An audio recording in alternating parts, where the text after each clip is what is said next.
Chat. Happy Mushoku Mondays, everybody. Welcome back to yet another trek in Mushoku Tensei Reincarnation Novel Series. My gosh, I can't believe I did that in the first try. I can't believe I did that in the first try. Oh my gosh. Chat. It's over. We did it. We got through the entire damn series. Still got some side stuff that I need to write, kind of read on my own side, but I think it's finally done. I think we could finally put a pin in it. We can finally move on. I can finally hit the complete button on here, which I should have probably done a long time ago because it's only like the mainline series, but like, it's done, chat. I'm feeling bad right now. I'm feeling really bad right now. 4 years.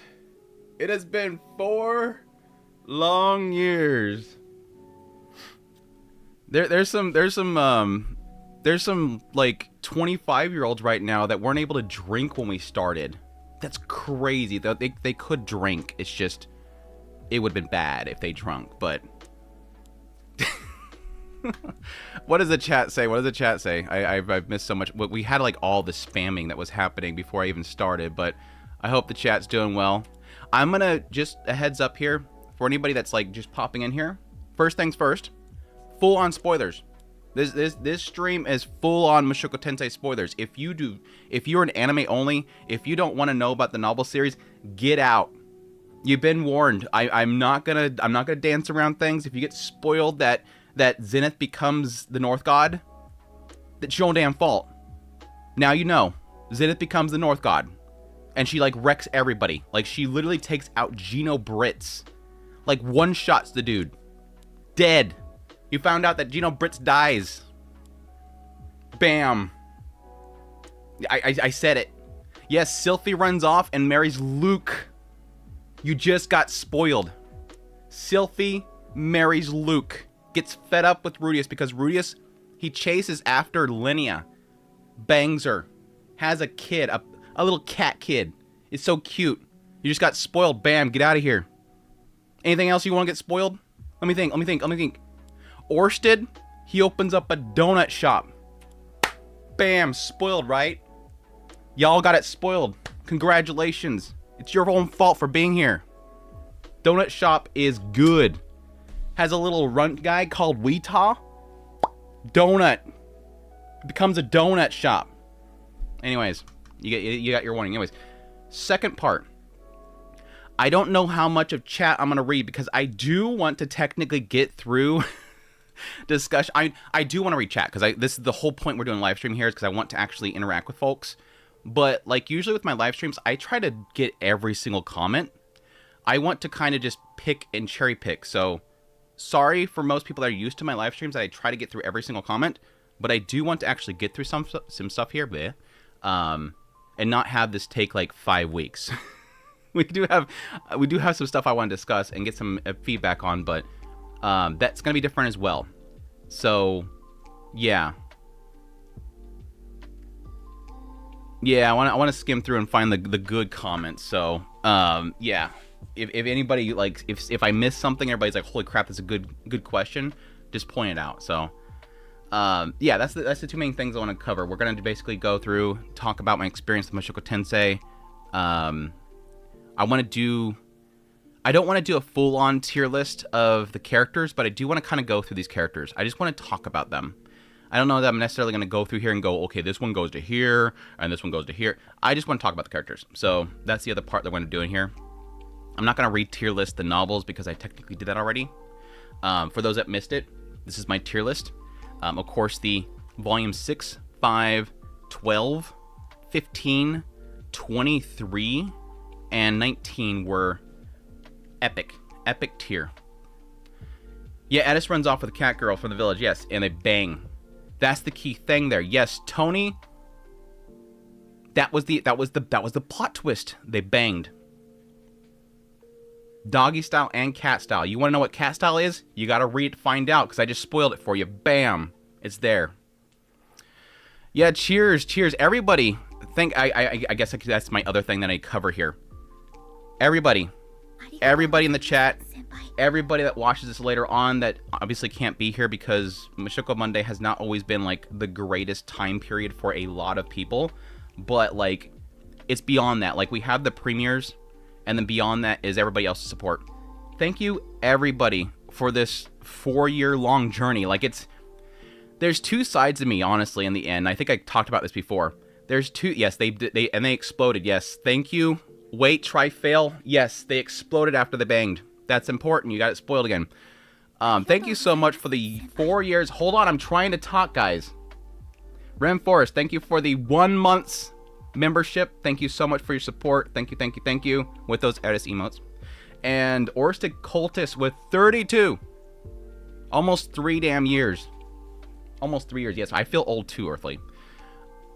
Thank you guys for the 4-year-long support. I would not have been able to do this without you guys. It has been amazing. It is an amazing trip.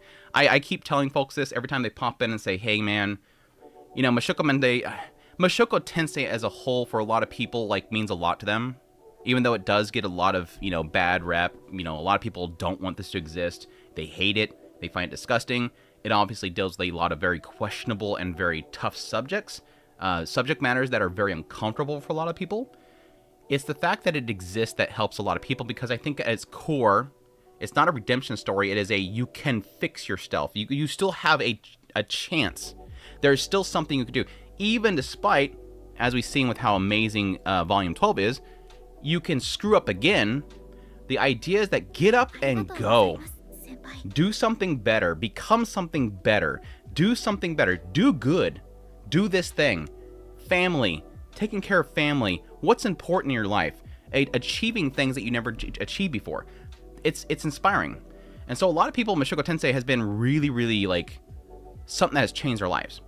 But it's like a twofold thing where it's like, on one hand, it's a lot of people that appreciate the series and they want somebody to talk about it and they like hearing somebody talk about it.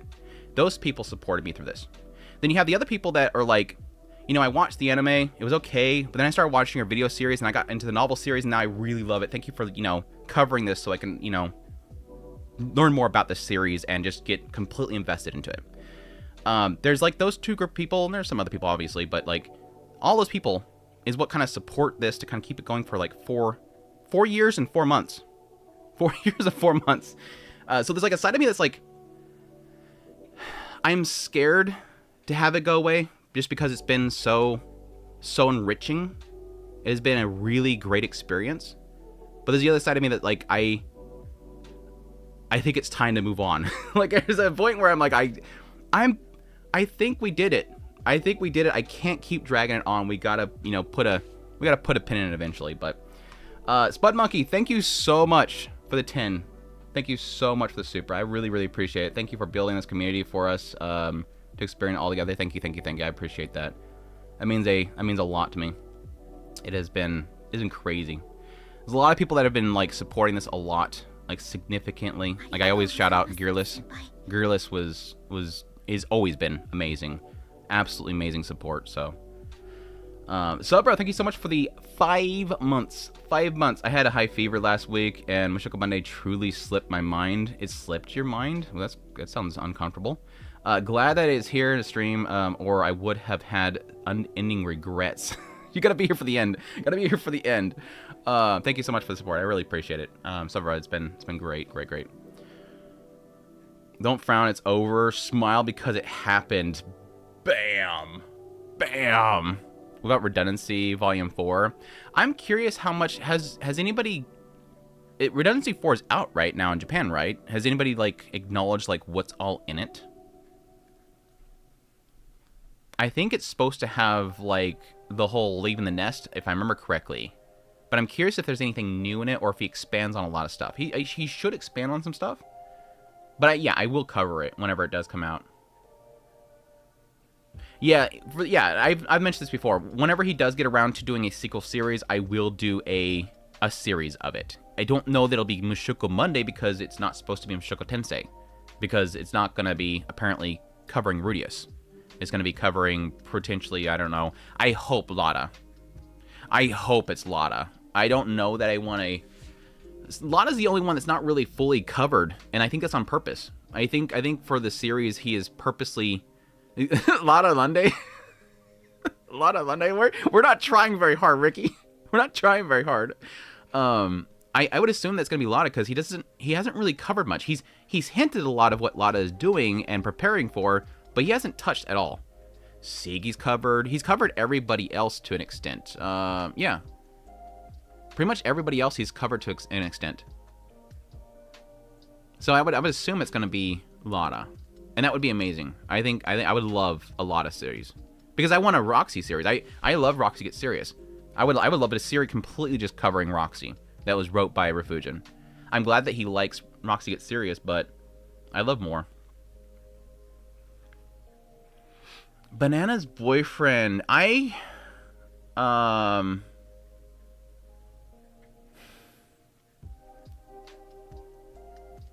don't know. I don't know if that would be too interesting. And again, that would be... I think he's mentioned the idea that he doesn't want it to be reincarnation related. He's saying that he's not going to be Mushoku Tensei. So that means both ways. It's not going to be like jobless reincarnation. It's not going to be reincarnation. It could still be reincarnation, but not necessarily... Yeah, it's not going to be reincarnation. He wasn't reincarnated there, so it can't be. I don't know. I don't know that I want that, though. I don't know that I want that. There was an interesting story there with the whole, like, you know, final chapter of Volume 26, but I don't know that I want a full, like, fleshed out what actually ends up happening in the end. My internet somehow works bad on your stream. Why? Is it the bit rate's too high? I thought about dumping it down a little bit. So I'm watching the VOD. How many folks does have bitrate issues with this stream? But thanks for dropping by, Sergio. Think the story following Orsted first. I mean, I would take it, but I don't know that that would be too much to really cover there. Yeah, I think it's like certain regions or internet connections is bad because it's only 12,000 kilobits, but I know that's not good for some people. I know like Twitch really kind of caps it at 6,000 for the longest time.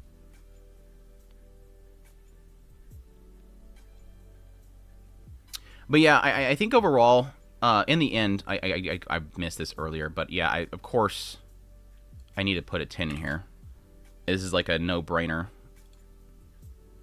In the end, yes, Mushoku Tensei ends up being like is going to be like one of my favorite series of all time. It's obviously my top 10 anime of all time, and it's a lot of bias to the actual novel series, but I'll be interested to see if like other series that I've been slowly getting into, like Spice and Wolf, Grimgar, when I get into Bookworm, I want to see how those will kind of compare to this series because I loved it a lot. I think the only thing that I really my only really misgivings on Mushoku Tensei overall was really the later parts. As for those that were around for that entire period of time, I wasn't like a massive fan with how things sort of concluded.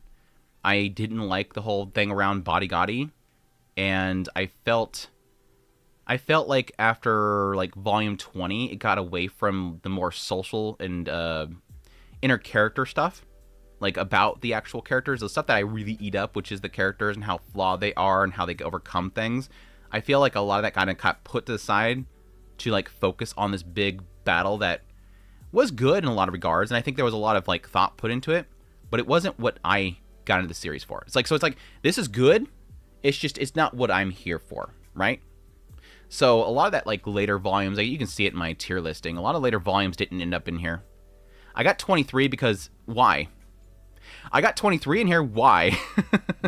This is where we got back into characters. 23 was like back into like, you know, Sylphie especially. Like this really, if it weren't for I think volume 23, Sylphie would be still back into what, B or C area for me. Like her character developed a lot with this volume. Yeah, it really did feel like a rush, and that was especially with volume 26. Why, like the ending is great. Like it's a very satisfying ending, and I think they did a really good job of how to kind of wrap it up. But like it just felt disjointed. It really felt disjointed with its ending.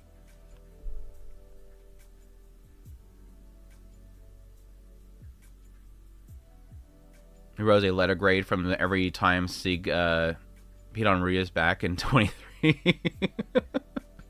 Yes, yes, yes. Yeah, Pedigus was also very, very awesome in Volume 23.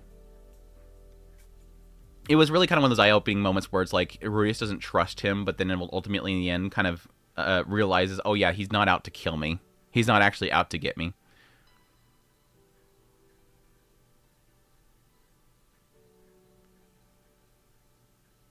Yeah, he didn't really do much POVs. He did a lot of Bodyguardi and Geese, but yeah, he didn't really do a lot of the POVs that we're kind of accustomed to. It's honestly a lot of the POVs that are like what I eat up, because like you go a period of time and then suddenly it's a POV of a character and it's like, ooh, this is what they're actually thinking. If it's first person, it wasn't always first person. Whenever it was first person, it's like, holy crap, yeah, finally I get to see what makes this character tick.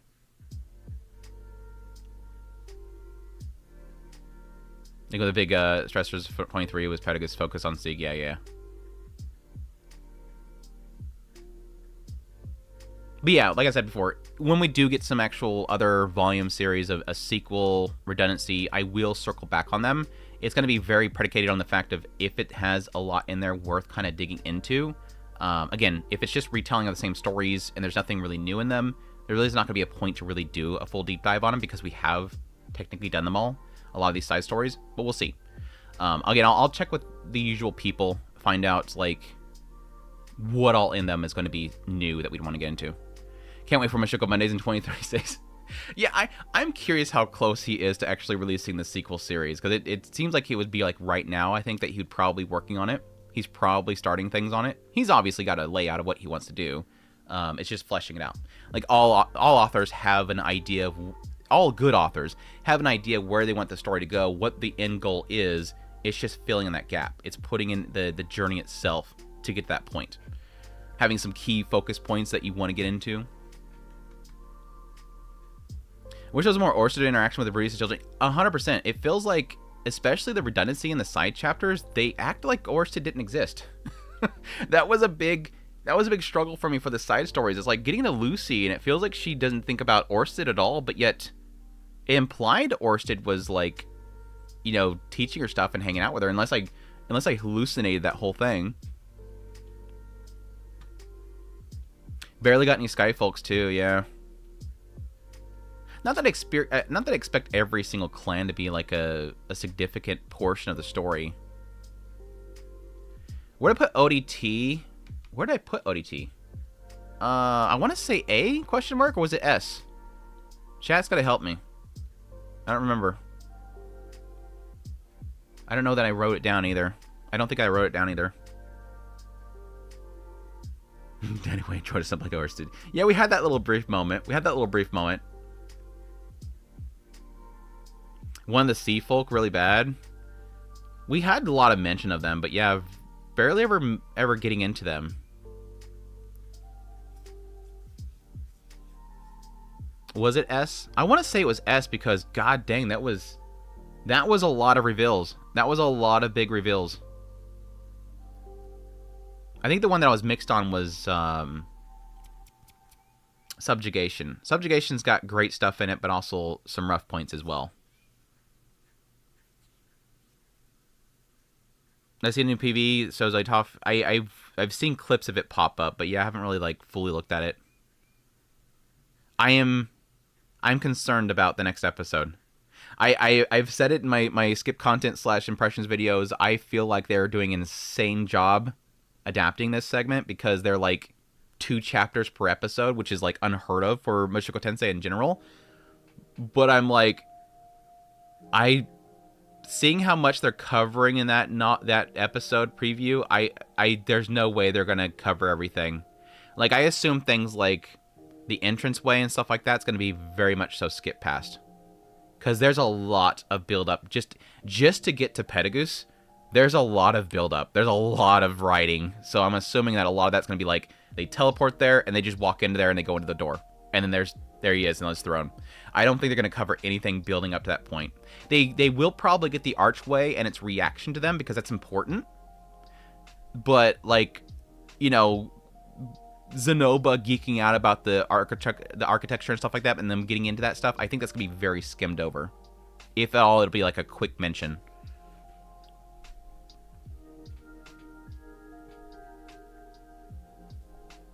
Hope we see the murals. I hope so. Hope so. Isn't it later on though? That's way later on though. Like it should be in a couple. That would be in a couple episodes? Question mark. I guess they were there for quite a bit.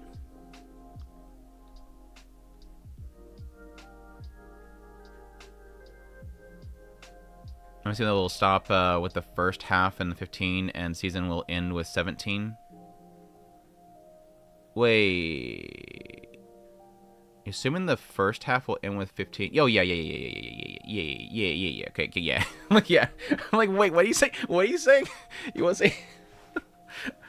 I'm reading that completely wrong. I'm like, they're not going to get to 17 and 14 episodes. What are you talking about? You crazy. You crazy. What is this? What's the chat right now? OT fleshed out the world so much that it revealed the man god off the original human god and not the gentle and peaceful one way back in the day. I mean, we haven't really cared much about the man god in general to begin with, so that's not a big shock there. But I think my biggest question mark was who was the man god? Who was the man god was a big question mark there. Hush, welcome to YouTube side. Hush, how's it going? Sorry, I don't have anything on Twitch right now just because this is mostly like content that's been on YouTube for the longest time, so it's just mostly the YouTube folks. I don't have anything Mushoku Monday on Twitch. They have 7 episodes to cover 14 and 15. What do you think they will put until second core? I think they'll put off until the second core. Oh no, don't have the return but not the fight. That would be rough. Yeah, a lot of people that are going to be on Twitch side aren't going to have any idea about the Mushoku Tensei series. I'm going to jump in here and get a bunch of spoilers. So yeah, it's not really good. Not really good for them. No, I'm fine. Take care. I really appreciate you dropping by. I feel like Volume 14 is going to be 4 episodes. What all do they have in 14? Like outside of the obvious.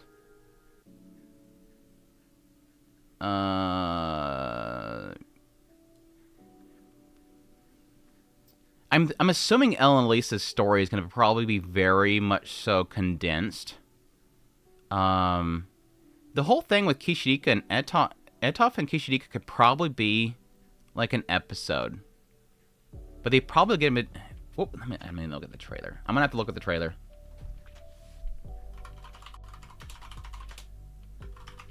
This is turning into an anime discussion. This is turning into anime discussion. 3. Chad, get me sidetracked here.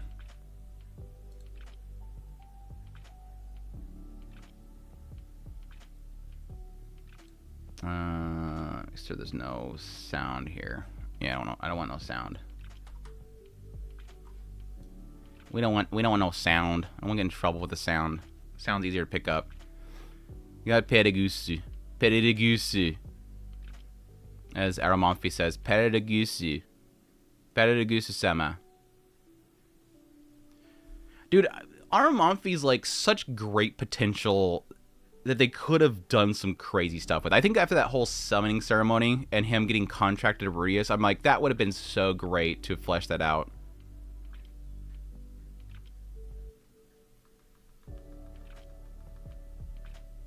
Yeah, this is a lot. That's a lot for a single episode.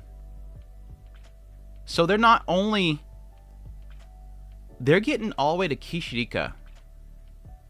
That's a lot, dude. That's a lot. Okay. Let me look at this. Let me look at this, actually. Let me actually look at this.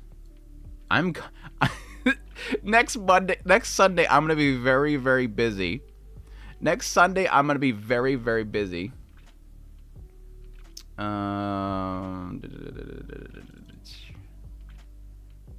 That's volume 13.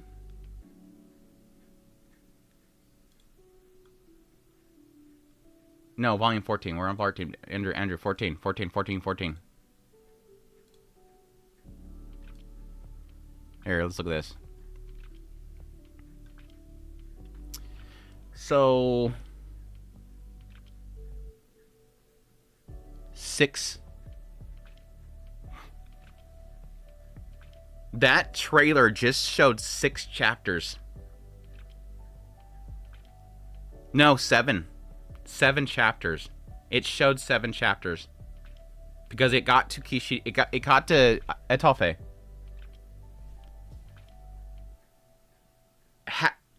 Almost an entire volume.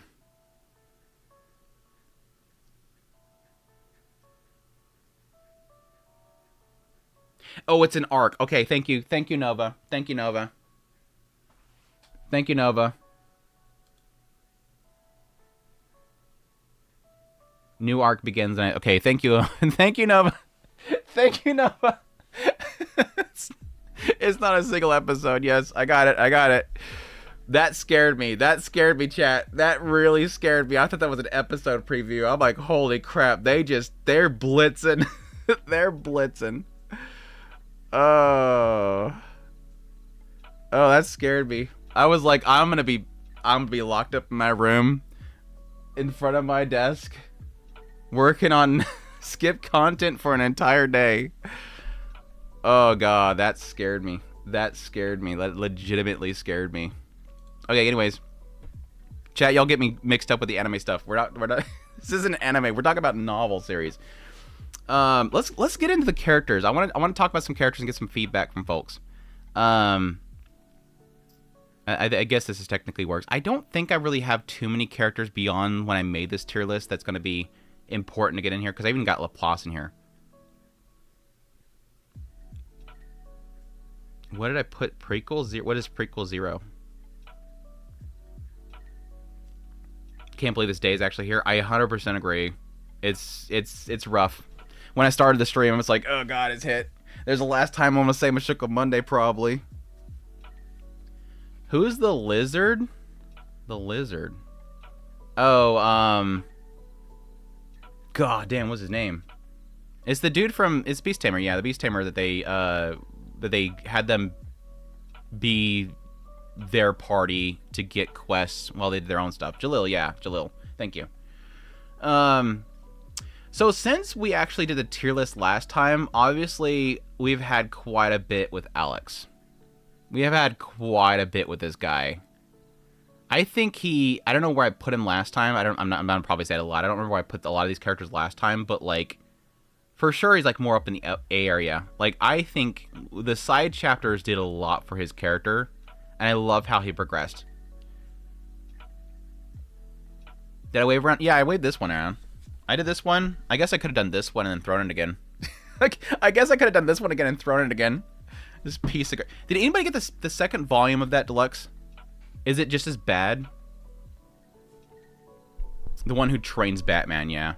I just find him entertaining. I think in the end I find him extremely entertaining. He's like a mellowed down Atofe. Like, because I love Atofe's character, and especially the fact that they eventually tried to make her into a believable person. But yeah, he's grown a lot. Early on, I don't think he's a great character because he's so simple-minded. He's a very Atofe character. But I think over time he slowly grows into a proper character after Orsted beats him down. Once Orsted literally smacks his brain around so much, I think it literally caused some sort of damage. And then you have Rudius, he smashes him into bits. I think all of that sort of jarred his brain and made him into a tame little puppy that falls around Orsted. And again, how he sort of, transitions into being a model figure for other individuals, training Sig and whatnot. I think that's what sort of evolves him into a more sympathetic character and a more belt character. Yeah, I think he deserves more time, but I think he got a lot more than I expected. I think of all the side characters, he got the most from the side chapters.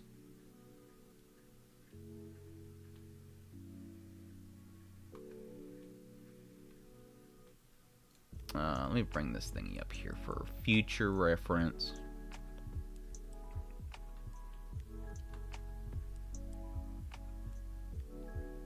You get hit with the unstupid stick, the god blade.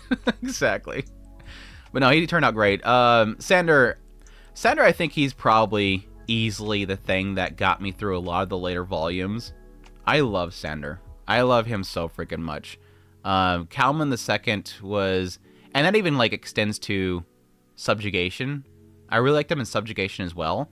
I still feel like there's a gap there of jarringness between then and the now. But I'm hoping something like that could change if Refugien ever does Subjugation into a new volume. I think it needs it.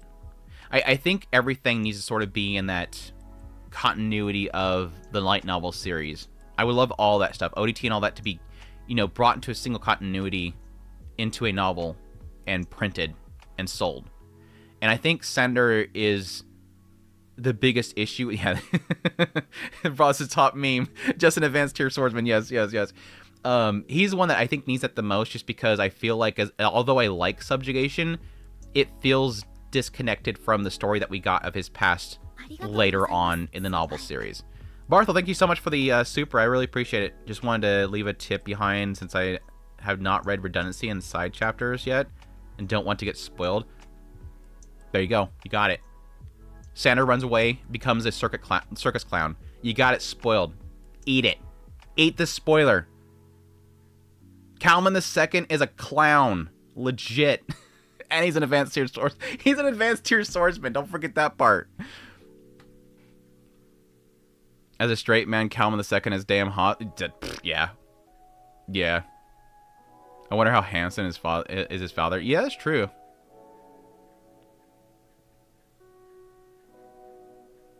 Jobless Oblige is goated. Yeah. Wasn't one of my favorites.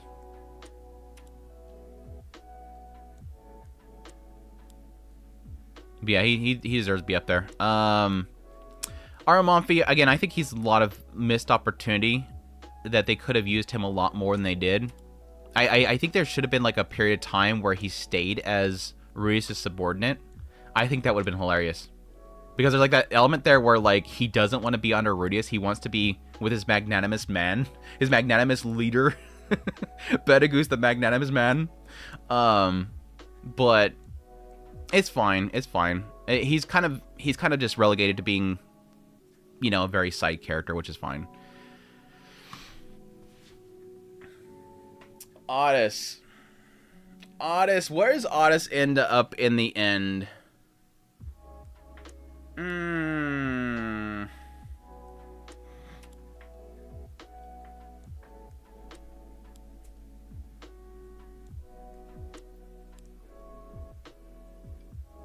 He's definitely not S tier. He's definitely not S tier character for me. He's on top of Aisha. Shut up. Shut up. Shut up. Where's yeah, there's a bunch of question mark in the chat. Where's Aisha going? So we need to know where Aisha goes first. So he's gonna go into S++ area. I don't like. There's a lot of me that doesn't like Otis because I don't like what it does to Ruius' character. I don't like Otis' story because of what it does to Ruius' character. Like that, like Otis' story, his entire story is like a character assassination for Rudius. I really don't like Rudius, that entire story. I hate his character in that story. It's an okay story in the end, though. And I think he turns into I want his character in the future. He's a great character in the future. I just don't. I find his childhood to be a little bit like, nah. I don't know.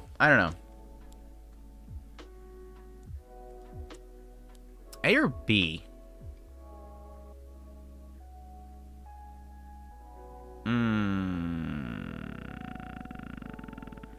I'm gonna put him B. I can't. I struggle. I struggle quite a bit. It's still a good story. It's still a good story about the. But again, I think by the time I here it is. What it is. This is what it is. This is what it is. And this is the same thing with Jobless Obliged. It's the same thing with Sieg. At some point, I found that Refugien was getting a bit repetitive with how he tells the side characters when it comes to the children. At some point, I realized that Refugien was repeating the same story for every single one of the kids.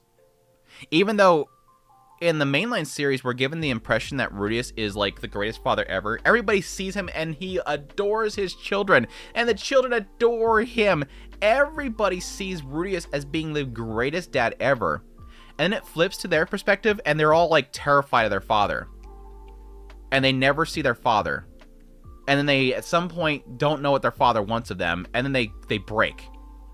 That was, I think, what my biggest struggle that I had with a lot of the side character stories. It was like, wait, I got the impression he's always busy. Don't get me wrong. They definitely did get the impression that he was constantly doing jobs and setting up things, but like, they seem to give the impression that whenever he was at home, they loved him. He was playing house with Lucy. But yeah, I think Sieg and Otis definitely had that like same character story syndrome. Like, oh, it's Lucy again. Oh, it's Sieg again. Oh, it's Otis again. Sounds very stereotypical Japanese based on a little info that I have of their family dynamics. There's some family structures that are like that. Yes, not all. Obviously, it's a generalization that you kind of have to be careful with, but. The true enemy of the Grey Rats is the milk run. Rudius went to the supermarket for milk. He went to go get some milk. Redundancy 3, Aisha also thought he might kill her. I was sad. The other characters seemed to be afraid of him. Yeah, it seems very jarring to what we sort of kind of present the characters at, which is fine. It's always one of those. Gosh, damn it. I thought about it. Yes, I thought about it. Stop. Milk. I thought about it. Yes, I thought about it. Not a great out 2028 for us. 2028 us. What? He had to get it for Orsid. Yes, Orsid kept having him to go out and get milk. Anyways, that's that. Bodyguardy. The side chapters didn't change my opinion of him. I don't remember. What did I put him before? I wonder. I want to say that I put him in B.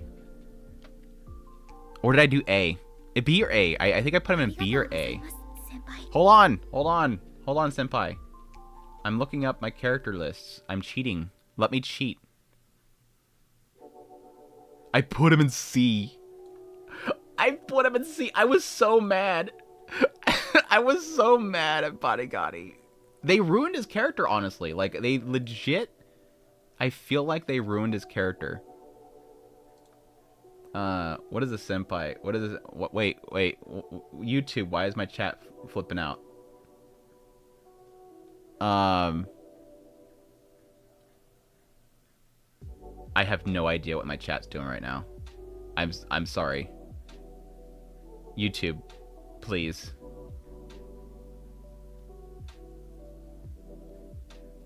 He rolled over far too easily. I have no idea what my chat's doing. Is it Rose Moist? Is it Rose Moist? Rose Moist with a 32 months. Thank you so much. My chat over here is like, it's acting like it's updating. Like it went back like 20 minutes and decided to like start like scrolling fast. Anyways, sorry. Thanks Rose Moist for this is a long time support. It means a lot to me. Yes, Roxy is best girl. Anyways, yes. Bodyguardy was easily my favorite character, like, during the whole school arc. I love him. Blah. Hey, Rudius. Relax, Rudius. Here, have a drink. Finger guns. Hey, relax, Rudius. I actually sent that gift to somebody the other day. It's like, look, I did a finger guns at one point. Relax, Rudius. Hey, look at it. Smile. Let's have a party. Hey, let's have a party. Let's throw a party. What are we celebrating? He's like the guy that's like, you want to celebrate something? Here, I already got the party ready. Go for it. I need a clip of this. It's already on YouTube. The gifts. Yeah, I have the gifts. I can send the gifts. He's easily my favorite. He's the Kool-Aid man. Relax, Rudius. Where's the party? I love him so much. See, we coined a term, bodyguardy late. Whenever somebody joins the chat late, they're bodyguardy late. They showed up at the right time. But yeah, I love it. I love his character so much. It's just unfortunate that they ruined him. Absolutely ruined him. I don't I don't think he's C. Because his story is great. Like, I think him and Kishirika and their past together, his desire to become somebody that is... He was an outsider because he was so smart. He was a learned demon. And that's not something you typically have. He wanted to know the strategies. He helped Kishirika for the longest time.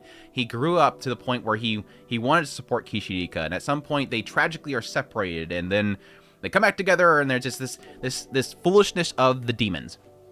His lack of time, all that kind of stuff is great. It's just everything in the later volumes just takes that and throws it out the window. Like, the logic is flawed. They literally deep dive into the idea that he destroyed an entire world and that he could do it again. And that his whole love is for Kishirika. And it's like, well, then why would you put that armor back on when Kishirika's in that damn world? So it presents that he would never want to harm her and wants to protect her, but then he also puts in the same sentence, I could destroy the world. Your actions do not match your mindset. And then for him to like just fall into what Geese wanted him to do, it was like, what are we doing now? Like, what are we doing with this character? You're ruining a really great character that has so much thought put into him. And the only thing that really describes it is this almost fool's blood kind of concept that just, I don't think it works. I don't think that argument works. I can use it, but I don't think it really works. Refugin, what'd you do? It's like the whole meme. What'd you do to my boy? What'd you do? You massacred my boy. What'd you do to my boy? His reason is bad. He made him dumb for the sake of having him as a villain. It was really, he's a fool. Why? Fool. Why? Fool. Okay. Why? Fool. I'm putting back into C. I'm putting back down to C. Who else do I want to update? Cliff. I think I already had him in S tier. He's in S tier again. I freaking adore Cliff's character. Like, he started off as being kind of the snotty, Pope boy kid. Everything is about the Mills faith. Follow the scripture. How dare you, sinner? You're below me because I'm smarter than you. I'm actually taking myself seriously. Like, he seemed like a snobby little brat, but, like, he folded so fast, dude. He met Annalise, and he folded so damn fast. She folded him, actually. He didn't fold. Annalise folded him. An elf shows up and legit bangs it all out of him, and he becomes, like, the coolest dude ever.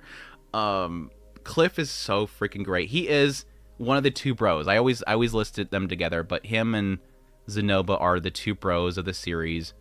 The two close friends of Rudius that just support him through like thick and thin. Their meeting is always odd. Where is Zenoba? Holy crap. There he is. He's a Z, so he's got to be at the very end. Duh.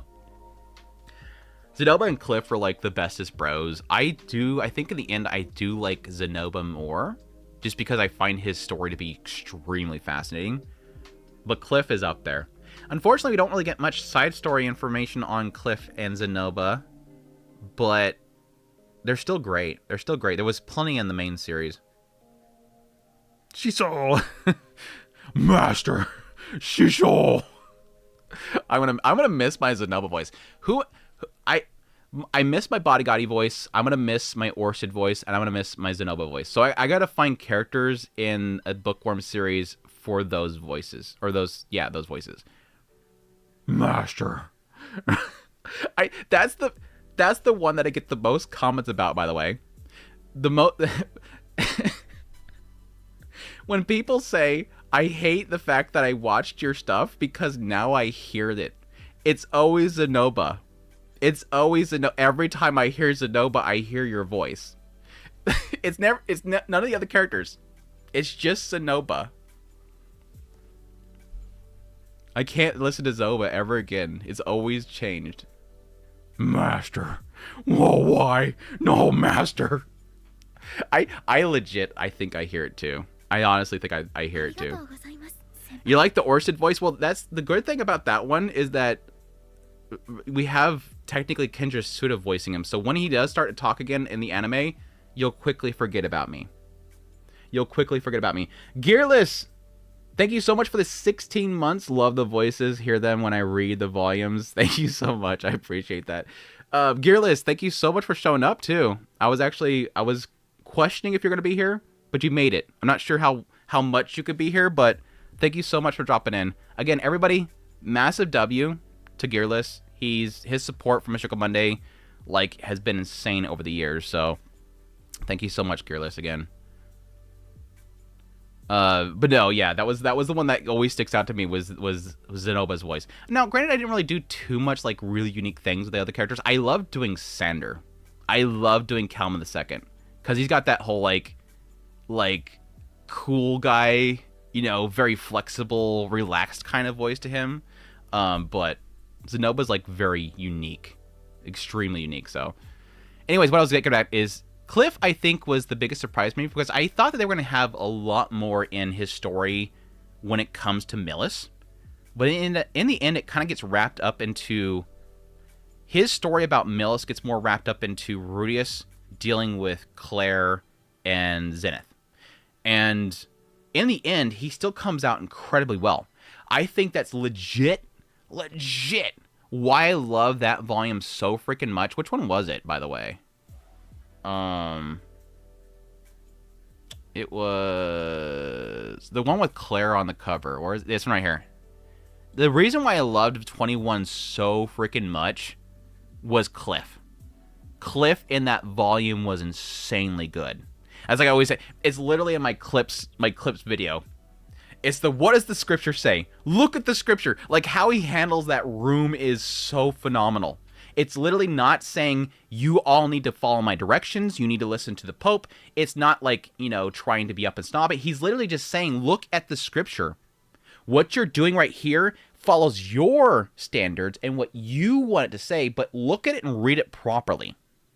It's not talking down to people. It's not preaching to them. It's literally just saying, look at the damn words. You all see it, look at it, and read it. Gearless, stop! How could I possibly miss this? Gearless, stop! Thank you so much, Gearless, for the 100. God damn, dude. Stop it. Thank you so much. Thank you. Oh, god damn, Gearless. You scared me, because when you popped in earlier, I'm like, oh god, he's gonna do it again. Thank you so much. That is beyond, I'm beyond words, dude. It's... Again, it was what I was mentioning earlier. I don't think Gearless was on it earlier, but to do this for 4 years, it took a lot, but it was more rewarding to me than I think anybody else. Yes, it helped the channel grow. It brought a lot of great people into this community, but it was more the fact that yes, technically lights do need to stay on, and to have people there to support it financially was a big reason why it kept going. And people like Gearless and several other individuals is what kept that going. And I think Gearless probably more than really anybody else. like legit, the reason, if you guys notice, the end screen has everybody listed on it. I try to keep it updated as much as possible. He's the reason why I made a gold colored text, because I needed something to signify they're doing insane amounts more than really anybody else. I want to do something. I need a new color for Gearless. Is it purple? Do we need purple or something like that? It's insane. Thank you so much, Gearless. I really, really appreciate your longtime support. And again, not just longtime support, but insane support. It's incredible. But that's what, again, kept all this going. You're the only sub I have on any platform. Damn. Spud Monkey coming over here trying to get me all sentimental. Gearless is magnanimous. Yeah, Gearless is a magnanimous man. What's my voice for what's her face? Magnanimous man. Gearless, thank you so much. You're so magnanimous. I'm not going anywhere. Keep making the content. I'm here. Gearless, are you going with us into Bookworm? I don't think I've asked you this. Are you going with us on the train to Bookworm? A sense of Bookworm? Are you a Bookworm fan? Hopefully. True homie. Yes, let's go. Nice. Nice, he's on board. How much of the chat is on board? How much of the chat is on board? I should probably do a poll right now. We've got a lot of people here. 106 people here. Thank you guys so much for coming by. I didn't think we really have this many people here. on the bookworm train? Question mark. Yes, let's find out how many of the Mushoku Monday folks are on board for some Mind Mondays. I will be taking a break. I do want to take a break from the Monday premieres, but we will be doing it. Haven't watched it, but you'll be experiencing it through with us. We're all gonna be first timers. Well, there's gonna be some people that are here for that's been into Bookworm for a while now, but it will be as much as possible. My schedule has been changing soon. Yeah, even if you're, like I said, even for like, you know, jumping by and watching the VOD, it's fine. It's perfectly fine. Again, I understand that for a lot of people, the nooner time for me, noon time for me, it wasn't like the best time for them. We had some people that were coming in here at like 2 o'clock in the morning. They're like, hey, I'm here for the premiere. It's like, goddamn, dude, thank you so much. I watch a lot of anime manga videos, and yours are easily the best I've seen. Oh my god, dude. Stop. 82% of you, 82% are on board for Mind Mondays. I'm happy to see that. I'm happy to see that, really. I kind of expected we have a lot of people dropping off, but that definitely means a lot to me. Normal time. God dang, somebody coming in with the oldie. Normal time. You're not a Mushoku Monday fan. You're not a Mushoku Tensei fan unless you replace normal with normal. When is the next evaluation of the latest Mushoku? I do it every Sunday. You mean the anime? I'm in Hawaii, so 6 hours behind the West Coast. Is that where you at? Is that where you at? Crazy. We have people literally over like the entire world, which is just mind-blowing. Yeah, Bookworm's complete with the main stuff. Are they doing like more of like the academy and stuff like that, I think? Question mark. That's not normal behavior. Shut up. Anyways, go back over here. Cliff stuff, again, I loved him, but I think that whole stuff with Millis is what just really set it off for me. Philippines cheese, dude. Crazy. Last year, watching from Japan, why'd you hook me up with a place to stay over there? What the heck is up with that, man? What's up with that? Crazy, though. That's like 12 hours ahead of us. That wasn't too bad during that time. But again, with your work and everything like that, having to stay up all night, it's not going to work out really well. But yeah, I love Cliff. Definitely goes up there. Zenoba, I think... Oh my god, the stuff around PAX was... I was about to say, like, it kind of feels like he disappears, but that was technically around the, what was it, 2021? 19. It did feel like after 19 he disappears. But, like, yeah, like, when it comes around to 19, that was definitely his moment to shine, and that was insane. Like, the stuff around really getting into him and his relationship with Pax was something that I wasn't really expecting.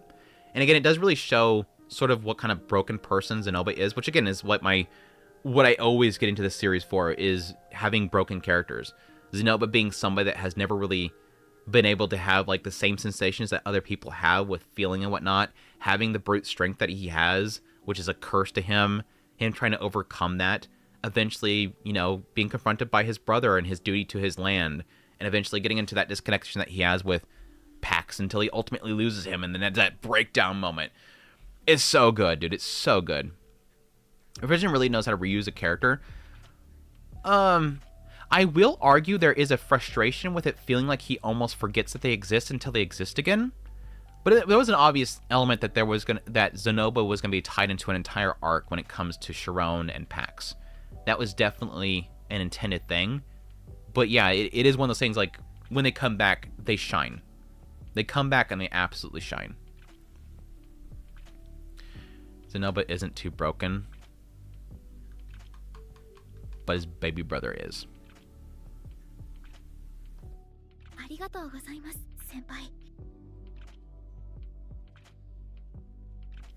Alexander, thank you so much for the super. Thank you so much for the super. I don't get to watch Mushoku Tensei live due to work, but wanted to drop by and say thank you for the years of analysis. Looking forward to Bookworm in the future, hopefully. What is that hopefully for? We're doing it. If you're not going to be around for it, then that's the sad thing. Stick around. Too many years of Bookworm. Too many years of Bookworm. Thank you again for the support. I really appreciate it. You guys are insane. Do you watch any news before revving your Sunday anime? Revving? Question mark? Or before I do my videos? No, I don't. No, I have my notes. Essentially, what I do is, for those that don't know, I watch the anime. I get an idea of obviously how the episode turns out, like obviously the quality of it and how they played out. But I basically mentally note what all story beats it covers. And then I go back to my notes that I made when I was doing Mushoku Mondays novel analysis. I take my notes from there, and I basically highlight the areas that the anime didn't cover, and then I do my analysis skip content video based on that. So, because I think Any News does skip content as well, if I remember correctly. I've seen some people post them on the Discord. I wait for Anime Rising High and how the future. Which artwork? You Mushoku Tensei again? Excuse me. If new content is released, yes. We already covered that. Reusing the old notes is nice. Yeah, it kind of convenient. Like when I started first doing the skip content, I'm like, oh yeah, I have this right here, and it's already kind of condensed, so I can just use this. Which I didn't do too much with the later series, but it still works out in the end. It's a lot of work. Yes, Earthly, it is a lot of work. For those who don't know, basically at 10 o'clock hits for me when the series releases. I'm literally watching it for like that first half hour. And then after that, and it's a lot of like taking screenshots and whatnot. Then after that, it's literally, I'm rereading. I have to literally reread the chapters and find out what all skipped. Then I have to record that in an impression/read format to inform people. And then editing that, and that's like an hour worth of raw that I'm cutting down and everything like that. So it's a lot. It is a lot. It is a 10-hour ordeal. Legit 10, 12-hour ordeal. That's why I don't do skip content videos. Yeah, and it's a big part too, because you have to be careful what you're covering, because some stuff could seem like it's skip content, but you can sort of see how it could be used later. And you have to be careful about what you point out, because sometimes you can spoil by pointing things out. For right now, I am having a heyday with Nanahoshi being sick. I have to point out that she's sick, and I have to point out the skip content about the fact that she's sick, but I have to be careful about how important I make it out to be. Like, legit, this week's video, I'm trying to point out specifically Ruya's concern about her living condition. So I'm trying to emphasize that to try not to spoil that it's important. Oh, yeah, he's just concerned because she doesn't get out much. She doesn't get enough of that vitamin D or whatever. So it's like being very careful about that stuff. Thankfully, next week, I'm assuming we'll finally have her cough. Maybe. Yeah, it probably will end the episode with Sylphie killing her. I'm assuming next episode ends with Sylphie killing her. She'll be like casting spells in the back of her neck and trying to kill Nanahoshi. It's gonna be great. If they cliffhanger that's gonna be so fucking funny, dude. It is gonna be so damn funny if they cliffhang it on that, because I know people could be saying Sylphie killed her. She legit killed her. At least the memes will go. I think there'll be so many damn memes, and people will be like confused if it's true or not. It would be so awesome if they do. They have to, dude. They have to. Thumbnail Sylphie did. Yeah, Sylphie did what? The title is Rudius. Can Nanahoshi be? Sylphie kills her. Like, no, denied. You're dead. Gearless! Gearless, stop! Gearless, stop! Stop! Another Costco dollar and his dedication to the moves The dedication that moves me to donate. Thank you for your work. It's a tough job, and I don't know how you do it. It consistently. Thank you, Garrulous. Garrulous, is that a joke though? Costco dollar? I don't think I've ever heard the Costco dollar thing before. That's a really expensive dollar. Thank you so much, Garrulous. God dang, stop it, stop it. Thank you, thank you, thank you. I really appreciate it. Again, W's for Garrulous the chat, please. W's for Garrulous in chat. Thank you so much. I guess I can end this post. It's going down. I have to end this poll because it's going down. Chat, stop voting no. Okay, good. All right, we locked it in at 76%, so it's majority. Gearless. Gearless. Thank you so much. Thank you, thank you, thank you. I appreciate it. Got me sidetracked again. What was I talking about? Got me sidetracked again. What are we talking about? Gearless, stop it.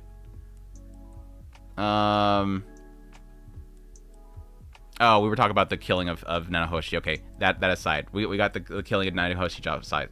I think it'll be a good stopping point though, because legitimately that was a shock for me when I was reading it, because I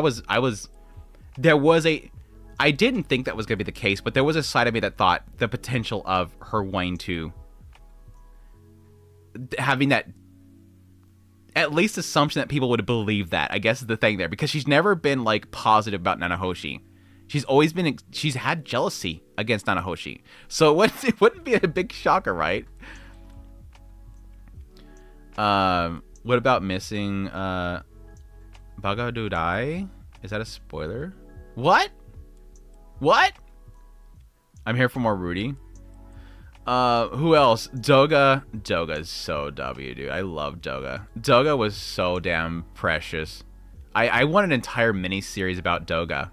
If they can give me a mini-series of Doga and his exploits of being a guard, I would 100% buy it. I would 100% buy it. She did technically almost kill Paul. Yes, that's what that was literally like the fuel for me making an entire video on Sylphie being like unhinged. Is that bottling up of her anger and her literally nearly killing Paul with like, if it were for the fact that he was as skilled as he was, he would have been dead. He legit even admits that. If I was not as good as I was, I would be dead. So Doga is the dog, dude. He is the bro. He's the hidden hero. He legit, like, no joke. Rudius would have died if it weren't for Doga. Like, you can probably make arguments for everybody that, yes, technically, like, Zenoba, I think, shielded Rudius from the puppet. I think it would have probably killed Rudius. Cliff, I think he saved his butt when it comes to the whole politics, but there could have been, like, a way around it.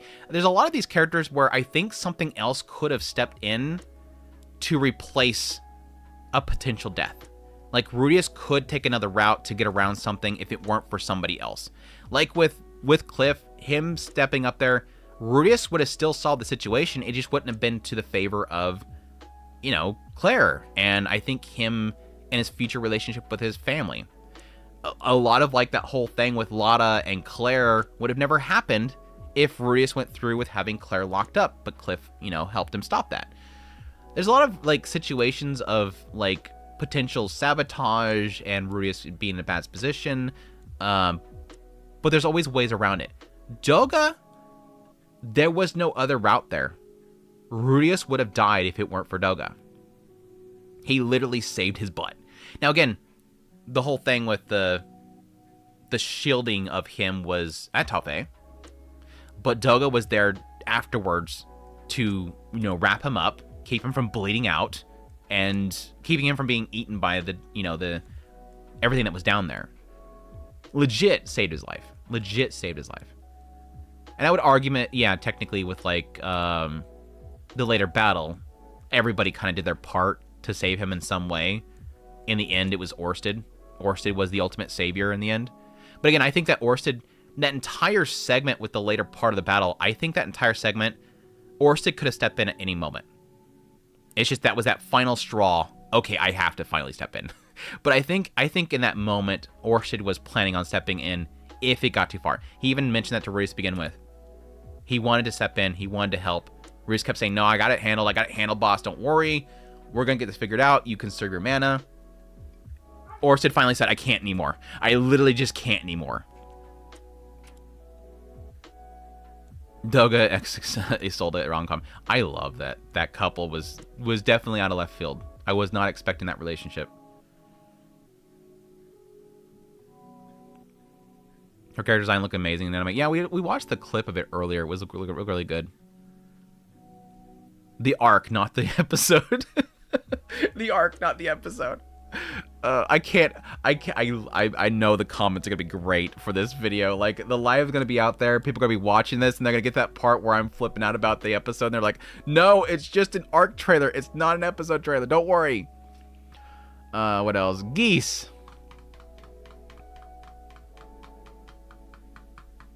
Geese is literally another bodyguardy situation. I struggle with him a lot. Orsted Cultist, thank you so much for the super. Thank you for your support. And again, long-time support. Another long-time supporter of the channel. Thank you so much, Orsted Cultist. We need more Orsted Glaze right now. Dude, it's coming. It's coming, alright? It's coming. Geese.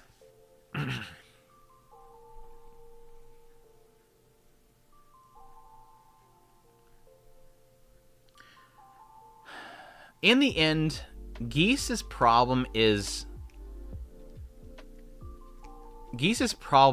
I think I just got tired of him so fast. Geese's problem is I got tired of him. I think he's a very good antagonist character because while you do sort of get hints early on, he is sort of the left field. Oh my gosh, he's actually the villain the entire time. I find him very crafty, and the best types of villains where they don't have power, they don't have strength, but they have wits. And they have, of course, the man god to give him that information to get around situations. So it's kind of like the ultimate foresight with the cleverness that makes him a really solid antagonist. And I think early on, I really liked him as an antagonist. It just, at some point, I got tired of him as an antagonist. Like, at some point, I realized, yeah, I get it. It's fine. Let's just have him die already. Like, when you get to that point where you want them to die, not just because what they do to the main character, you want them to die because you just don't want them as an antagonist anymore. And again, it kind of went alongside Bodyguardy for me. A really good antagonist, really good story to him, but at some point I got kind of tired of him. Andrew called out Gisu during the Labyrinth arc. He saw it before me. Wait, did I read that. Yeah, I read that beforehand. Yeah, because I started doing skip content as we went into part 2, question mark. No, I did skip content for the first part too, right? I think I did. Can we comment on the Normal Army? Are they that important? This is what would have happened if Rudeus clung to his life more than anything and lacked the physical power that would have turned him into oil. Yeah. He could have. Yeah, Geese is technically what Rudeus could have been if he didn't... I think it's more the fact that Rudeus was so... He's seen the man god as a con artist. And so he didn't want to believe him. He was always suspicious of the man god.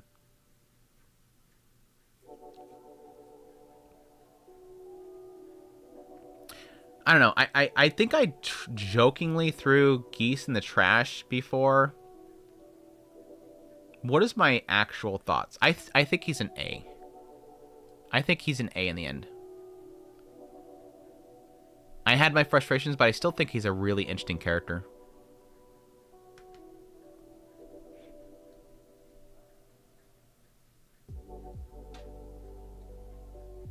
Elias never met Orsted again.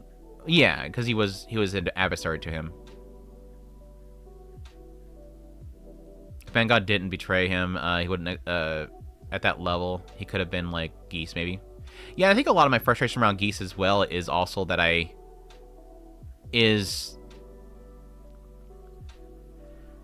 I feel like there was a point in his attitude that he could have shifted to supporting Rudius, and it felt like he could have, but he so quickly caved to the man god, which kind of is frustrating. And I think there's a lot of logic towards the later part that doesn't make any sense, especially the idea of, like, I want to survive, and I can't survive without the man god, and the man god's telling me to do this, so I have to, once again, similar to Bodigadi, I have to get Bodigadi inside of a suit that could potentially blow up the world. So I'll die if I don't follow him, but I'm going to die if I follow him. Which does open the door to, okay, well, what if you don't follow him and you see what Rudius and Orsa could do for you? There's a flip point. Rudius did that. Rudius decided at some point, and this is where I think Rudius' mindset is better than Geese's, and the idea that Rudius realized at some point, I can't beat Orsted, so let me beg Orsted to help me. Geese could have done that. Instead, he goes, let's get you into the mecha suit that's going to blow up the entire world. I thought he was going to double agent too. I thought that he was going to. That would have been really interesting. I thought at some point he was going to... Because didn't I say that? People, chat can remember because it's been like a while since we were in that arc. I'm pretty sure I thought I had a mindset that he was going to double agent at some point. I thought at some point he was going to play into the man god, and at some point he was going to go, here you go, Rudius, I got it set up for you. All you gotta do is press this button, and it undoes everything that the man god was doing. And the man god's up there going, no, how dare you, Geese? Bodigadi kind of did that a little bit. He was at least playing with the man god. I thought Bodigadi, if anybody, would have the most ability to do that. He could have a middle manager position. He's Orsa corporate. He could have totally as an informant. Totally could have. Yeah, he did not have. Yeah, he's a perfect antagonist in the idea that all he cares about is himself. Not that it's not the perfect. It's not like an extremely deep thing, but it is still interesting in the end. It's most time believing that he's weak and worthless, so I get him following Bodigadi or Hitagami. Bodigadi, not so much, considering Mangod helped kill Kishiga. Yeah. Again, it's literally he's letting himself be fooled again. Again, literally plays into the same damn thing he did the first time. It is the ultimate foolishness of doing the same thing over and over again, expecting a different result. Who else do I want to put up here? Laplace, Laplace's like later part of his story is I think what kind of hurts me the most. I think the earlier parts of the story is fine. The idea of him being sort of this like discarded baby, you know, being brought in and taught how to fight, eventually, you know, having the betrayal happen and wanting to spend his entire life trying to gather information for the hopes of one day being able to take down the man god. It's a super tragic story in the end. I think the most like tragic thing about that story was definitely of ODT was definitely him and Ellenlise. If it's Ellenlise, if that is Ellenlise, which is most definitely probably, that's probably the most tragic part about that whole story. And it kind of makes me want to have like an after story of like, you know, Cliff eventually is unfortunately going to have to pass away. But I think Cliff would be perfectly fine with Ellenlise at some point, like sparking her memories and then getting back with Laplace, you know, rejoin, because I have a theory that they're going to rejoin Laplace. I have this inkling that the later part of the story, they figure out some way to merge him back together and regain his, you know, mind and everything like that. I mean, doesn't Laplace will appear at the continuation? I think so. I mean, he wants to kill him, but I don't know. I don't think it's going to play out that way. Again, I really do feel like there's going to be an element of Lada figuring out something else. And again, I think a lot of that's going to be realizing at some point they can't kill the man god. Because if they kill the man god, it ends the world.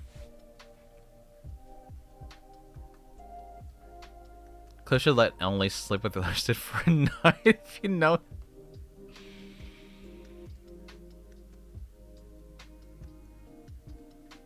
Didn't Orsted already did it? Orsted claimed that he know majority of the stuff from Laplace himself.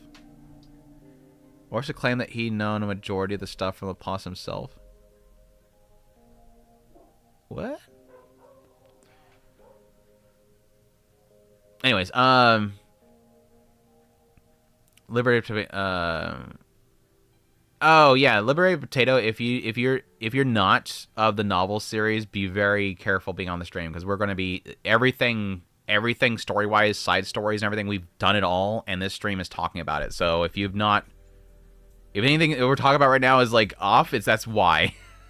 Oh, you read all the novels. Okay, so what we're talking about is specifically with ODT.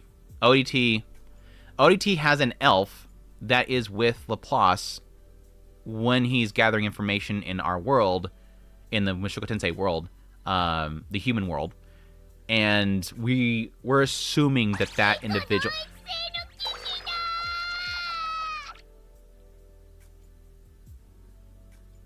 Gearless, Gearless, stop!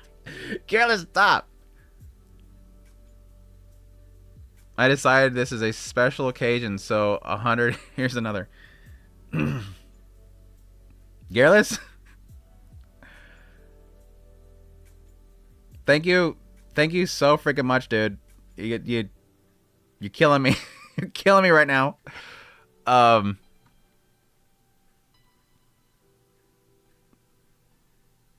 I really, again, I cannot express enough, man. That means a great deal to me. Like, that stuff, it keeps me fueled. It's not just the money. It is the money, obviously, because the money keeps things going, but it's just more the fact that I can't like, I've watched content creators. I watched a lot of content creators, but like, it's more the fact of like, you're willing to take a large amount of money, and that's a lot to me. I don't know what your living condition is. That's a lot for me.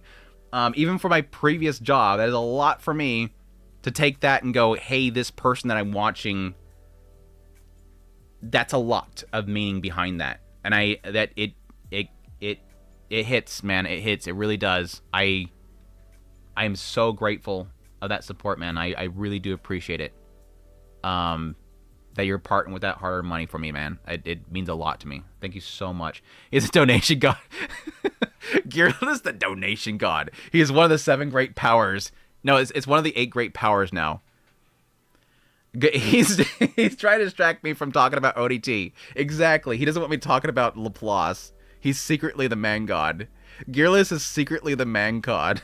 He's probably a drunk man. Am I getting dirty money? Is this money gonna trace back to some dirty deals? Are you secretly trying to sell Aisha aphrodisiacs? Why did it never become a thing? Why did that never become a thing? I finished every single novel and nearly every single side story, and we never had Aisha make the aphrodisiac. Yeah, Refugin, why? Refugin, why? Like, Rudius made the frog skins or whatever, but I don't think he ever talked about them reproducing the aphrodisiac. Missed opportunity. I wanted the Luke juice to be the Groot juice. The Luke Groot juice. Anyways, yeah, again, Gearless, thank you so much, dude. Really appreciate it. Really do. Thank you so much. Going back to this, though. Going back to... Orsted, thank you so much for the 5. Orsted should go straight in S. Wait for it. Just wait for it. Thank you so much for the support. Thank you so much. I really appreciate it. Again, you guys are amazing. You guys are amazing. But yes, the question earlier is the fact that yes, we there's an elf that is with Laplace as he's gathering information, and that elf at some point has to be has something about them that is producing that needs to be kept. Like, she's producing a lot of mana, and he ends up like wanting to help. She wants to help him out, so he has her put inside of a chamber while he figures out how she's going to help, or he has a way that she's going to help. And after she's put in that chamber, we know that Laplace gets, struck, destroyed. And so the assumption is that after that point, jump forward, she's found, and she has this peculiar curse about her that she produces a lot of mana, and that men bang her, and she produces gems. So that's the assumption, is that even though it's just an elf that's with her, that's producing a lot of mana, and has an oddity about her, she goes inside a chamber, and then we have an elf that pops up later on that has this ability to transport mana into gems, and she has to bang in order to get rid of that mana. And yeah, it was a lot to do with like Laplace seeing her as being an asset later on in the battles. And technically, Ellenlace is very useful right now because she produces these gems. So it's an assumption, and it seems like it's pretty obviously it's pretty obviously her.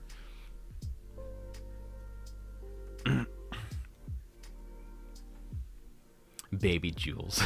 Okay. I didn't want to put it that way.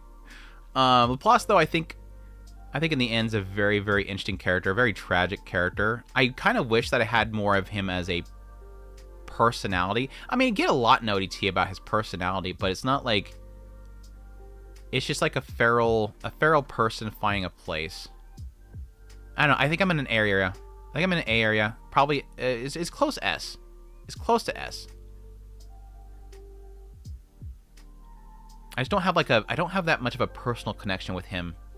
I think if it expands a little bit more later on with some other stories, I would probably connect more with it, but yeah, I think I'm good with A. High A. A+ish. It's definitely above him. It's definitely above Alec. Definitely above Alex. Kalman the third. I get him mixed up. This is Alex, this is Alec, right? Kalman the second, Kalman the third. I for some reason the Alec part, I hate that. I hate Alec. Anyways, who else? Who else do I want to throw up here? And we didn't really get anything manga related in the side story, so I don't really care. Oh yeah, ODT. We do have ODT. Good. I'm like, we didn't get anything new about manga in the side story, so I guess I don't need to update him at all. Not just ODT. This whole like origin stories of the freaking manga or anything like that. Totally nothing new in it. Al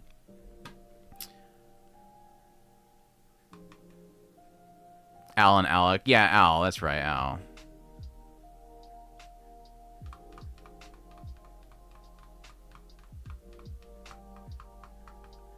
I think overall, in the end, I think Mangod is a really... more so than Geese, interestingly enough. The Mangod I do find to be a very interesting, a very clever and interesting, unique is the word I'm looking for, unique villain character. And ODT kind of just made it more intriguing to me, to give it to make him a not god, but a god. And again, that was sort of the thing that they presented throughout the entire series, the fact that he wasn't technically a god, but he is a god. And so how did he get there? And again, ultimately in the end, discovering this element of the birth of this individual that ends up killing the human god and then manipulating everybody in the end until eventually it gets to the current time where he feels like he's going to be destroyed and he's manipulating everything in order to get Rudius in that position to stop it. I find him to be a very interesting antagonist character. There is a side of me that almost wishes I got more about him and what, was before he became essentially a god. That part's still kind of hazy, and I'm not sure if Refugien ever cares to really get in that. And I think it's one of those things where be careful what you wish for. Like, I want to know everything about everybody. But it's one of those ones where it's like, I don't know that I really should have more information. Like, will it help that we find out where the man god came from? I don't know that it will. If false god with actual meaning as god, the presence as one. It's not just a figment of people's imagination. It's not just a fakeness. It is a presence of one without being one. Yeah, ODT helped out his character a lot, because I think before it was like, okay, where did he come from? Who is he really?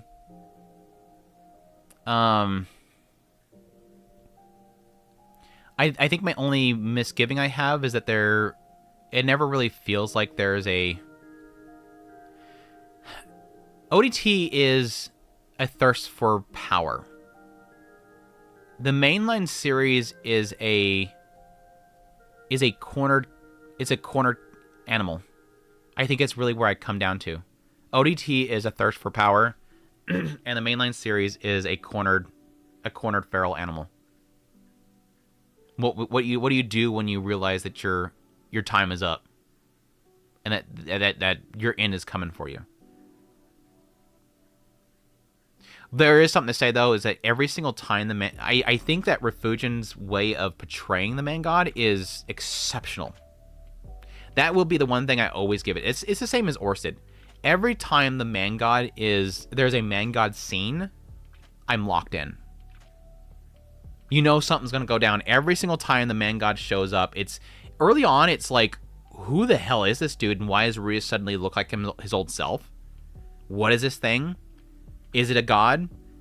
It slowly turns into, there's something suspicious about this person. I think it's a lot of help of Rudeus. It is interesting, and I think I've mentioned this before, it is interesting that Refugian himself openly allows the viewer, the reader, to be suspicious of his character, that you would want the rug pull to happen. Like, the man god ultimately, in the end, turns into a rug pull. In, again, volume 15, we had the big was it 14 or 15? We had the big rug pull when, Oldest shows up, of the man god was actually using the entire time. But it's odd because Refugian allowed the reader to be constantly questioning that, because Rudeus is so questioning. But yeah, every single time the man god came on, it was always fascinating. And I love his personality and his manipulation and all that kind of stuff. I definitely liked him as an antagonist because it's so unique as well. And in the end, it doesn't really turn into... I think the man god is sort of an example of why I do really like the ending, because it doesn't end up turning into a Rudeus wants to kill the man god. It turns into a Rudeus is satisfied, and he doesn't really care what happens to the man god after that. To have somebody that is so potentially destructive in his life be somebody that Rudeus doesn't really care about in the end is one of the more fascinating things about the series. There is almost I don't know if it's intentional. I think it probably is intentional. In the end, the man god is sort of like a reflection of Rudeus' old self. And the idea that everything the man god's about himself and self-preservation and not caring about anything and almost laughing and hating everything around him. Because Rudeus in his previous life is always inside of his room, looking outside and being disgusted by other people. Oh, there's that guy with those two girls under his arms. That's disgusting. I hate this dude. That's the man god. He's up there looking down at people and wanting them to suffer. He wants everybody to suffer just like he's suffering. I think in the end there is almost an element of like Rudeus almost seeing himself in the man god, which I think is sort of fascinating. Yeah, Ozzy, it kind of just hit me, and I'm not sure if I really kind of discussed that back when that ending came. I don't think Rudeus internalized that. I don't think Rudeus ever says, I see myself in this dude. But I mean, literally the later art is him almost looking at a reflection, right?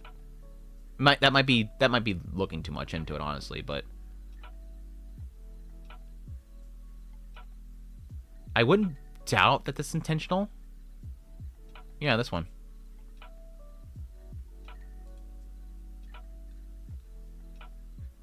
Is that a reflection? I don't know. That might be doing too. That might be, drawing too much, but.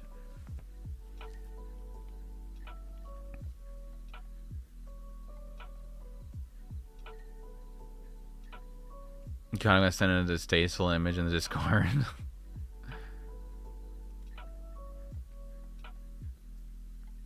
The nonchalant send-off probably hurt Man God more than middle finger as Rudy went out. Yeah, there was a. It's so funny because the entire time the Man God's like, "No, I'm gonna get him. No, I'm gonna get him." And I think when I was reading this moment, I think I was more focused in on specifically what Rudius' mindset was here. Rudius' mindset here was, I'm good. It's their life now. I raised them. He is a father. He's a father in this moment. It is, I did what I could. He's a father and a husband. I did what I could. I prepared them. It's their turn now. The world is dangerous. It's yes, the man god is a very specific and very unique case, but in the end, every father, husband, whatever has to deal with this at some point. I did all I could. I can't protect them from the world forever. Their turn. I'm gonna get them. They'll figure it out. I did all I could. It is a no regrets thing, obviously, but like. Anyways, I'm gonna yap forever on this one. The man god is a very, very interesting antagonist. It's not an evil pope guy. It's not an overpowered villain character. It's not a demigod. It is technically a demigod. It is not some crazy god. It is not the devil. It is not the demon lord. It is just presumably, and this is my theory that I had early on, it's presumably a Rudius that got a hold of power. My early predictions was that the man god was going to be Rudius, or is going to be another self Rudius. A past Rudius, a Rudius that was in a different timeline. But I think in the end he is a Rudius that hates the world and wants everybody to suffer. And I think a lot of it has to do, I was predicting early on, I thought a lot of it had to do with the fact that he could see his own death, and that was skewing his brain. Every single 24, what would go through your, how would you end up as a person if your entire life you're constantly seeing your death? It's just like, it's there. You can never look away from it. It's always in front of you saying this is how you're going to die. That would warp anybody. Like, this is your impending doom. You always have to look at it. It's like this television screen that's constantly attached to your head.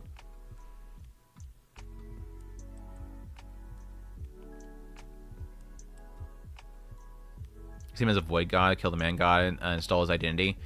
Yeah, I think that sort of implied, though, that he's just an individual that slipped in there. Consumed his body. Became powered. That would mess me up. Yeah. Where do you want against the man god? It just has to take longer for the man god to have it sink in. Yeah. I mean, give him credit, right? He keeps fighting. Even then, he keeps fighting, right? An episode exactly, Morty was seeing his death and spent the entire episode being destructive. Yeah. It'd warp you. It definitely warp you. Who else? Orsted. By far, easily, my favorite character of the entire franchise. Like, take every damn book, no matter what it is, whatever side story, any of them, put it in front of me, Orsted. Orsted was the best part about all of it. Even when there was a chapter where they didn't even mention Orsted, he was the best part of that chapter. Because he exists in that universe, he was a part of it. Like, even go back at ODT. It's technically, anyway, go back to ODT. Best character in ODT. Every single chapter, every single volume, Orsted. I love Orsted character. Yes, partly because Kendra Studa voices him in the anime. Not just that. Orsted again is sort of like a very unique antagonist turned protagonist, or not antagonist, a support character. Antagonist turned support character. I think the moment that I knew that Orsted, or when Orsted appeared with Nanahoshi and we confirmed that Nanahoshi was indeed another isekai, I assumed that Orsted was a good person. Like, there was something else there. But I found him to be the most interesting in the fact that, like, everything revolves around him. And in the end, it's more fascinating to have at the end of the story to come to the realization that Orsted technically was the main character. In the end, Orsted was technically the main character. Orsted was the protagonist. Orsted was, in the end, the one that saves the world. Now, granted, it's technically Rudius's influence into him allows him to change to ultimately become the hero. But in the end, Orsted is the hero of the story. That's the cool part. And then after Orsted's story kind of ends here, or at least kind of Rudeus ends from his storytelling of him, the things that Rudeus set up support him to get to the ultimate conclusion. Orsted in the end is he's my AMC, yes. He was too important. Yeah, he's technically like he's currently a support character, but eventually I think he becomes a main character. A main cast. Even if Mal and everything's going to keep him listed as a support character, he will be a main character at some point. Yeah, in terms of the world itself. Lana's going to prank you for this take, sir. Yeah, I think in the end, you're going to have that last sprint Lana come in for the clutch win. But yeah. Orsted Cultist with the super. Thank you so much for the support. Yes, gotta love Orsted Glaze. Dude, I love Orsted's character. Again, I think it's more fascinating. Again, jokes, not really jokes aside, because I really do actually believe it. That commentary aside, I think Orsted is, like, again, one of the more fascinating characters because, like, early on, he's so massively OP. And then it comes to the ultimate point where Rudeus is being, stupidly manipulated into attacking him. And having that moment where Orsted just completely in the end, like, your main character feels like he's becoming, like, pumped up with, like, all these OP, like, gears that he's making from, like, his mind of modern times. He's making a mecha suit and everything like that. He's building up himself. He's getting super powerful. He's getting trained and everything. He sets up this massive, like, jump on Orsted, this little trap that he sets up. And still, in the end, Orsted just completely slams his face in the ground. What a great, like, again, that's volume 15 right there. That's peak Mushoku Tensei. It's the fact that we had this build up to this massive battle, and in the end, Orsted says, "No, F you, you're down." You're not beating me. Like, it's still not going to happen. The transition from that point on, I think, is what made me fall in love with Orsted's character, because you have this, like, individual that has this goal, and Rudeus kind of just works alongside him. Yeah, the joke is the whole, like, Orsted Corporation thing, but, like, ultimately, it is this like individual that's now part of the story that is just opening up the world so much. Orsted's presence just opens up the world so much. He did it with, the first turning point where Rudeus gets, no, not the first turning point, but like the second turning point. It happens back there when Orsted donuts Rudeus. It expands the world. Every single time Orsted's on the screen, every time he's in the book, the world itself just gets more and more expanded. The look into the loops is really fascinating. And again, just the fight against the man god itself was very fascinating. But ultimately, in the end, the part that made me really, really love his character was the change later on. At some point, realizing this guy really cares about Rudeus, that Rudeus is rubbing off on him, and he's becoming somebody that actually cares about people around him. Because you assume, again, through all the loops, he's disconnected from people. He doesn't really want to connect to people because he sees them dying all the time. Now he's reconnecting with people, and he wants to help. He wants to fight with the power of friendship. He wants to embrace power of friendship. Love the content. Help us Mushoku fans have you as a safe place to enjoy this amazing anime. I appreciate that support. I really do. Thank you so much. Again, if you're here as anime only, spoilers. As the pinned comment says, this is completely full on spoilers. But yeah, Orsted is amazing, dude. Orsted is absolutely amazing. Love his character. And I love voicing him. Rudeus. Rudeus, I have come to fight alongside you. I will miss my Orsted voice. My Orsted voice. That I thought would destroy my voice. I legit thought that would, like, destroy my... Is a pin? Yeah, no, it's not a pin comment. It's a pin in the chat. In the chat at the top there, it says, "Warning! This live stream will be discussing spoilers of the novel series of Mushoku Tensei. Do not watch if you're an anime only." Yes, you will get spoiled that Zenith runs off with Sylphie, and they kill Orsted together. Zenith, healing and supporting Sylphie as she blasts him. Something new. Love it so much. It really doesn't take away from the show for me. All right, cool. Yeah, some people don't care. Some people legit don't care. But yes, spoiler for you. Orsted is like the most legit of everything, is like the most incredible character of the entire series. So look forward to that. Which is great because he's voiced by Kendra Suda, so we get the best character of the series voiced by Kendra Suda. Entry Soldat's backstory from the Press Magician's arc manga.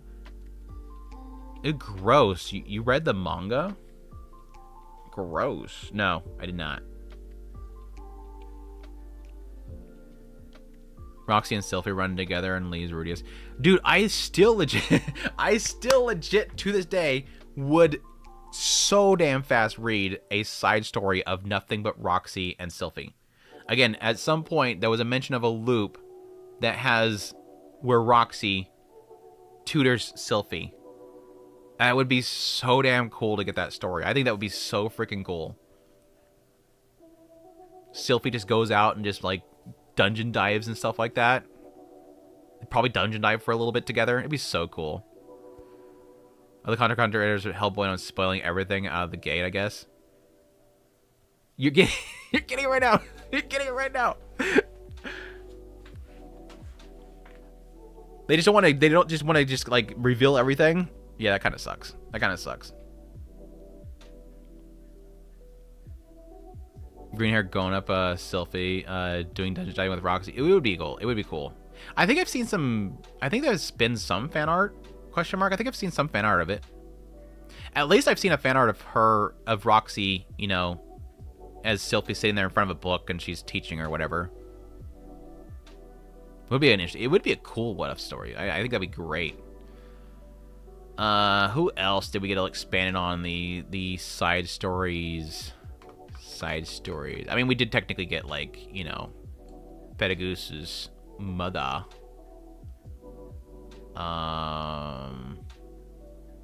Paul. We got some side stories of Paul. I think Paul already for me was up here in the top. I think Paul is the redemption story. Like I think that a lot of people kind of get that whole like again back and forth whether or not Mushoku Tensei is a redemption story or not. Again to this day I don't think Mushoku Tensei is a redemption story. Anti-Rack, thank you so much for the support. Thank you. Need some Sylphie X Roxy Yuri. Hey, sure. If it goes that route, if it goes that route, it goes that route. All right. I'm not gonna be against it. Paul is the redemption story. I think of this entire story. Is there another equally satisfying redemption story in this series? No?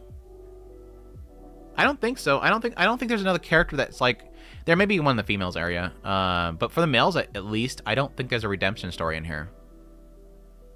They're all basically just trying to survive or they're just going about their days. Yeah, technically, Rijerd is a redemption story.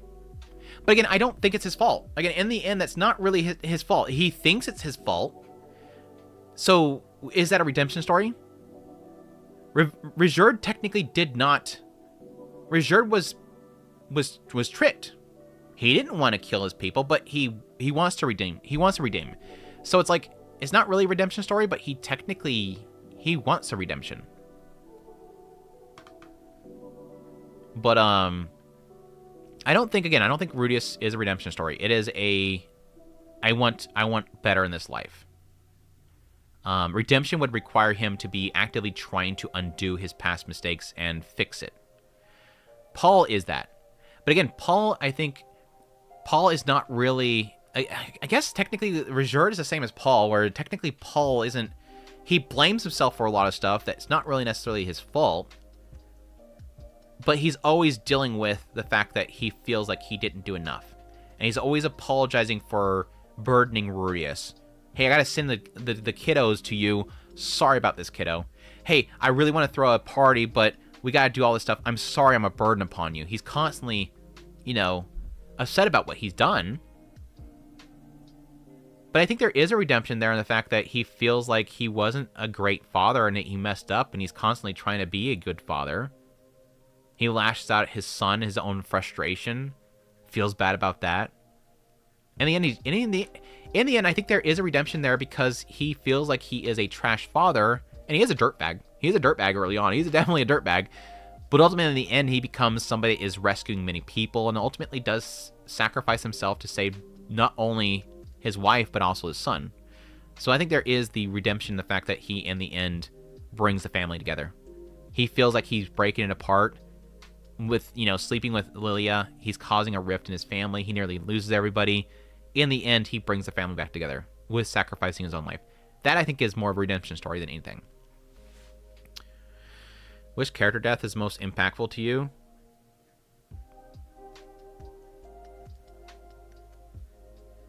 Paul? Yeah, I don't think there really is any besides Paul. Throughout the entire series, the one that hurt me the most was Zenith. Because Zenith was always there. Zenith was always there hurting me. If you guys look, I have this, which is the the best of clips. I was legit watching this last night and getting all teary-eyed. Watching this little like best of clip thingy, for those that need it later on, if you guys want to check it out later on.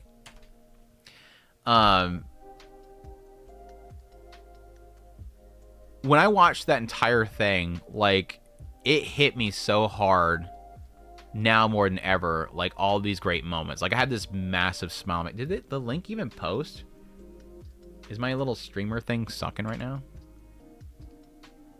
There it is. I don't know if that was the earlier one or this one.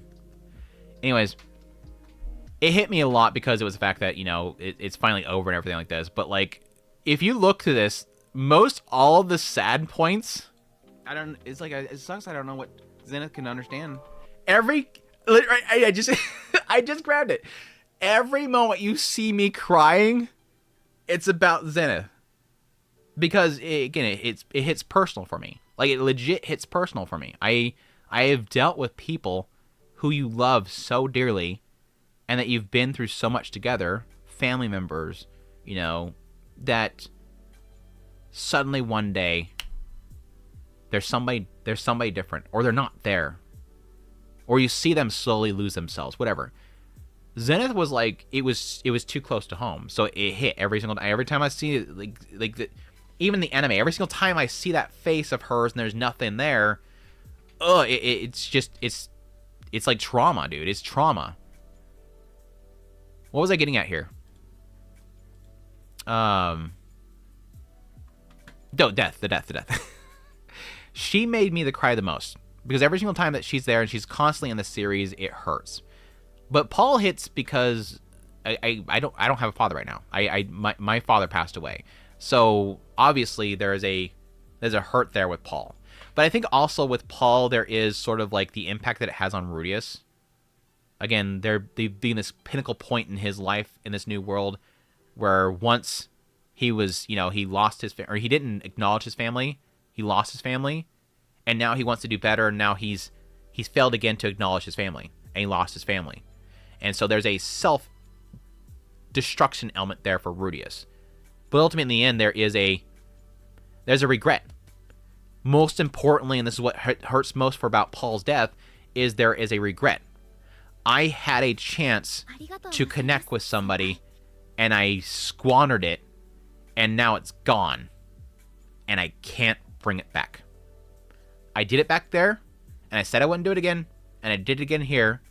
I failed to have a moment with my father and see him as a father.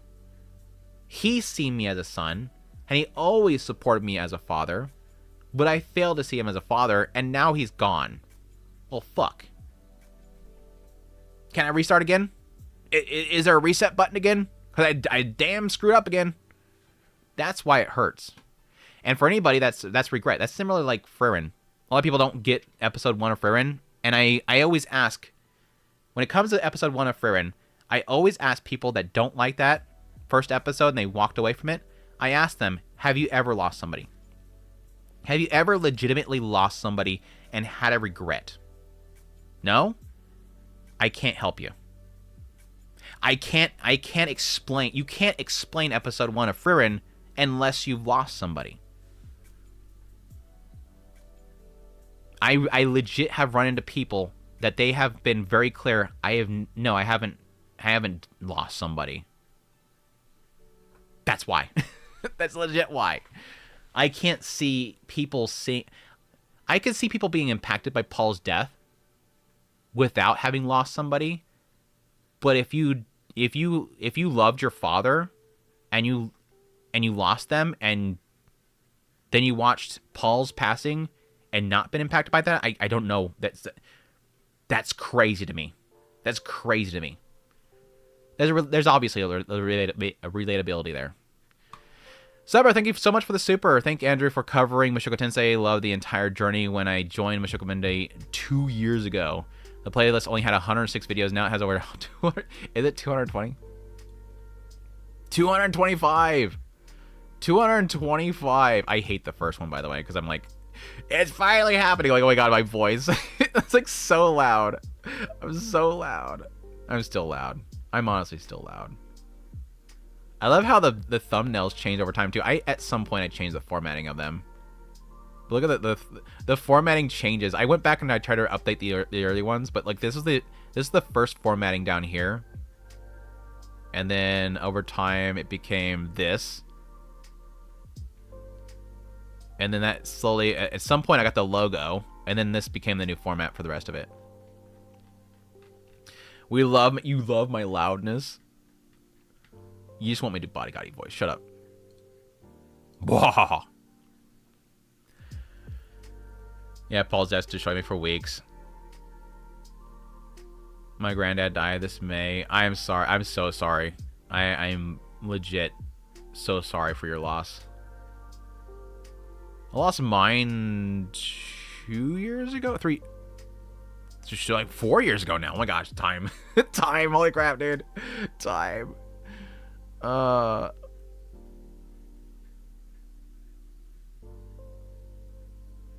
heard it's finally happening. At least 100 times, right? It's finally happening. I'm finally reading Mushoku Tensei. No, because I legit took me forever to get the novels. I remember that. Like, I watched that first episode. It took me forever to get the volumes. And I was getting mad at Seven Seas because the season just ended. And I'm like, everybody right now is buying this damn novel. Where's the novels? Like, Seven Seas print them. Like, there was so many of them missing. It was crazy. Been here since the first episode of season 1. Dang, Lucas. Long timer with the channel. Thank you so much. Went back before you became you were Monoto when you first watched the anime. Okay, there's a reason for that. Okay, there's a reason for that. Let me explain, Rose Moist. Let me explain. I did podcasting for the longest time, and the emphasis and what I believed was the case with podcasting was that you have to be a podcast voice, and you're talking like this. And people want like a more easy to consume, relaxed voice. This is a podcaster voice. And so when I started doing YouTubing, transitioning from mainly just podcasting, this was legit me. Was just talking in the microphone like this. And being right next to the microphone and making sure that it sounded very clear. And then over time, I had to evolve how I do videos because people see me now. Now you can see me now, not just a voice. Now I need to be active.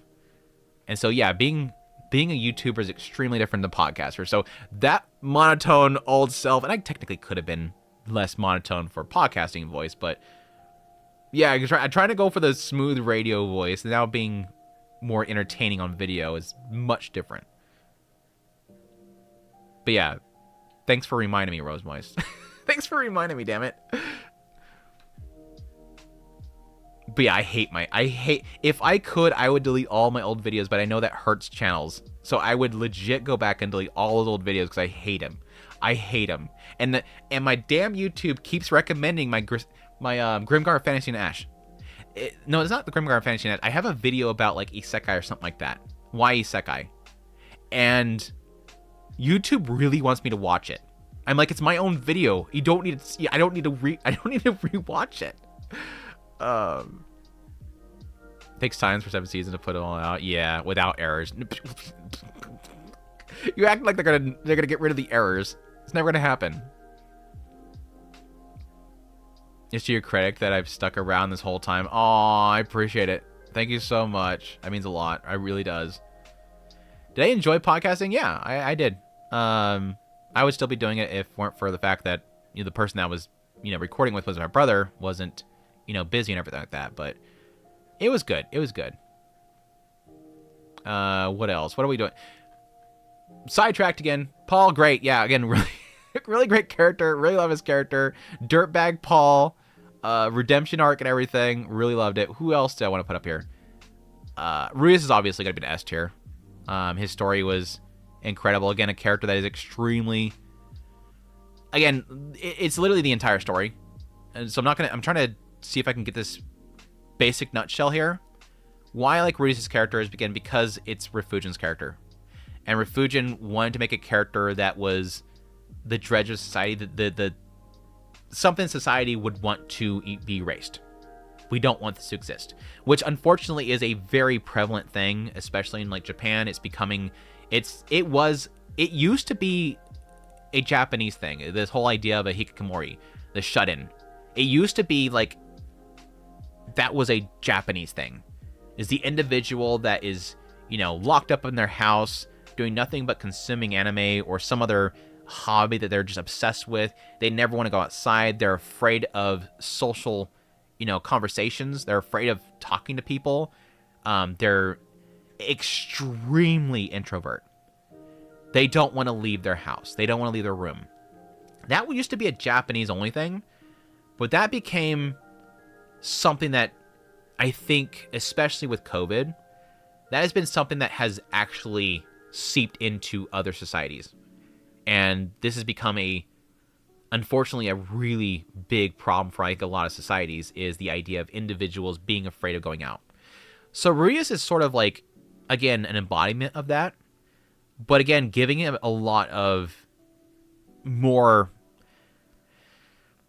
I think Refugien wanted to give an extreme, and it was on purpose. Refugien wanted a character that everybody would want to be dead. And then to have that character be isekai'd, like we before even Refugien even wrote this, there's been tons of isekais, tons of them, way back into like the 70s, maybe 60s. I mean, even further back in that, if you go to other other countries and whatnot, like American writing and whatnot, there's been stories about isekais for hundreds of years. But what Refugien did was like took this typical isekai trope that was in like popular manga and novel series and decided to go to the extremes. Let's take a character that needs it. I think that's really the thing.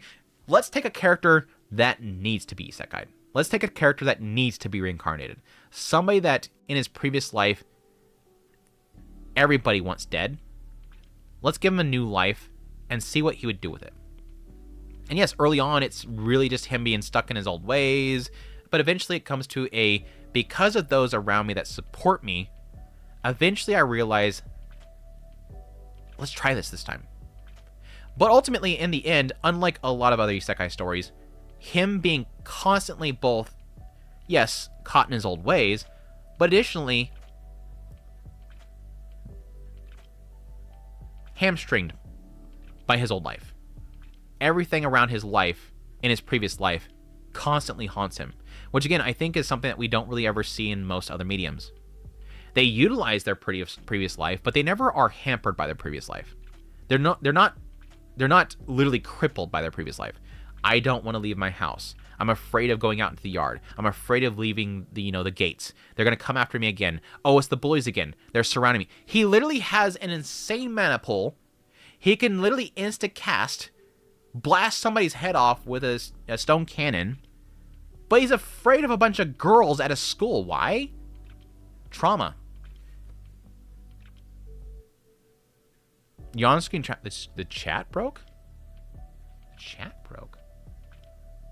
Chat? Nobody cares about the chat. I don't know how to reset it. Let me see if Jake could just go in here. Okay. Never mind. You don't get the chat. Get rid of the chat. Nobody wants to chat. You don't even know how to restart it. I wouldn't even know how to restart it. Let me do this.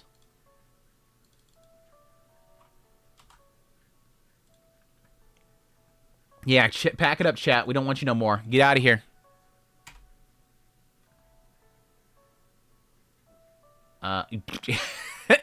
It legit don't load. Is the entire website down? I wonder if the entire website's down. No, it's still up. Log in with this. Yes. Yes.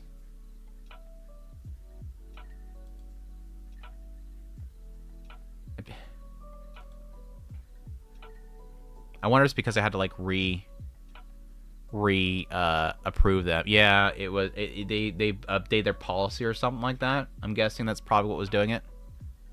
They legit just cut me out because they're like, you haven't approved our new policies. You must approve us again so that we get more access to more of your information. Anyways, what are we talking about? Thanks for thanks for distracting me, damn it. But yeah, I think it was purposely meant that Rudeus would be like the worst in the worst, because again, I think the ultimately end story is, again, what I think that Refugio was going for here was, here's somebody at their worst, and yet they changed and got better. Now, again, there is the argument to be made of in the next life, but I think it is a positive note, the idea of you don't need to do that. You could still do it here. Because I think even at...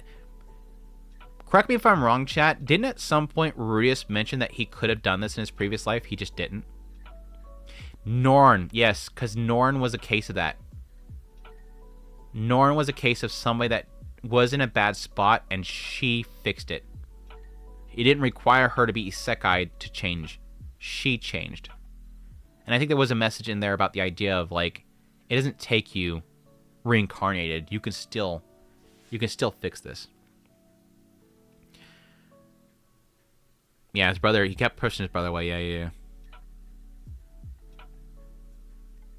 Yeah, I think in the end though, I have my misgivings about the way that Rudeus is wrote. It's mostly around the fact that I think that Refugio, and I think this is a Refugio thing. Refugio himself every now and then unfortunately gets a little bit repetitive about things. he likes to kind of just keep dredging things up. He'll have not a lot of cases. I mean, it's the Rudeus brain, right? How many times do we joke about the Rudeus brain, where he overly thinks about things and he spends like an entire 5 chapters constantly just waddling in something, and it's like, dude, stop.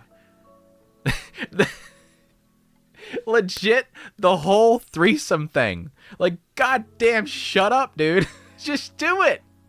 Just do it. Go bang him. I don't care, but goddamn, stop thinking about it. And again, you have the whole like thing around Otis, which I think Refugio unfortunately kind of assassinated his character really badly. It's really with all of his kids. I think Rudeus as a character gets very assassinated when it comes to the kids. Volume 10, right.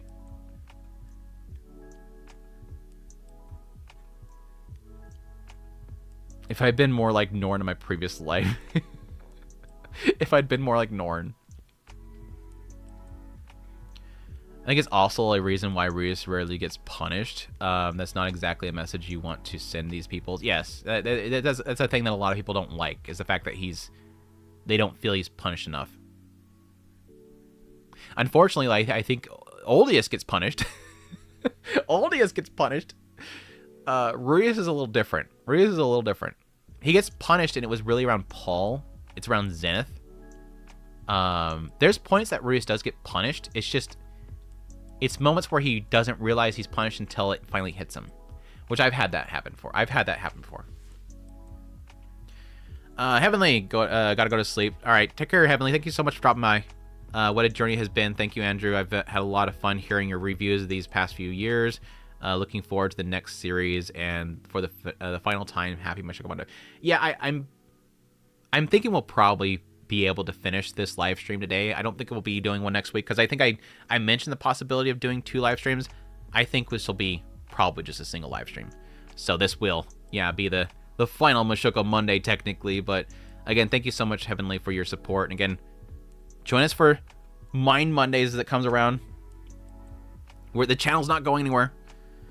What if Rudius and Paul switched places? Would you think they'd been better on Paul Gaiden? What do you think? You mean like if Rudius was reincarnated as Paul in Nobility? Oh, that would have been horrible. Oh, Rudius as Paul would have been insufferable. That story would suck. I think Rudius needed to be where he was at. Like I think Paul and Zenith saved him. Again, I truly do believe in the end, Paul and Zenith and Roxy, Sylphie, they saved him. They legit, that environment was perfect for him. We talked about this.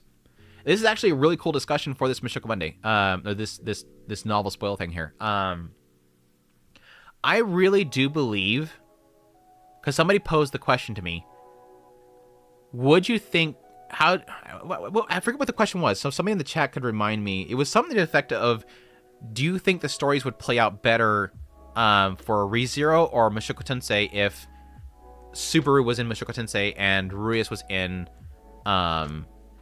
ReZero? And it was no hesitation, very, very little hesitation. I didn't even have to think for it very long before I realized that, yes, Rudius would be screwed in the ReZero world. That would not work out. The ReZero story would not play out properly if Rudius was in that world. But I could see Subaru pulling something off in the Mushoku Tensei world. I think Subaru would be just perfectly fine in the Mushoku Tensei world. Rudius would fail miserably in the ReZero world. One, somebody had to point this out to me, and I finally realized it. One, Rudius would have his old body. Subaru went to that world with his body. It wasn't a reincarnation. Rudius would be the self that he hates. The self that he loathes. He'd be transported into the streets of that city, and people would quickly find him to be, one, not very attractive and repulsive, but two, he would hate himself, and he would still be a shun in nature at that point, so he would quickly find a spot to hide, and he'd probably die very quickly. He wouldn't be chasing after, Amelia. And if he did, I don't know that Amelia and Puck would be very accepting of him. People would see him as his fat, ugly self, and he would see himself as his fat, ugly self. It wouldn't play out very well. It would quickly kind of devolve.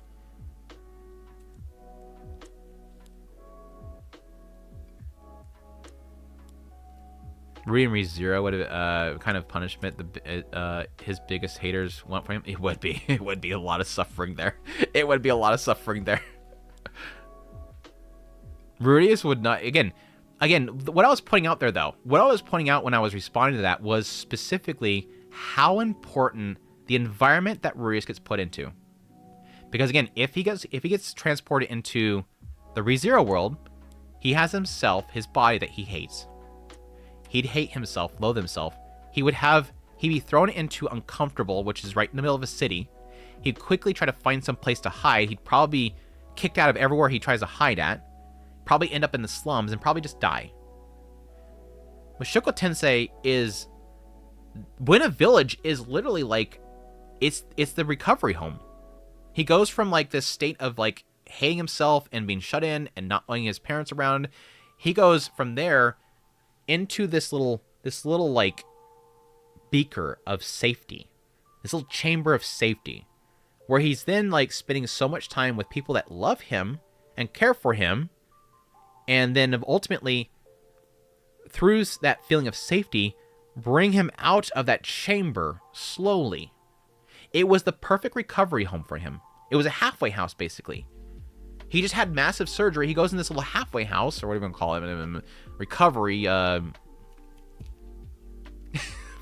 Blanking on the name of the term of recuperation after surgery.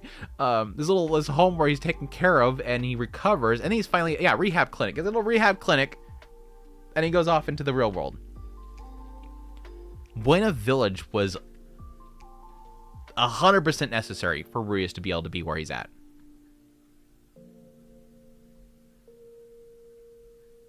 So it's a literal starter village for him that was necessary.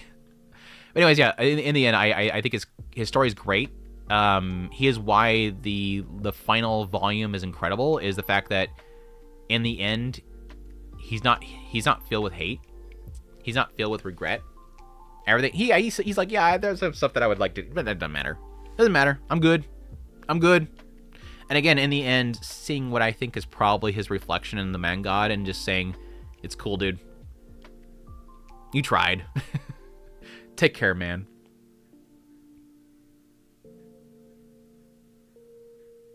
I think Subaru would last if he has returned by death. But I think Subaru is arrogant enough that he would get himself killed if he doesn't have return by death. Yeah, but again, you have to remember that Subaru would be being reborn.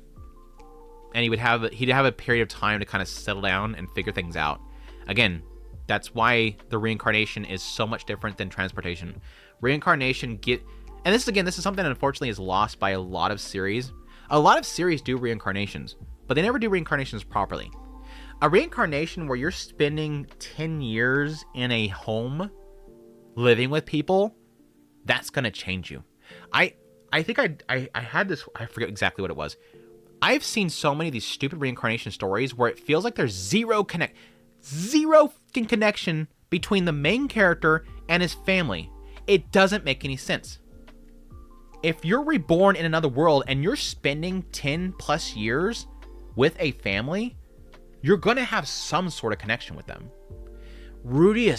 Even Rudius had connections with his family, and he even actively, and again, regrets this, actively pushed them away as strangers. Even Rudius himself acknowledges at some point, God damn it, that was my dad. That's right, that was my dad. Oh, that's right. Him, that guy.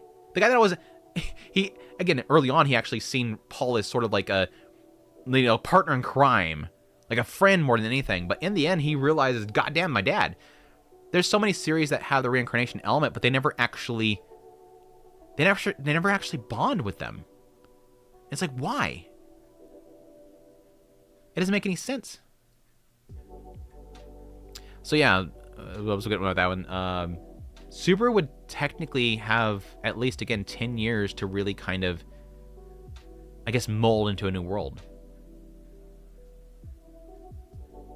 Somebody just throw deuces and leave. Yeah, they legit, like, get to a certain age, like, oh, I'm OP now, I'm going to go out on my journey. Okay, take care, kiddo. And they never see the parents again.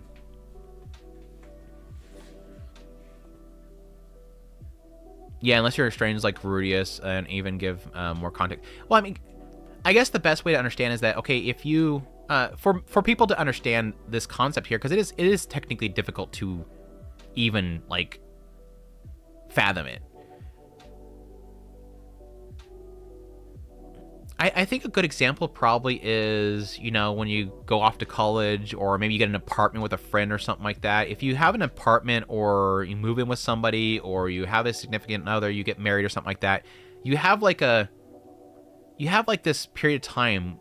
Think about like 10 years living with somebody that isn't your parents. You get a really close bond with those individuals. I would think over 10 years. A bond that you don't have with like a normal everyday person acquaintance that you know. You get to know people. You learn about everything about people in a 10-year span when you live with them. It's hard not to. It changes you. It changes your perspective of those people. And yes, there's a lot about their expectations of you that sort of gets molded as well.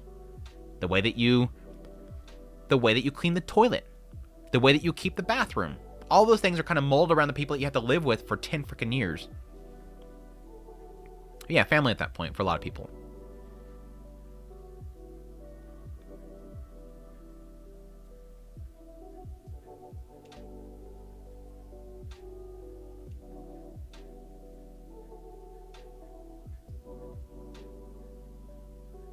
Nanahoshi is realistic. I do like Nanahoshi's perspective too, because again, she's also the perspective of like, I just want to get back home. Like, how often do we get that anymore? There's barely any isekais. Like the after the first episode, they don't even talk about their previous life. Nanahoshi's like the rare example of like, I gotta get out of here. And there used to be that used to be a lot of isekais back in the day. For those who don't know, Like a lot of early isekais, at least the adaptations, a lot of early isekais for anime were like, they open up with, God dang, I got transported, how do I get back? And then they keep thinking about how they're going to get back. And eventually the story ends with them getting back. Now anymore, they don't even think about their previous life. They're like, okay, what next? Like, no looking back, no rearview mirror.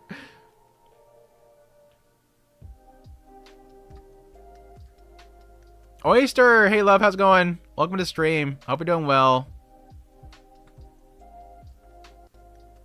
Inuyasha, Angel Beats, hell, even Digimon. Yeah. They all, well, Inuyasha's constantly back and forth, right? It's constantly back and forth, right? I'm making this up. Shut up, dude. I correct you. You legit say that you didn't actually watch it. Shut up. Shut up. Get out of here. God, yeah, shut up. Anyways, y'all making me want to move on now. Y'all making me move on. Shut up. So that's the main character. Who else did we get more of? Rizurd.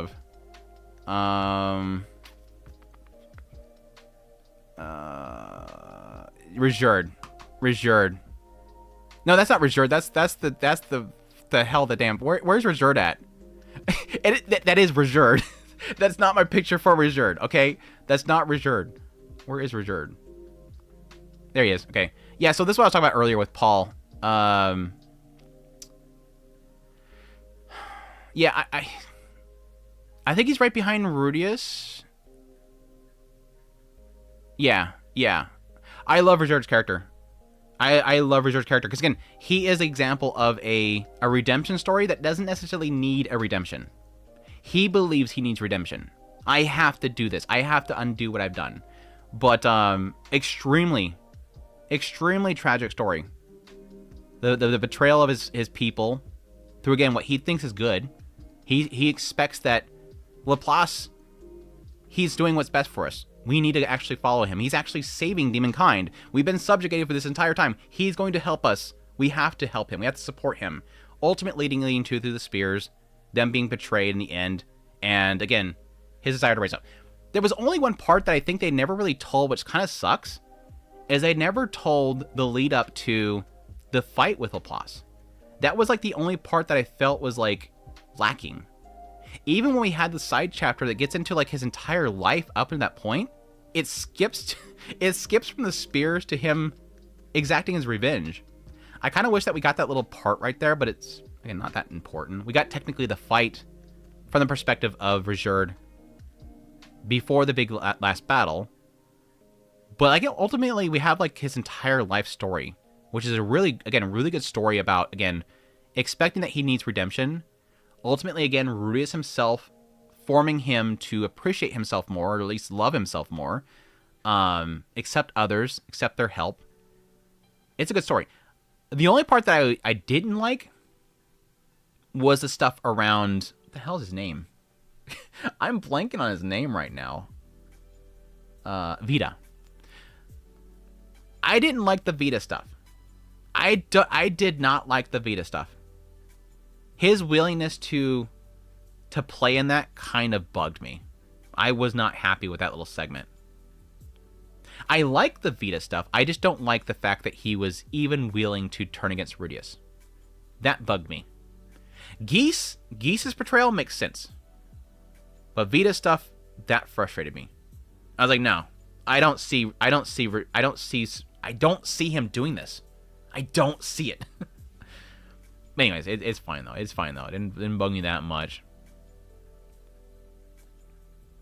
Yeah, it was so frustrating because it's like Bodyguardi, right? Because like the entire series, I'm going, please bring back this character. I love this character so much, and they finally bring him back, and I'm like, not like this. They finally bring back Rizurd, and it's like, no, not like this. Please, not like this. I love Rizurd though. He's great. He's great. I could watch an entire series on Rizurd.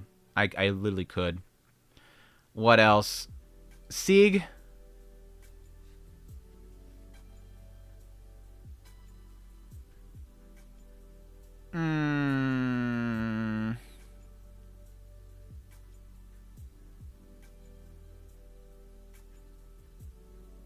B for Batman. Spud Monkey, shut up. Dude, I'm legit going to ban you, Spud. I'm legit going to ban you, Spud. I think I'm a B. Haven't watched the PV. Yeah, we watched it earlier. Leaning towards A. I kind of want to do A, but I like his growth. I think he's got a solid growth, but I think that Refugin was trying too hard to make him into a Rudius, and it's like, it doesn't work. It just doesn't work in this world. And again, by the time I read his story, I just gone through that same story twice already. And I'm like, I'm tired of it. But I do like him and Calman III. I think their relationship is great. I do, yeah, I kind of like this stupid. I do like how they play into each other. I like, okay, fucking hell, dude. Damn it. I'll put him next to his Shisho, okay? I'll put him next to his Shisho.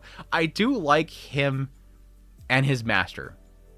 Those two are great, but like, I have to admit, besides, I think him and Pax Jr. is great. I think him and Pax Jr. has like a massive potential there, and I would love to get that entire story, which again, I'm assuming we're eventually going to get that story. We've teased it so much that has got to be told. We left his side story with him literally gearing up to go kill his brother. That story has got to get told, and that could be really good. But I'm hoping they'll expand on it more, because we technically jump forward to we're going off to battle, and then it stops. So, Cheddar Man. For Cheddar Man.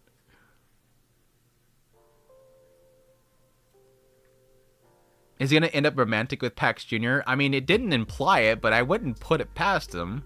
I mean, I don't think it implied him getting with anybody. He didn't even get with Sadiatu. Sadiatu was... I still think he probably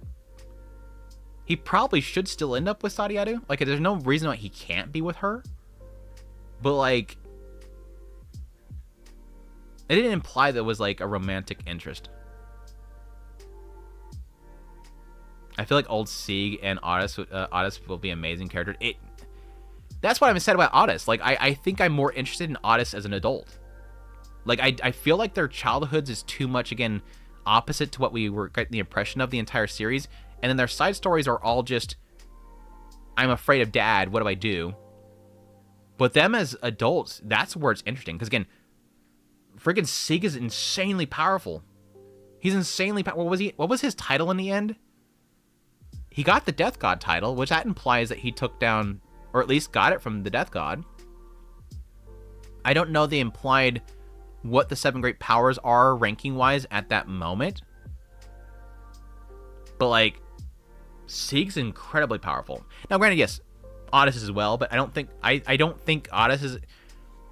My assumption is that Sieg is going to be, like, incredibly more powerful than Otis.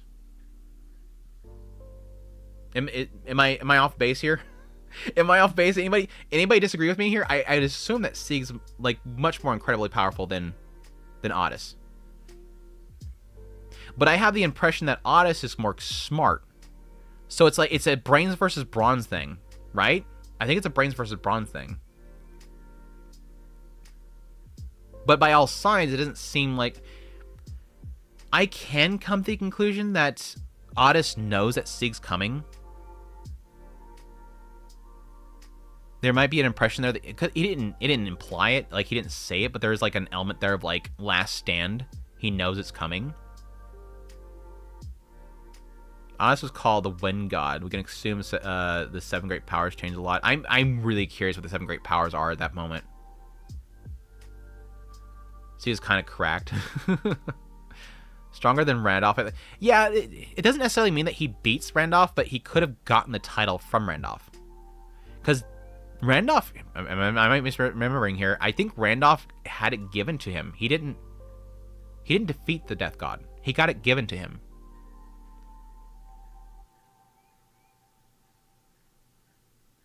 Probably the plus factor is kind of a cheat. Yeah, the fact that he has something is obviously a big part of his strength.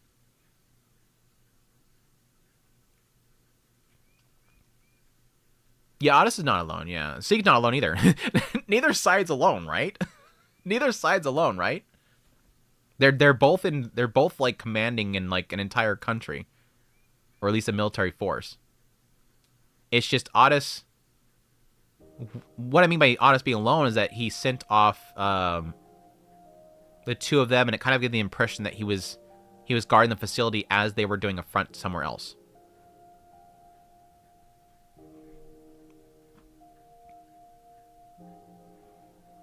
Cheddar Man always fights alone. No. No. Anyways, yeah, I kind of want to put it in B, but I do like these two. I do like these two together. I think this was a great pairing. An unexpected pairing, but a really great pairing. Him and Kalman III was great.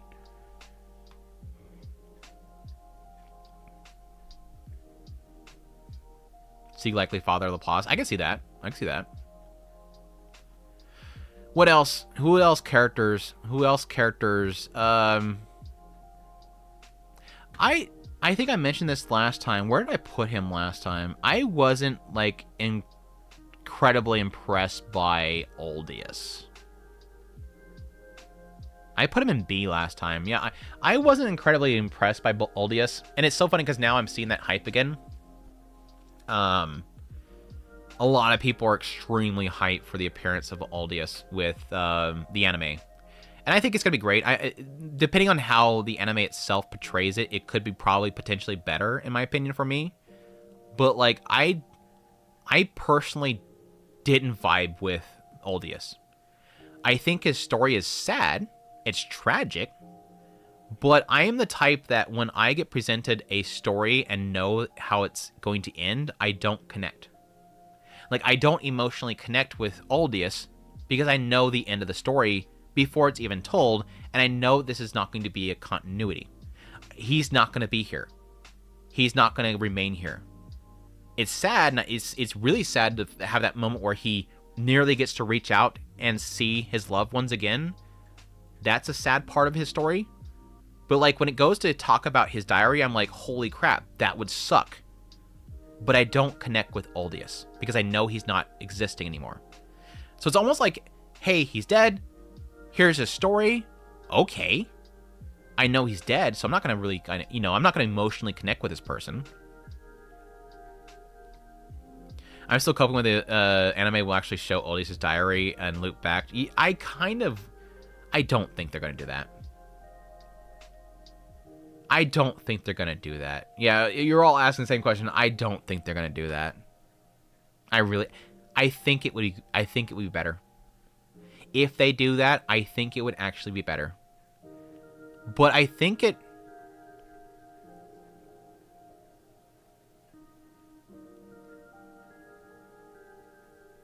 spoils things. No, it doesn't. It doesn't really spoil things. Yeah, I don't.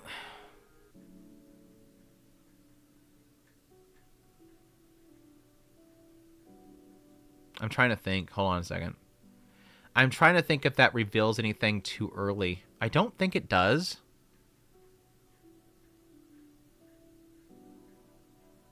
Because it's legit, like, it's whether or not he goes to the room and it's whether or not he gets stopped by Aldius before going and letting the rat out.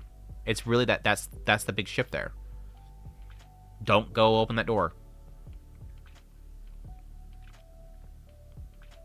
I don't think they'll do it. And why I say that is because it would take too much time.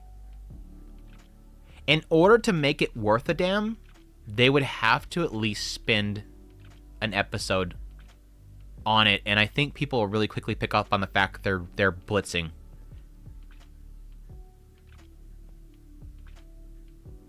Because what essentially is going to happen is if they do play it that way, and again, they don't like spend an entire like 4 episodes on it, it would literally be Rat gets out, Roxy's not doing well, she dies, or we go out to Millis, we try to find a cure, we lose Cliff on the way back, we come back here, she's already dead, gosh dang it, I started getting upset, started drinking a bunch, Sylphie leaves me. Like, it would feel, the pacing would feel off for people that don't know what it's doing, right?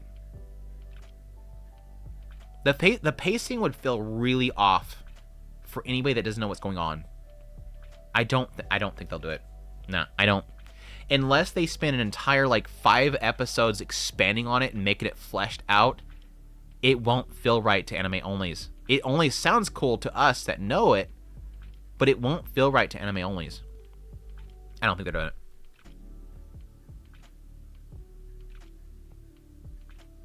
They will cliffhang an episode on an old fart sitting in a desk.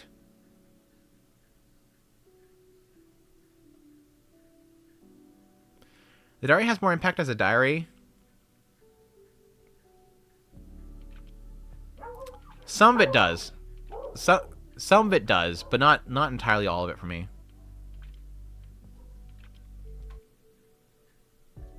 Again, there was a lot of the diary that was kind of disconnected for me, unfortunately. I still think it's a B, because I can't really connect to him. I legit can't connect to him, unfortunately. It's a cool what if. It is definitely a cool what if. But him as a person, I don't really connect too much to. Yeah, it's going to be very montaged. I really see a lot of that stuff's going to be montaged.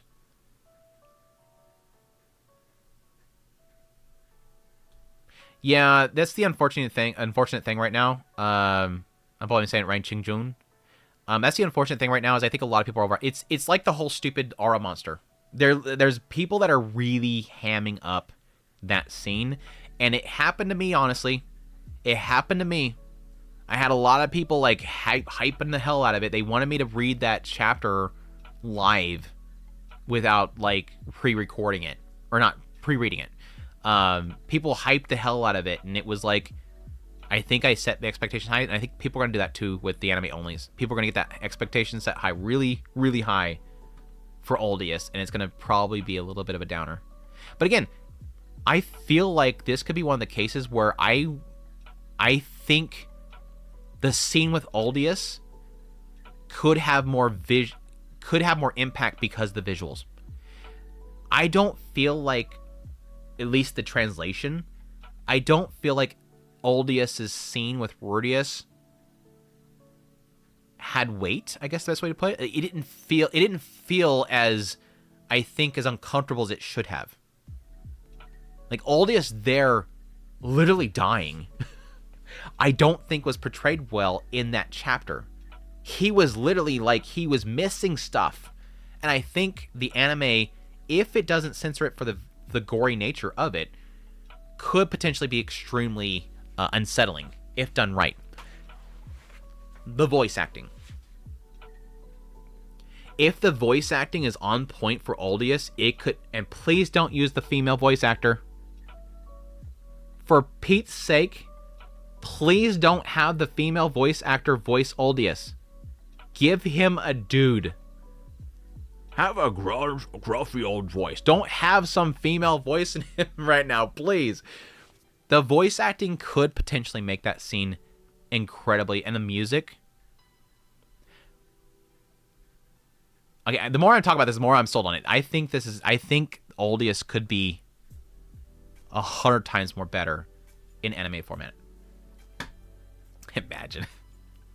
I mentioned this in one of my live I forget where I mentioned it, but I legit realized how badly they needed to change voice actors the moment this new season started up, when we first seen Rudius and he's in bed with Roxy, and he legit, like, you have the inside Rudius, old Rudius's voice playing, and he's talking about the situation. He sits up in his bed, and he's got like this, he's got the chiseled abs going on. Like, this dude, again, Rudius taking care of himself. Like, this dude looking good.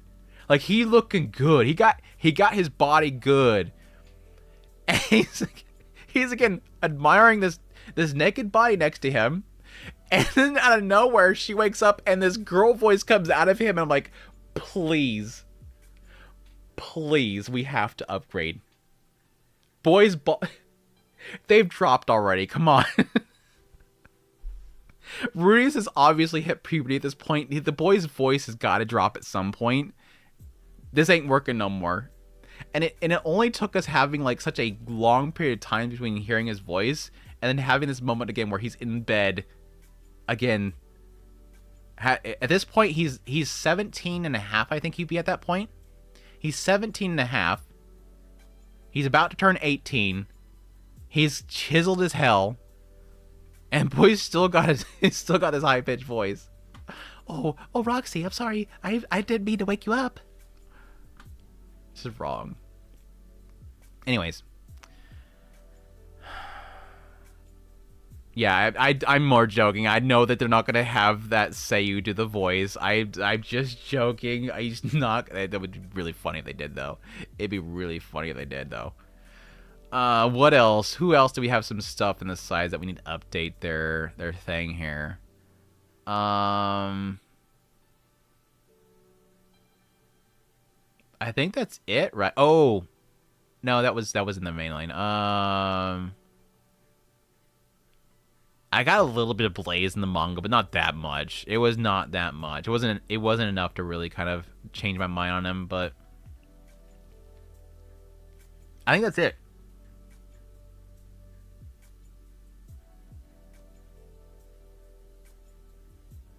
Yeah, I think that's it for the males. Let's get into the important stuff. Let's get into some important stuff. Gino, we didn't have anything new. Gino was all explained in the novel series, the mainline series. I'm talking about like side stuff. We didn't really have any Gino stuff in the side stuff. In the based on the mainline series, I think I put him in like a B, right?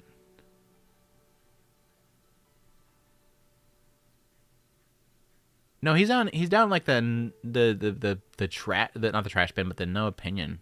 Huh. Curious. I don't know why I put him down there.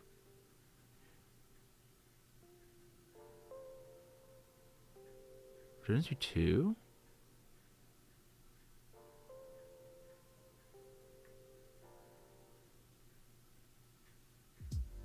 Oh, yeah, okay, sorry, yeah, okay, yeah, Redundancy 2, okay. My brain was thinking that was in the mainline series. My brain was thinking, yes, technically we get to see him as a father. We get to see him as a father and everything. Not really much though, right? Not really much though, right?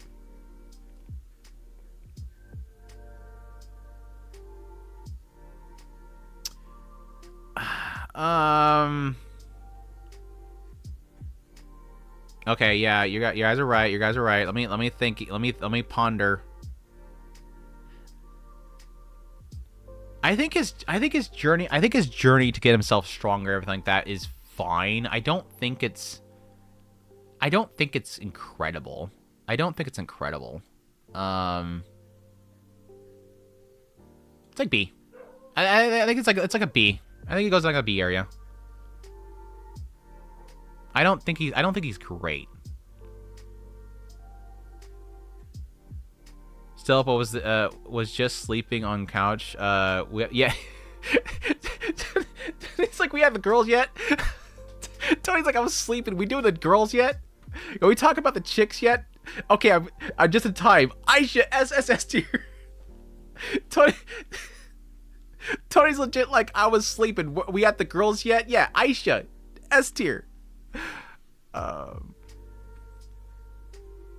It was more about Edis and Nina. I mean, the core thing there is the fact that he gets stronger for the sake of claiming her, but it's like, again, it's nothing like crazy deep there in my opinion. So he just becomes really cool. Like Gino's story is legit. He goes from weak boy to, okay, he's kind of cool right now, right?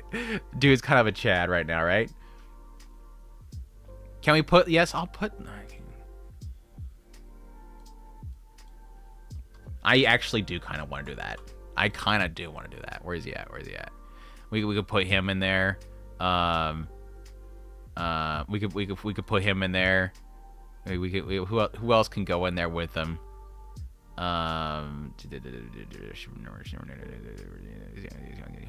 We gotta put Saros up here like the S tier. Because Saro knows Saro knows where it's at, right? Saros knows where it's at, right? I do like Saros. I wish we had more Saros in it. Yeah, I think that's it.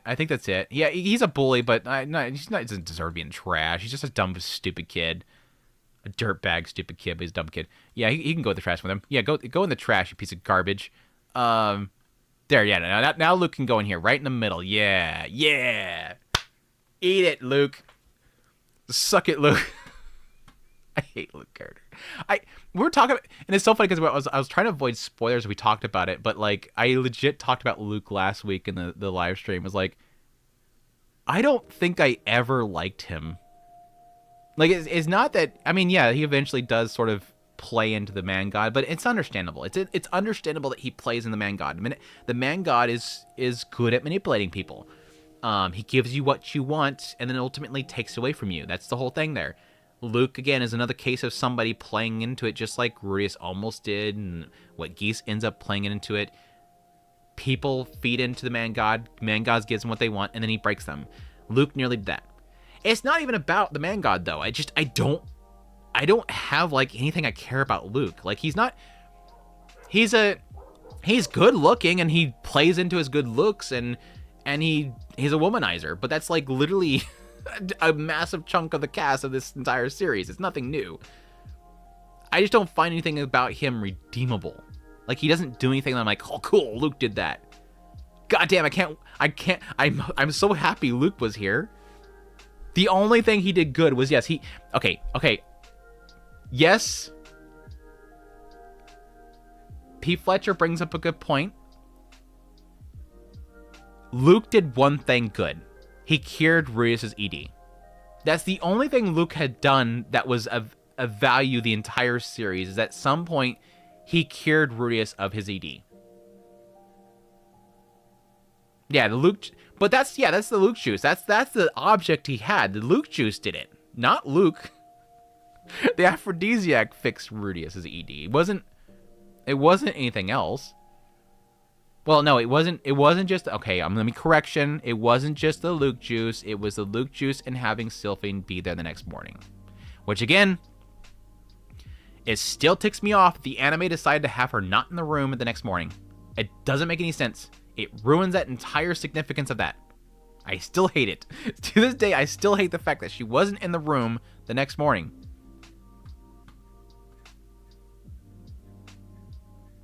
The juice is the only W Luke has. How does he fumble the Osprey Kingdom after Ariel secures Christina's political marriage? Legendary fumble.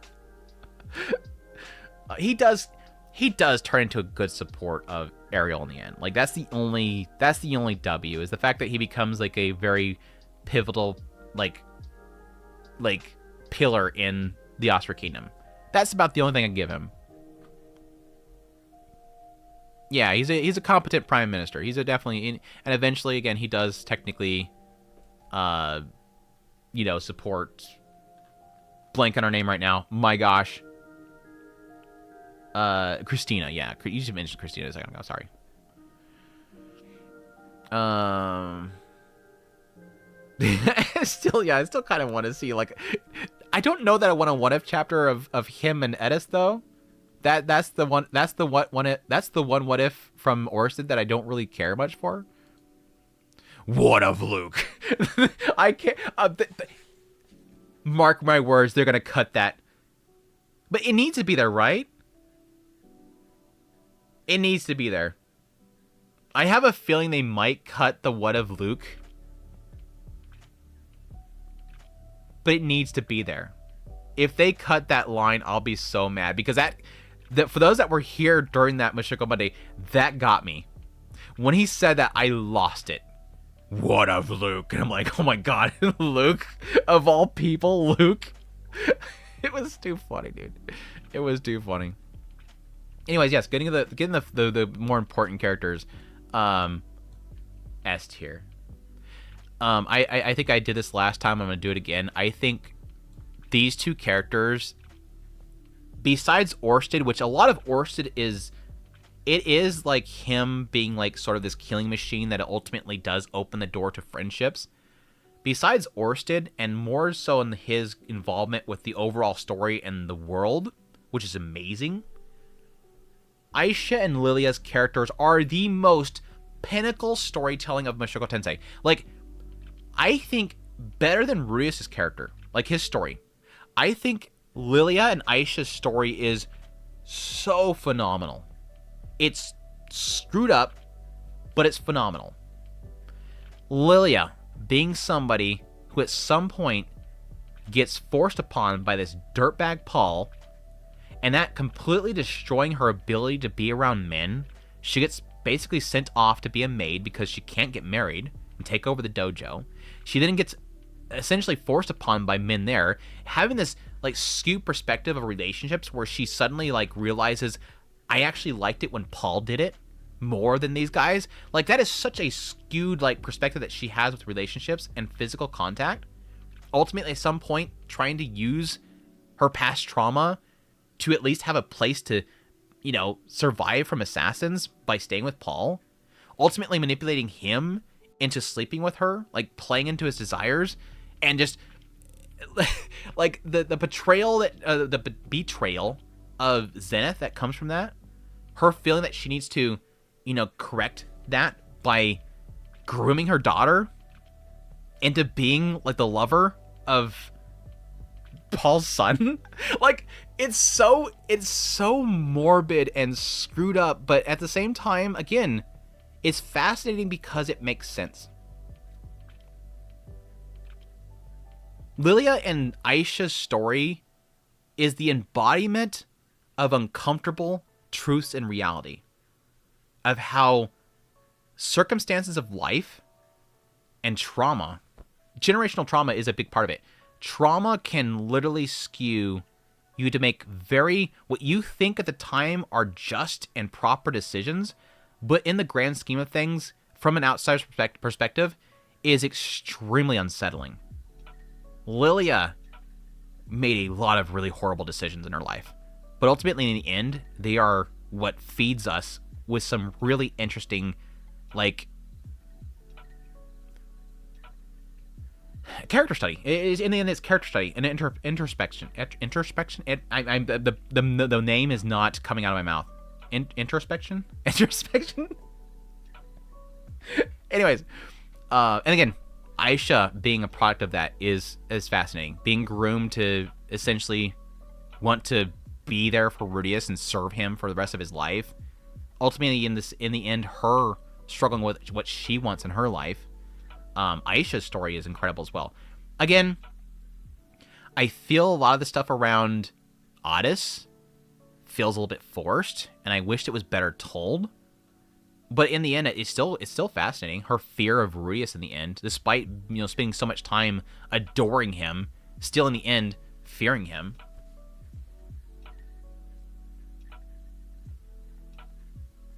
Also, yes, spoilers for those that are anime only, is Aisha's plant does in fact kill Lucy. It was screwed up. I mean, they probably could have probably had less time spent describing what happened there, but it was pretty screwed up. That little beat taking out poor little Lucy. She was a good daughter. Like, she was a very cute daughter. It's tragic. Very tragic. And the fact that Dillo was involved too, I don't know what that's about. Like, suddenly out of nowhere they're talking about how Dillo like hit the vine at the same time, and it caused it to go quicker. But it was like, okay, Dillo, I don't know why Dillo was there. Dillo should have been in the back where they always keep Dillo. For some reason, Dillo's there now. Yeah, the plant, and it sucks because the plant had nothing. I mean, it's just a plant. Like, it's like saying a dog has to be put down if it bites somebody. It's like, it's a dog. That's its instincts. It's fears for its life. It's gonna nip. Like, if you corner a dog, if you corner a plant, it's gonna fight back. You know, they should have just replanted it outside or something like that. Anyway, sorry, killing that dead horse. But yeah, these are legit my two favorite characters of the series. More so Lilia, but again, byproduct is Aisha, and it's extremely interesting. Anime Only's having a stroke right now. They're like all waiting for that moment that plant goes crazy. Every time the plant's on scene, they're like, they go, is it time? Is it time? Is it gonna happen now? Oh goddamn, is it gonna happen now? When you consider the water god style requires a acidic lifestyle, Lilia may be related to Rita.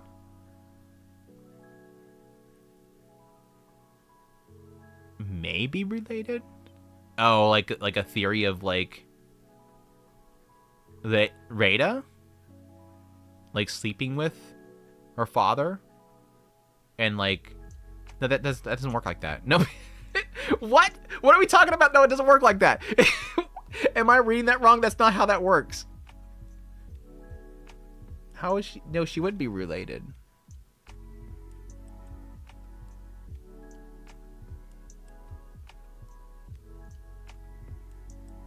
But again, that was, I don't even know if that's canon. Was it confirmed canon that Rada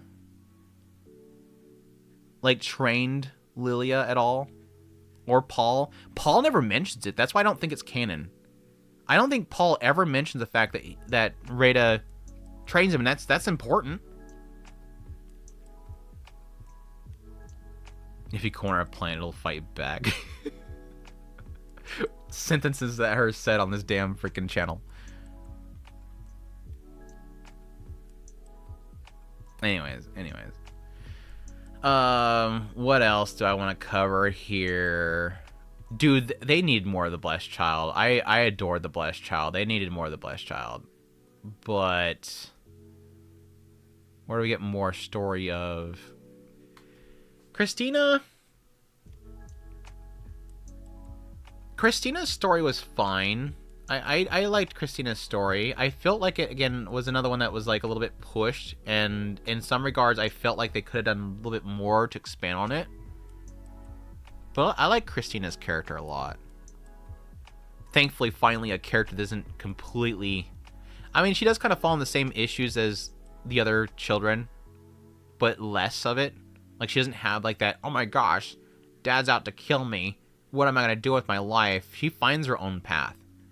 But unfortunately, a lot of it's kind of told from a different perspective, so we don't get to see much of her perspective, which that frustrates me. I feel like I wish that Christina's chapter was more of her perspective. But not incredible. Not an incredible story or anything like that, so I'll put her like B. I don't know if I don't think I even tier listed her last time.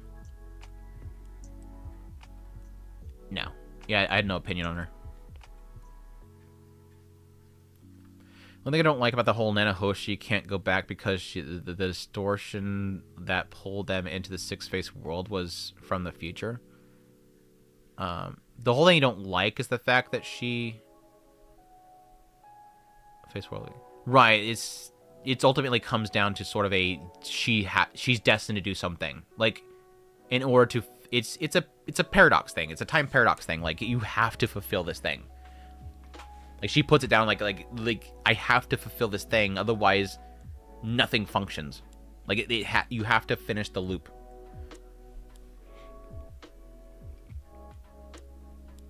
It was sad when Norn fell off a cliff and died. No, it was Cliff that killed her. It was Cliff that killed her. Yeah, it was speculation. Yeah, no, it's assumption that eventually, whenever we do get to the feature storyline, it'll be confirmed. But it does. It's more like by second hand confirmed by the fact that sort of everything comes to a head for that future vision. What her involvement in that is the question mark. So we'll have to wait for the sequel. Oh, Gravity for the death of Norn? Was it Gravity that did it? Oh, Cliff did it off the cliff. No, I didn't read that way. I think you're interpreting a different way. No, it wasn't. It didn't involve a cliff. It was Cliff that did it, but it was the sea. It was a 7 Seas thing. It was one of those 7 Seas for some reason. When Cliff's name was in that sentence, they lowercase the C, so everybody thinks it was an actual cliff, but it should have been capitalized. Because it was Cliff. Cliff did it. Not a Cliff. Cliff did it. That's why there wasn't an A at the beginning of it. It just says Cliff. Stop, right? We need figures of Nanahoshi. Dude, I would kill for Natofe. I would kill for Natofe. But it's not happening. I'm sorry. Expect a ton more as this season continues on. A ton more Roxy ones and a few Sylphian Edises. No, the funny thing about that joke is that everybody's starting. I'm actually gaslighting people into believing it because they expect that Seven Seas would do something like that. Would I rank Ellen Lace after? Well, she was already S tier to begin with, so she just S-ers. She's just more S-er. I already loved Ellen Lace's character because she is... for those that don't know about this, I didn't like Ellen Lace early on. I really didn't. She was a sex-obsessed elf. Yay. Like, the whole segments with, Roxy and everything, she's constantly banging. I'm like, oh, cool. She's a horny elf. Shrug. Anyways, next. What next? Oh, she's banging again. Shrug. Okay, next. It was the moment where they started getting into the fact that she paid people off to not cause problems. And then later on gets in the fact that she's got, like, this high fever because she can't do it. And I'm like, wait, this is not just like her being horny. She says again that she wants to bang too, but this isn't just that she's horny, that she legit has a curse that makes her have to. And then ultimately getting into how that curse has literally destroyed her life and how she's learned to cope with it. Again, it's another one of those cases of like, where Fujin goes, okay, let's take this dumb horny elf and let's turn it into actual trauma. Let's make this into a compelling storyline about trauma. And again, it's genius. It's absolutely genius that I went from like going, this character's dumb, I don't really care that she's horny, to, oh, I now empathize with her because she has to deal with this. And the fact that like it wasn't her hometown, but it was her second hometown, literally banished her because of it. And it ruined her father's life, or not her father's life, and it ruined the lives of people around her, essentially. In the end, like, everybody that she's ever involved with, it ruins their lives. I would assume that it affected her father, too. Yeah, it's crazy. It is crazy how they flip that. And again, every single time it gets... And the anime onlys are going to get into it, literally, with potentially... I'd assume the next episode they might start on it. I think they could get it in the next episode. That reveal was huge. All that she's destroyed with it. It's good stuff. And again, seeing her like supporting Rudius, the Beggar Continent. The Beggar Continent, I think, was a point where I fell in love with her. Like, I truly fell in love with Ellen Lace as a character in the Beggar Continent. And that's what I hate so much about the adaptation, is the fact that they skipped all that crap. Because that was peak Ellen Lace right there. It's him and her chemistry was so beautifully portrayed in that whole sequence there. But yeah, the marriage was beautiful. Her breakdown, her fear of ruining Sylphie's life was amazing. Yeah, all of it. I love her. And again, yeah, to technically potentially have her being that somebody that was supporting Laplace back in the day, this is icing on the cake. It's another tragedy to add to her story. It's a legit another tragedy to add on top of everything.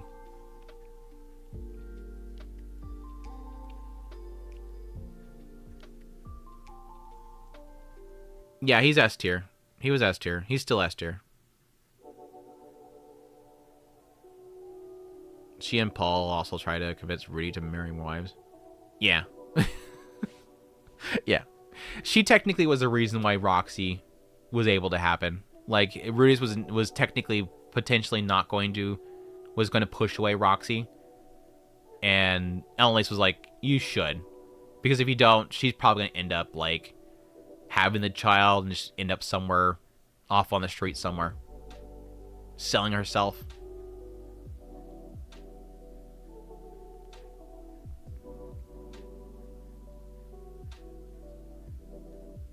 I forget, did Ellen Lace tell Cliff about her past before it was brought up? No. There was 2 big reveals for Cliff. The first reveal was at the wedding. He didn't know about that. And Ruiz thought that he would push her away. And of course he didn't. And then I'm pretty sure that everything around her being from a labyrinth was brought up by Petagus and then admitted by her. I don't think they implied that Cliff knew about that either.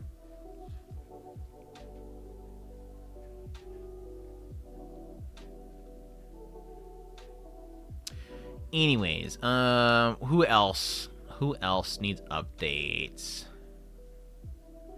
Edis, an obvious S tier character.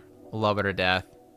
I think Edis was the only reason I got through Otis' story without like literally wanting to throw something, because she's legit like, whatever. You're pissing everybody off. You know, stand up, be a man, stop whining and hiding behind people, shape up, you stupid kid. I think it is unsettling in a way how she chooses to correct her son and ultimately in the end test her son, but at the same time it's sort of to her character. She's always felt like strength and protecting people is a big important thing. Again, because technically through her life, especially with Rudius, has been to get to a point where you can protect others. Literally spending years of her life holding her sword for the sake of supporting Rudius. You know, eventually one day. No cliff has been jumped. Shut up. Shut up. She's an Amazon woman in a nutshell. Yeah, pretty much. Pretty much. All bronze, no brains up there, unfortunately. I will admit, there's been several times throughout the series that I wanted to have more of a there's times where Edis is simple-minded, and I wish that Refugin would do more with her. It's sort of like Sylphie. I feel like Sylphie a lot of the time is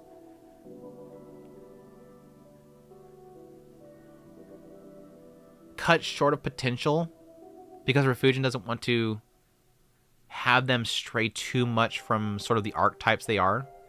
Like, I think Refugin does well to bring in archetypes and mess with them. Like, Edis is the tsundere. Haha. But then there's more to it than that. But I don't think sometimes he does enough. Like, it still, in the end, sometimes, unfortunately, keeps too to the simple-minded when it comes to Edis. Sylphie keeps too much to the submissive. That is detrimental to her character. But it didn't ruin it. It didn't ruin it. It didn't ruin it for Sylphie. It didn't ruin it for Edis. I think Sylphie could have been better, but in the end, I think I got enough. But anyways, yeah, for the side stuff, we just mostly have, I think the big point was probably Otis. And again, I think it's true to her character how she handles it, but it doesn't really change my perspective of her. In the end, I think she's still an S tier. Edis's character, I think, is like, besides Roxy, she's easily second for me with the wives of Rudius. It's really around the fact that you realize how much she had that insecurity. Volume 6, again, is like literally like peak Edis. The insecurities, wanting to get stronger, and then ultimately in the end, willing to put her life at risk. Like, she wants to die she wants to spend her rest of her life with Rudius, but she's willing to say, I will fulfill my role in dying so that Rudius can get that hit on Orsted and finish him off. That's some fucking dedication. I don't care what you say. That's some damn dedication right there. That's some damn dedication right there.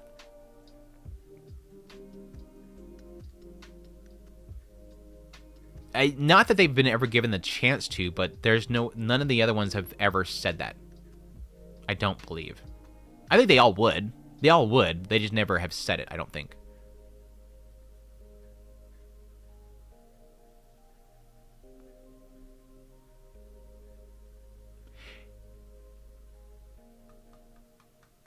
I just thought about that. Would it be how would that play out if the man god tried to manipulate Edis?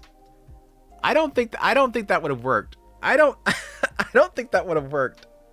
She would have been way too simple-minded. Younger Edis, I think she'd be too simple-minded. Later Edis, no. I mean, the man god could manipulate her around Rudius if he legit no, yeah, I think the man god could technically manipulate Edis, because all he has to do is say that he likes Rudius, that Rudius is amazing, and in order to help Rudius, she's got to do something. But it would not be something that's obvious that she could do that would bring direct harm to Rudius. It would have to be around Rudius.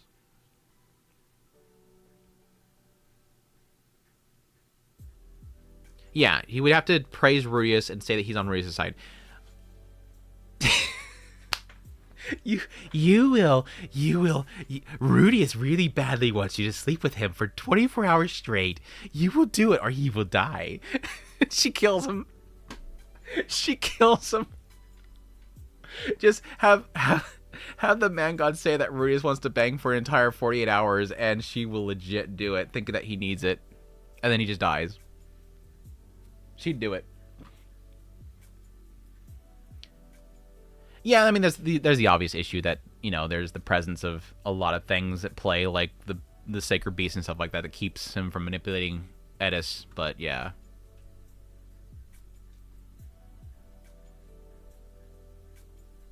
I can see him getting... I more see the man god getting Edis killed by just forcing her to attack Orsted. But again, there was a lot was the fact that Rudius was telling her, no, it's okay, we're working with Orsted now, that she accepted to even be around Orsted, because she did not like Orsted.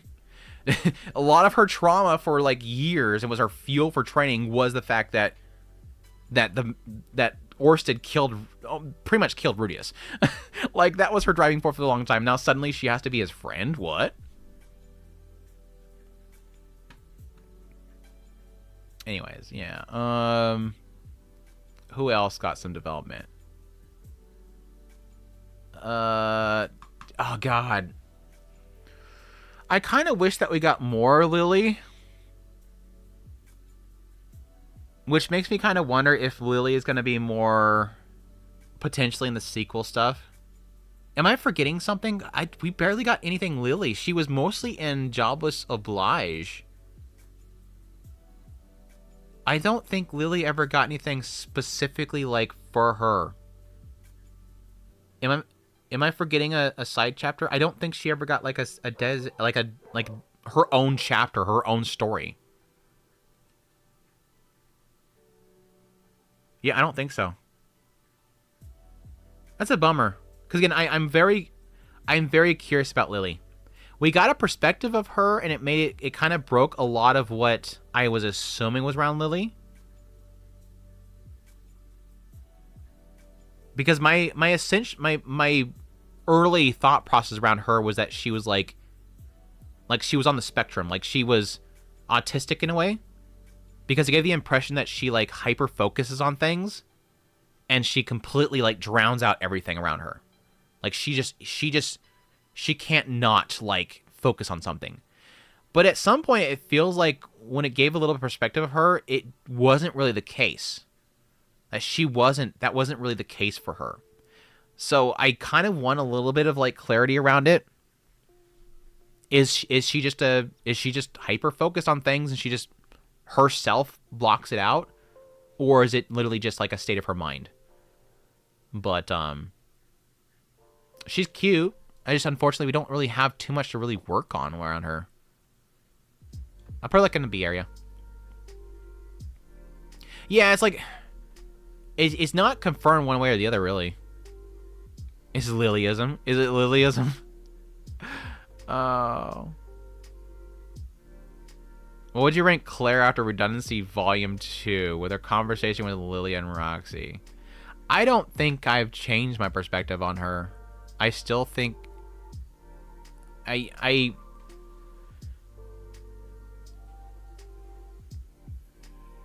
She's a product of like her upbringing, but at the same time she's also like, that's like to her detriment. And in the end she corrects her way, which is a positive. I think her conversation with Lilia and stuff is more like, it's not necessarily like her herself is improved by it. It's more the fact that it's an impact to Lilia. Like that whole scene is more about Lilia than it is about Claire, if that makes sense.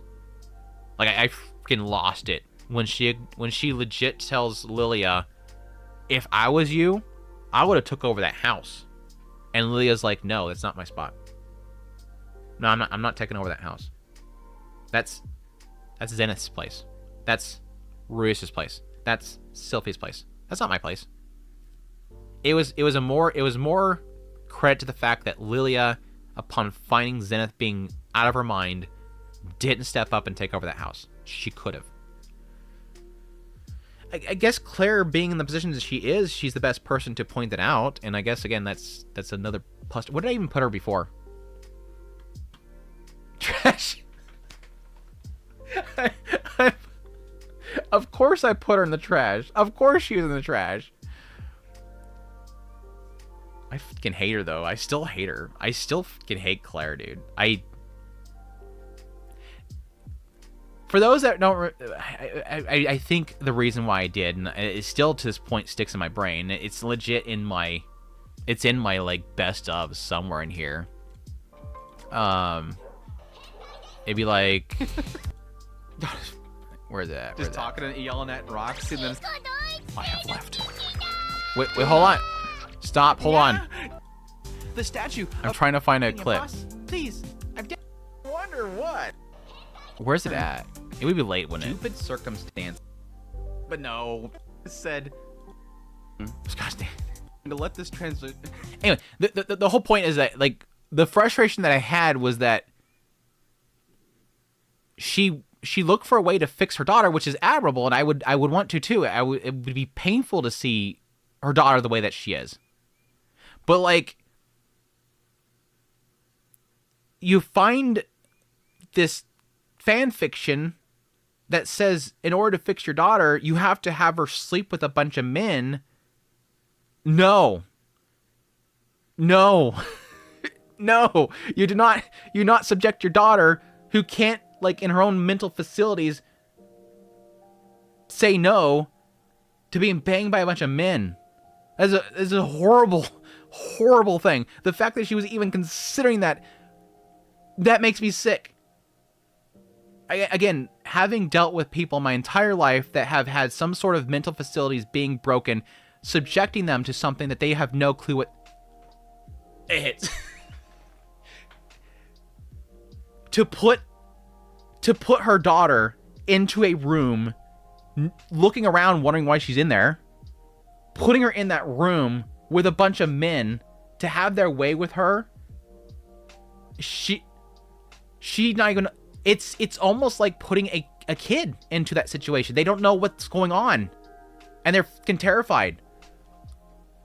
I can't.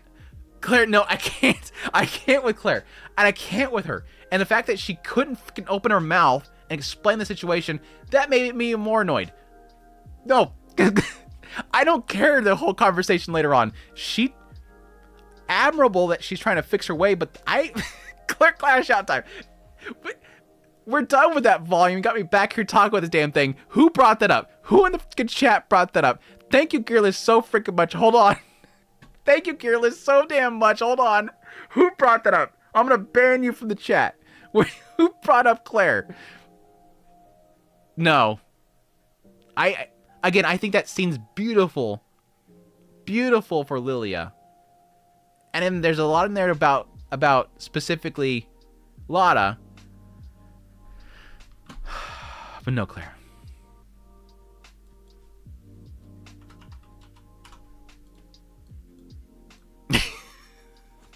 Sorry. No, you're not sorry. Gearless. Thank you so damn much for another massive, massive super. You gotta stop. 1,000% agree. I don't even know what you're agreeing about. I think it was about Claire and how much I don't like her. But thank you so much. Cheers. Yes, thank you. Again, everybody in the chat, W's to Gearless for his massive, long-time massive support of the Mushoku Monday series. It means a great... And just the channel in general. It's not just Mushoku Monday. It's the channel in general. Amazing, dude. Amazing. Thank you. Ugh. So anyways, which one next? That I'm gonna crash out moment again. We got a little bit of Ghislaine. Got like her meeting Edis and everything. I think she was already an A before. Yeah, she was an A before. I know we got the whole we're going back home too. Ooh, that was good too. That was one of my favorite bits with them going back to the Dodoldia village. And her coming there and being the bigger person. Ghislaine going back and being the bigger person. This goes back there with, like, honor. Oh, that was so fucking good, dude. It was so good. It was so good. Her going back home and just legit golden armor and everything like that. Looking so damn good. The entire time, the brother he's just expecting this shit's gonna go down. She's like, no, I'm good. I'm good. I think Ghislaine's one of the big reasons why I want more of the Fangs of the Black Wolf. Besides, unfortunately, most of the Fangs of the Black Wolf stories end up being her thinking about food the entire time. But, like, or she's like the butt of the joke most of the time as she's looking for food. Like, even the last chapter that I read, I think it was the last Mushoku Monday, it's her waiting for food. There was a comment made at some point, but most of the time she's waiting for food.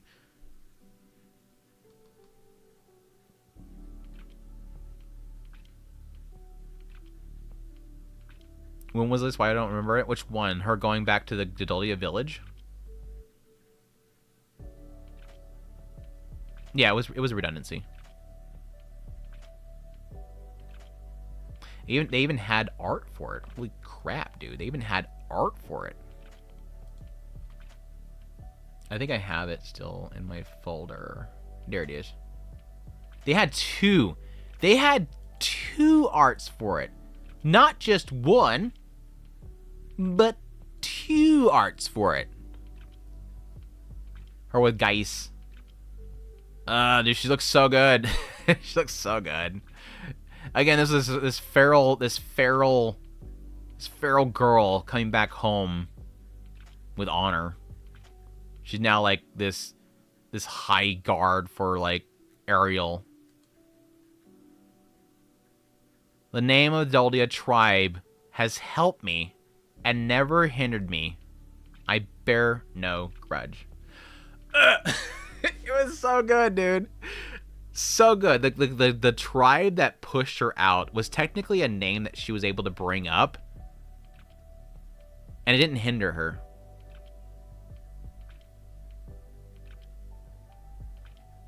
It's such a good scene. Such a good scene. Does she go to S tier now? Does she go to S tier now? No, I don't think I'm ready to budge her up in the S tier. I love her to death, but, like, there's a reason why these are up in S tier. There's a reason why these are up in S tier. It's because they, like, their stories have, like, something in it that's extremely impactful. And I do love, like, a lot of things about her regret around, you know, Philip and whatnot. Her never expecting that she'll ever find love, which is, like, really heartbreaking. But, like, these are like character studies that I still to this day think about. I still think about these character studies to today. S tier needs characters that I still think about. Yeah, she was the god. She was the what was the name they gave her? Goddess Lane or whatever. I think it was the Goddess Lane or whatever of the conflict zone. Yeah. Then unfortunately another skip content, another big cool little moment that they unfortunately skipped. I think they'll probably get back into it whenever they get around to them going to the conflict zone. I think when Rudius goes to the conflict zone with Edis, they could bring up what Ghislaine did there and found their bodies and buried them. I mean, she brought up the fact that she found the bodies when she, you know, was reunited with Edis, but still. Yeah, Forest Goddess Lane. Yeah.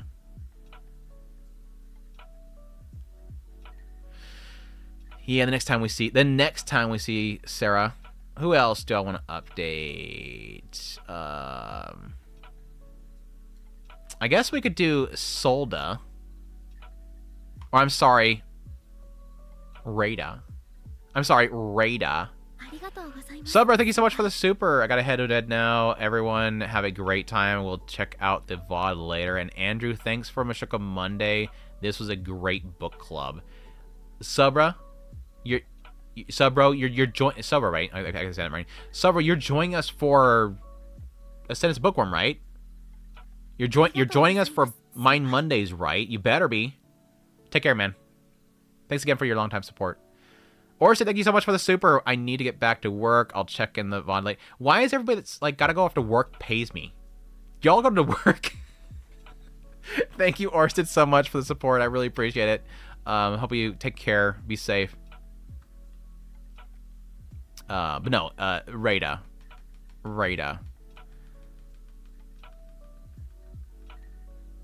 Yeah, all the side stuff was really around her and Doga, which I think was actually really good. Gearless got to go to... Gearless, you don't have to do super. Take care, Gearless. Thank you again so much for the support, man. I really appreciate it. Take care. Be safe. We really appreciate you, man. Thank you again for all of your support. But no, Isolde...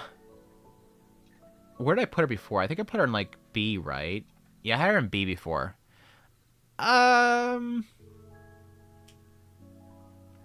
think I appreciate... I'm gonna leave her in B. I think I'm gonna leave her in B. I do appreciate everything around Doga sort of gives me an impression of, like, God damn, this girl is, like, super, like... What's the term? I'm blanking here on the term. Like, she's kind of petty when it comes to, like, relationships. Like, she wants, like, the perfect man. And, like, her standards are, like, really, really high and whatnot. And eventually she finds Doga. And I do like that. I appreciate the fact that it's, like, love still happens in the end because she really sees, like, the beauty in him. Somebody that has, like, high standards that sees Doga as being something that's not of high standards, ultimately falling in love with him is really, really sweet. Their little love story was super adorable. I loved it to death. But I don't think my opinion of her really changed that story. I don't think that story made me change my perspective of her. I mostly liked her because she's beautiful. In the end, she's absolutely very beautiful. I love the Water God style. I love her rise to power. You know, trying to take upon herself the Water God style, the name of Rada.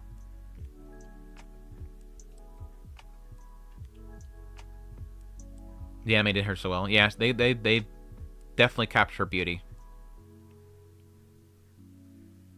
My favorite part for her was definitely the last minute save. The last minute save. Wait. Subro, you didn't even answer my question, did you? Okay, you said you, of course I'll be okay. I was like, did you literally did you sidestep my question? Take care, man. We're about to have some problems here. We've got some problems here. Yeah, I like the accidental Pounce shot and her rescue moment at the very end there. But again, I have a lot of like for Isolde because I like the Water God style. I think it's super cool. I love counter parry styles. Yeah, parrying Body Gotti. It was so sick. It was so sick. Who else do I want to cover here? I didn't really get too much in the side stories. It changed my perspective on Sylphie, but I think she's like an A before. I think it's A again. Yeah, she's an A. Sylphie's always like an A area for me. I think she's, again, a lot to do with that whole segment with was it christening or whatever? With Sieg. A lot of my appreciation for her went up. The side stories do really well for her to kind of portray her as a motherly figure, which sort of, again, more expands on what we got from that whole segment was Sylphie stepping into the motherly role. I do see her as a very strong motherly character after, you know, struggles to get there. I think she was... I always had a feeling early on that Sylphie was just in the motions of being a mother, but not necessarily a mother. I think a mother is a mindset. And again, by her own admission, she comes to that conclusion, this is what I want to be. Okay, everything with Ariel's done, I want to be a mom. And again, I think it's shown even more so with the whole christening moment. Her desire to protect her child, the fears that she has, the motherly instincts kicking in. A lot of that stuff was super good with that, what was it, volume 21, 23? 23, I think? 23? 23. Yeah, 23.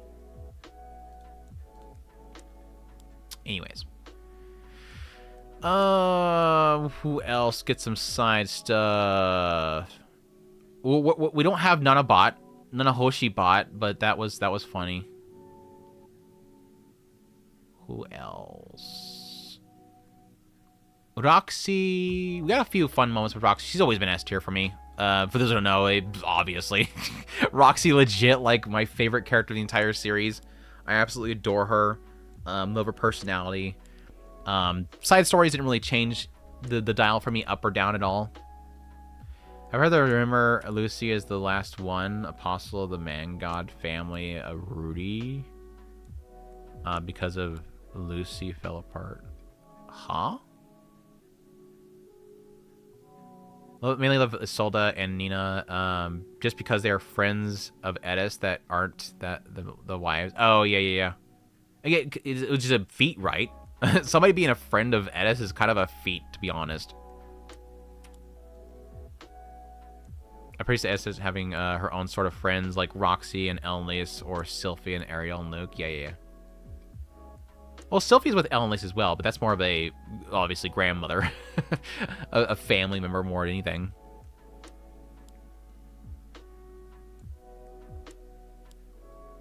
Christina's A tier because she's adorable. A for adorable? Nice one. Nice one. Would I rank Dola? Like the OG Dola?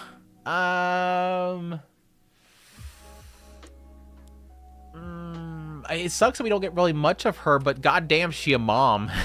She's like epic like commander or general or whatever, and then like going right into being like an amazing sensei, and ultimately in the end being a mom, being like a really strong mom.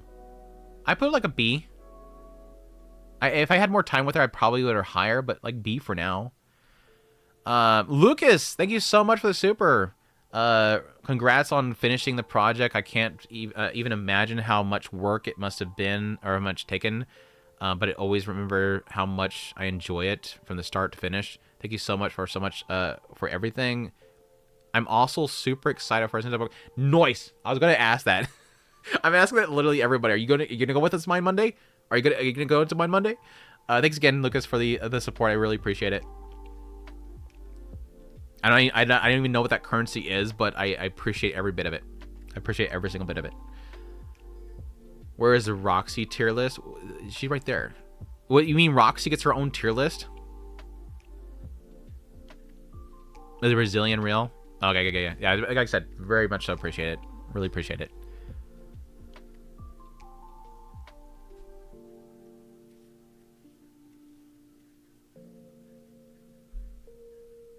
What else?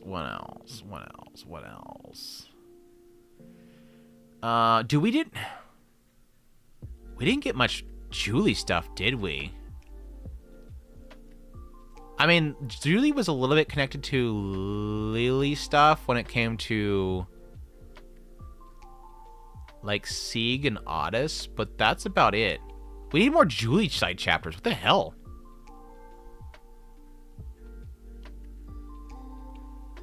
Ginger York and her teddy bears. I love that. I love it. Lucy.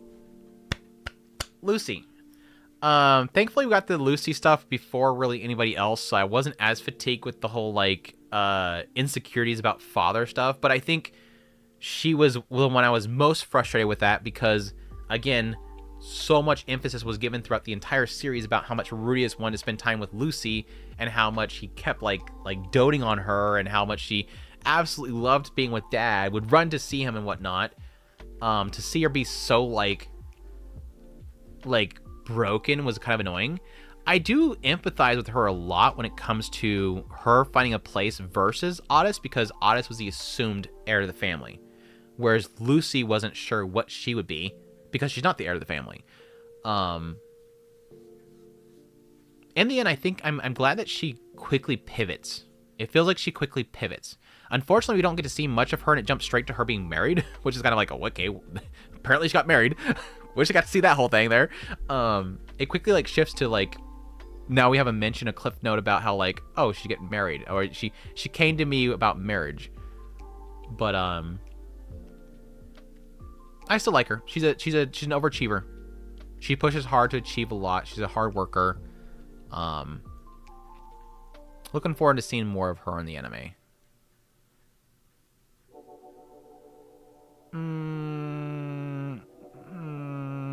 I'll put her in B. I kind of want to put her in A, but I kind of want to leave her in B.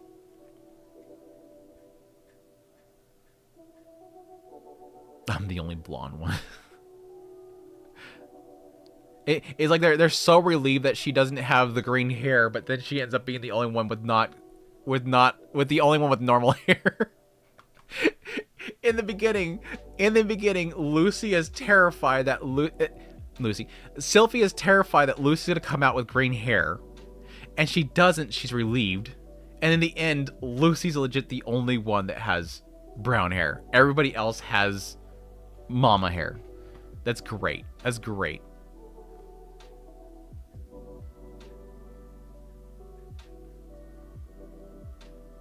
Yeah, again, I kind of it feels weird. The side chapters doesn't have really any acknowledgement of Orsted really from Lucy, which really annoys me. Anyways, who else?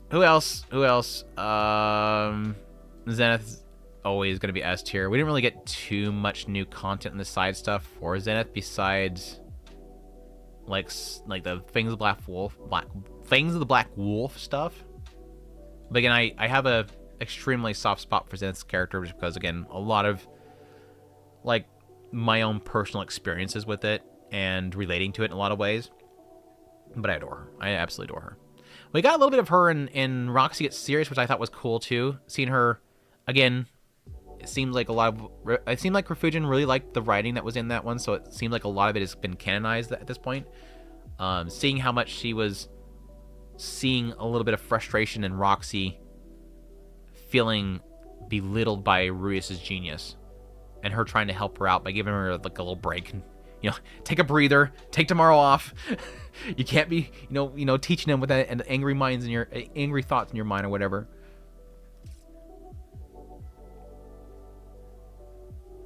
Ruius Jean stopped trying after he broke his promise. What the crap, dude? You're kind of not wrong though. You thought that was Sarah for a second? Blasphemy, dude. Blasphemy. What are you talking about? Norn. What? Norn. Where'd I put Norn before? I put her in S tier. I think I'm gonna leave her in S tier. We just pretty much only got more great stuff for Norn. The fact that she, of course, gets married and like finds this position that she can like aid the Superds with their communication to nearby countries and stuff like that. Finding her own place in the tribe and finding her love, which is Rejured. I will admit, like, the build up to that whole thing was a little bit corny, and the idea that like you have this whole Ruius in his own head is spinning his wheels, thinking about like, crap, I Orsted wants me to do this, but I'm not gonna do that to my Norn or whatever. It just turns into this whole thing where Norn's like, please, yes, please, can I do that, please? But yeah, she's great. Norn's character has always been fantastic. Again, she's like the only. She's normal. That's the whole joke. She's the only normal person in the entire series. Like everybody else has like, they're either strong because they've like persevered through like physical training. They're genius. They're just naturally brainiac about everything. Everybody has like something about them that they can rely on. Like there's an emphasis here with Ghislaine. Like I don't have brains, but at least I can chop things. I can at least chomp on things. Everybody has something they can fall back on, whether it's power, strength, talent, something. Norn doesn't. Norn has nothing. She's always struggled to learn things. She's always struggled to understand things. She's always struggled to adapt to things. She has to brute force everything. She's the character in the story that has to brute force everything, which again is very compelling to Ruius's perspective of observing her, overcoming her trials and struggles, because she doesn't have something to fall onto. I did because I had my previous life knowledge, and I could, I have this massive mana pool, and I can, do silent casting. Norn doesn't. But yet Norn is willing to charge off to the beggar continent to help Pop. It's good stuff. It's good stuff. I love Norn as a. I don't have it, but I'll try to do something. Yeah, she's legit just determination, and it's determination that's gonna just have her tripping every 2 seconds, but she's gonna do it. What sword rank did she get up to in the other loops? I don't remember if they've ever mentioned Norn in the other loops. Question mark. Well, they did mention the fact that she ends up with Reserved, obviously, but like, I forget if it mentions she was strong. One is like the harem, but she does like older men who raise her like. We don't talk about that. Naruto was destined to become the mid swords bard and ends up go to wife. Yeah.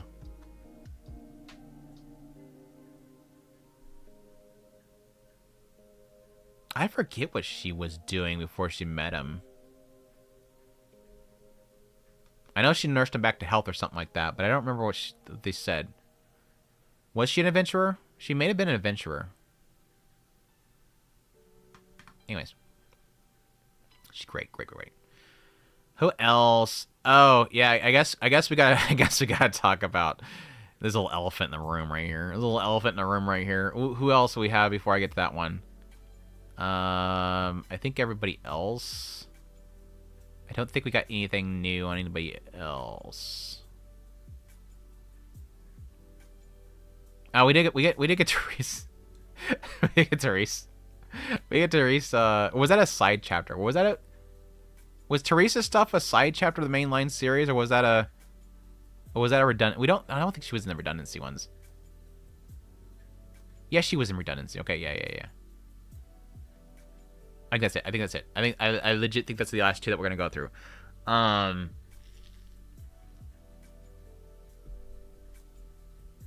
I still to this day am frustrated that they did not have the Therese moment in the anime adaptation. By the way, let me get that frustration out of the way. I'm still to this day bitter that they did not have that scene with, was it Duke Bakshil?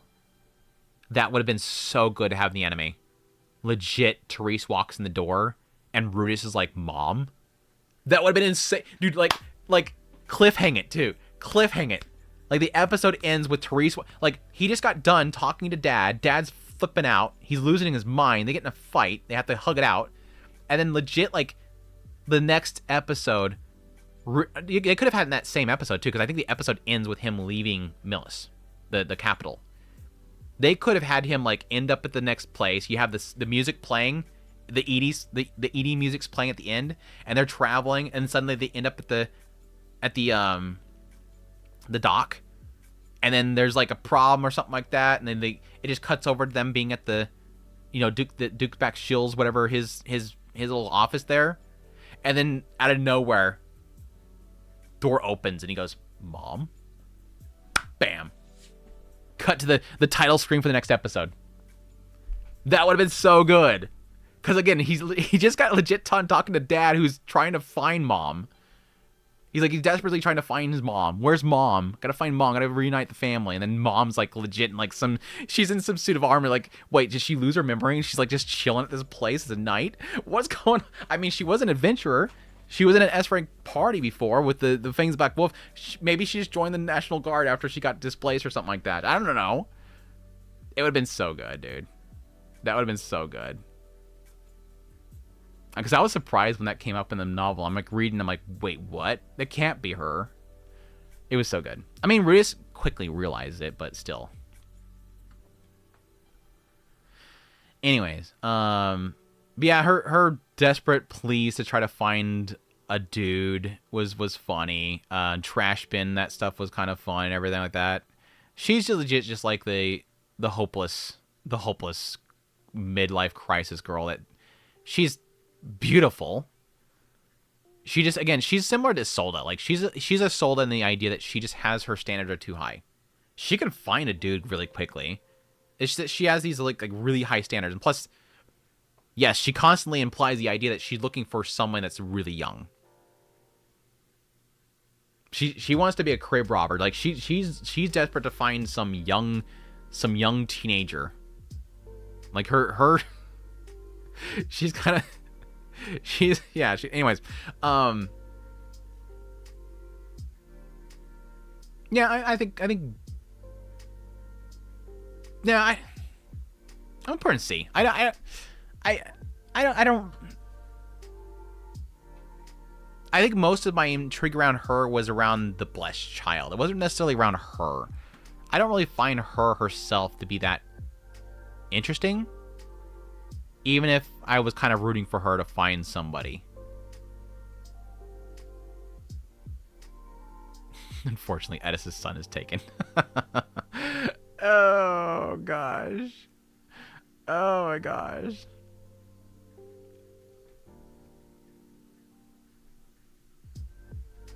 I guess Mushoku Tensei game memories takes care of that because it adds demon continent story.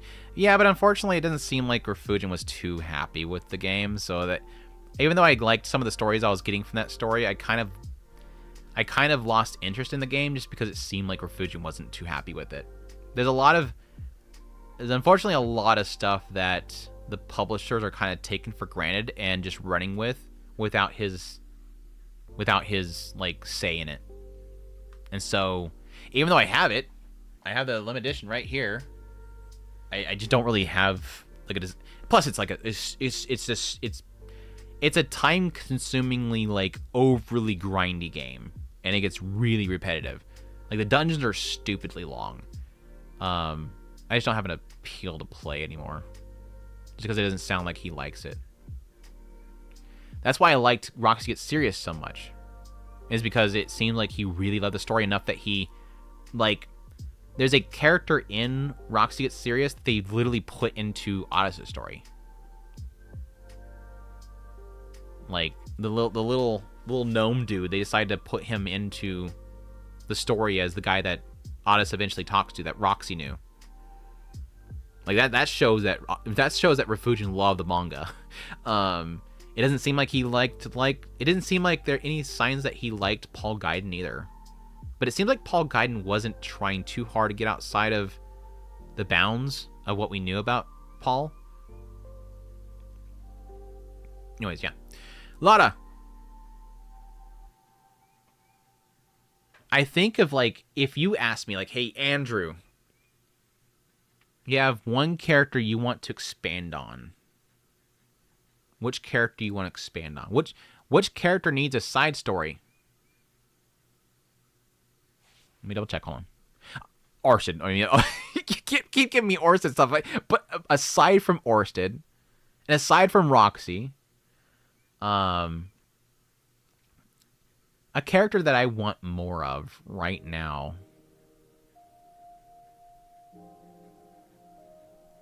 Yeah, Lada. Bite, yes, it's beat. We need more beat. We need some information on how the hell did we get to beat killing Lucy. We need the side story about how we got from, like, you know, everybody's happy and the family's all good, and then suddenly he kills Lucy. How did we get here? And why is Dillo involved? Why? Anyways, it's Lada. Like, I love Lada. Like, Lada is two characters in one that I just adore.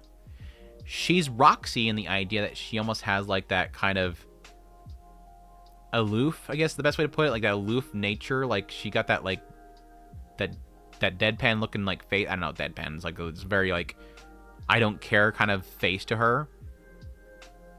But she's mischievous. Like, she's Roxy, but mischievous. Like, take Roxy and just, like, amplify mischievousness in there, and it's like, yes. Like, every scene that Lada is in, I'm like, oh my gosh, there's more of her. I need to get more of this one. Please give me more of this. Like, no, the chapter's done. I want more Lada. She just showed up on scene. What is she gonna do? She's interesting. She's extremely interesting. But unfortunately, we haven't got too much into her. We got what she's doing. We just don't know what we know the end result. We see what she's doing now. I need the in between. At some point, she's like, we're seeing all this. This is the frustrating thing. The other frustrating thing about like all these redundancy chapters and the side stories was like we're getting like literally everybody but Lilia. Everybody but Lily. We're deep diving into Sig. We're deep diving into Otis. We're getting a little bit into Christina. We got a smidge of Lily here. We know what they're all doing and where they're going to, but like Lotta's the only one where we know what she's building up to. We know the end result, but I want more in between. And again, that's why I'm sort of coming to the conclusion that she's got to be the sequel. And I almost feel like Refugin would be.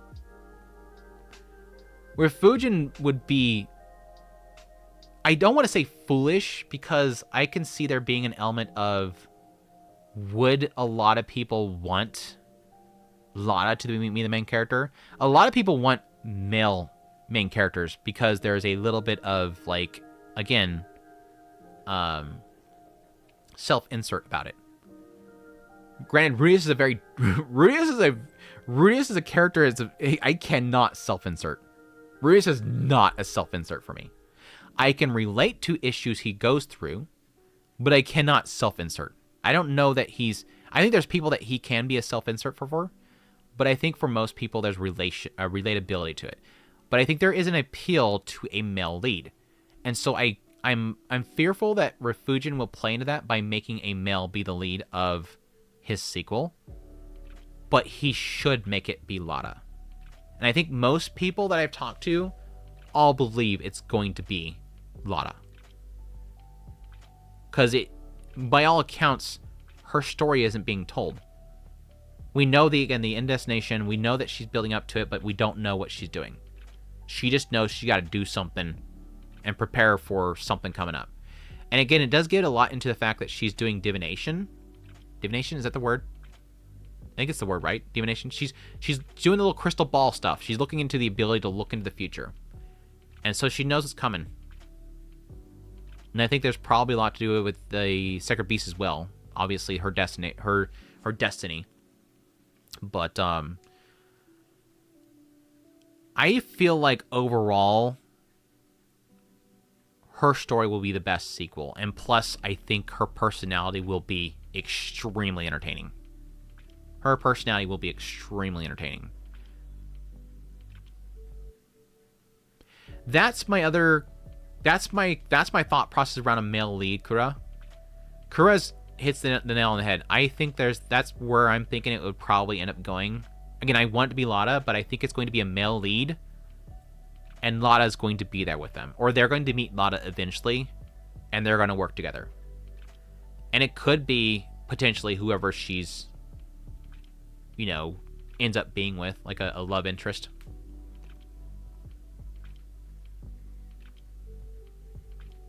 I want Rudy to fight the man god. I want his arc closed with Rudy's. You wanted Rudy to fight the man god. I gotcha.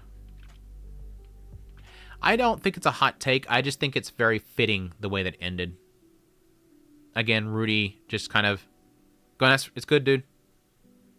It was a fun ride. I read the theory that the sequels will be Akito and Lotta and Nanahoshi in his harem. I can see around the idea of Akito, but yeah, that's too far of a forward jump though. There's a lot that I want them to cover between then now. Your team Lotta. We all big Norns out here. Nornal army. The rise of the Nornal army. Yes, the perspective will be Nornal. I think earlier on I heard some people claiming that it would be Norn, but I know that a lot of people also mentioned the fact that he mentioned that Norn's almost like would be an interesting main character. I think she would be a very interesting main character, like the original story. If it wasn't an isekai, I think Norn would be a really interesting main character. But yeah, I like her. I like her personality. She's mischievous. She got the whole like early Roxy personality that I like as well. But yeah, I want more of her. badly. I think that's it. I think that's all. I think that's all we had to update. I mean, we already did all the other ones. Yeah, I think all the other ones that I had on this list were like, just I don't care. Yeah, these were I don't cares. Yeah. That's it. That's it. That's it. That's it.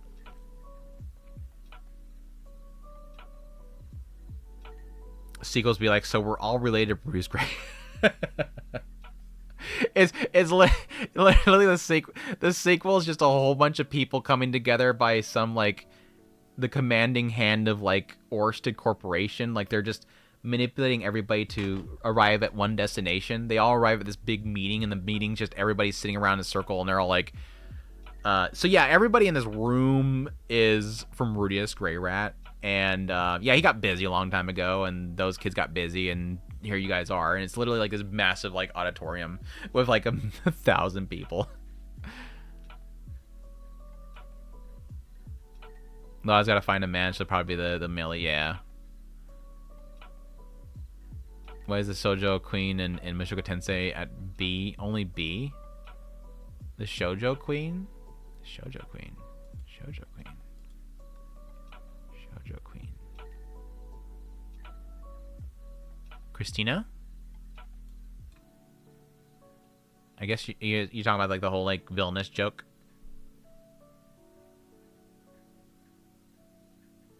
I haven't seen each other in years, but here we are, right? The Rento family in a nutshell.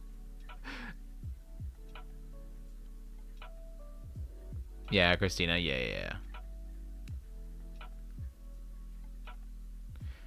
Didn't Banana get into character growth? Like in the side stuff? Not really. I mean, we had like the whole like food chapters and stuff like that, which were fun. They were fun. There was a little bit of development in there, but nothing that really changed it for me. I still think I put Nanahoshi in S tier before. Because I do again find her to be like a very interesting, yeah, different perspective than Rudius in the fact that she wants out. Like, she wants out. You know that I have like a little bit of time, I almost want to sit here and play. I want to play this. Let me pause this. Let me see if it's too loud. He hissed about how he was going to let this transgression slide, but never again. Yeah, I want to say because Roxy's so great. Please, you don't have to glower at me like that. This is how my face always looks, I'm afraid. He's like, that's my face.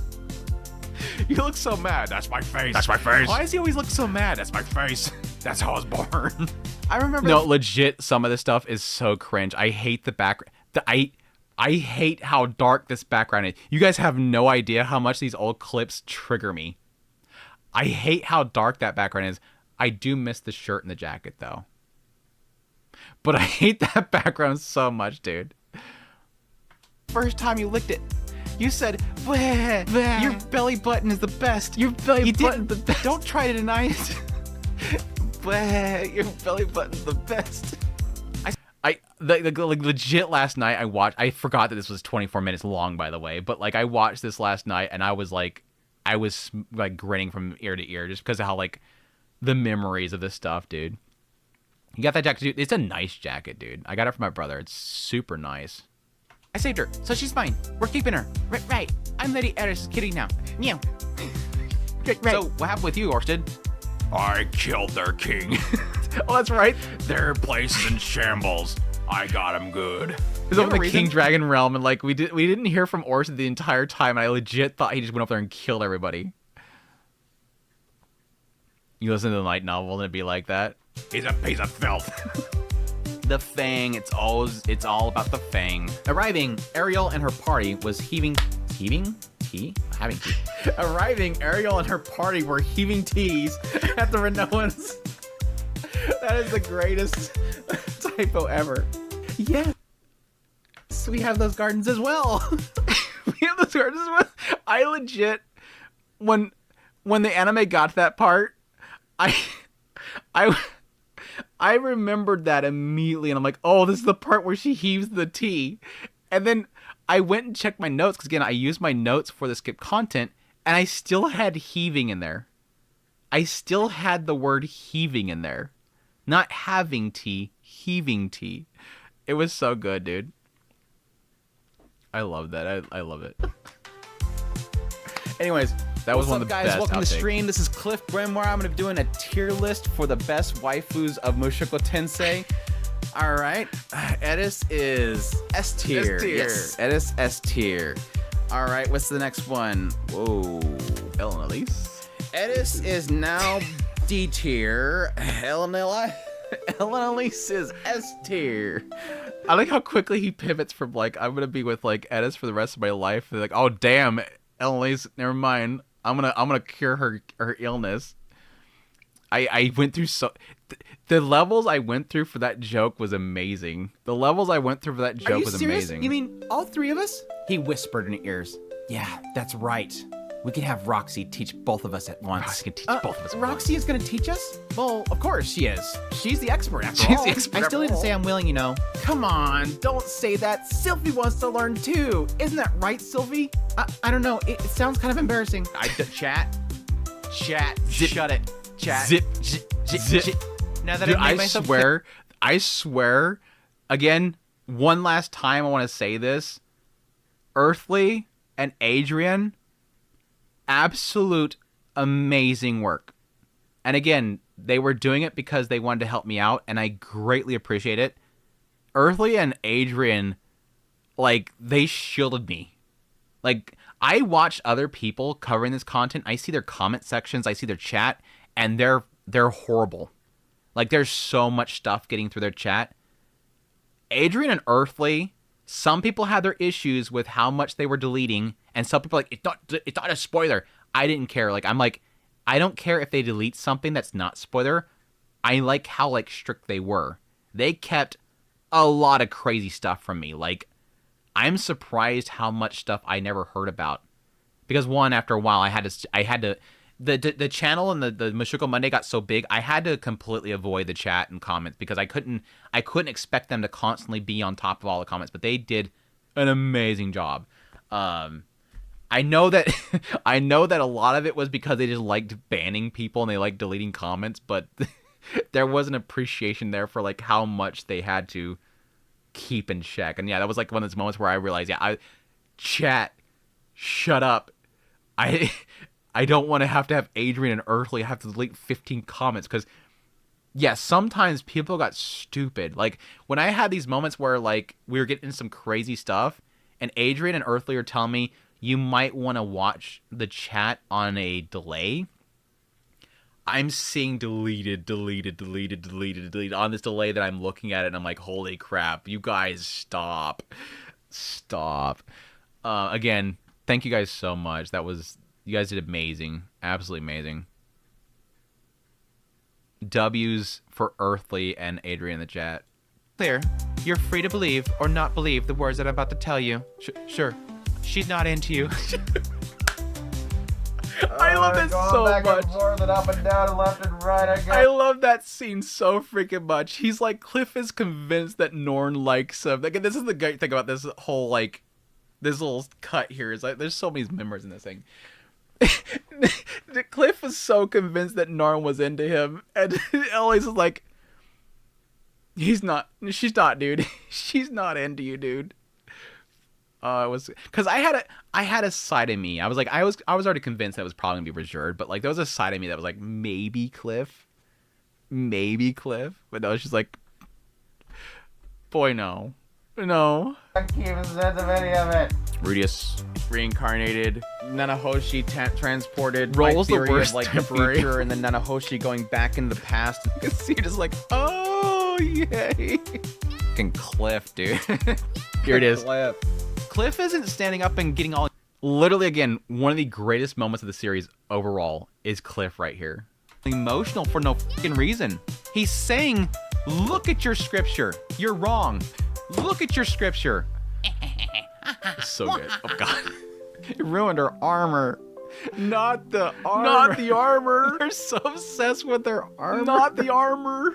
Not the armor. Called it. Called it.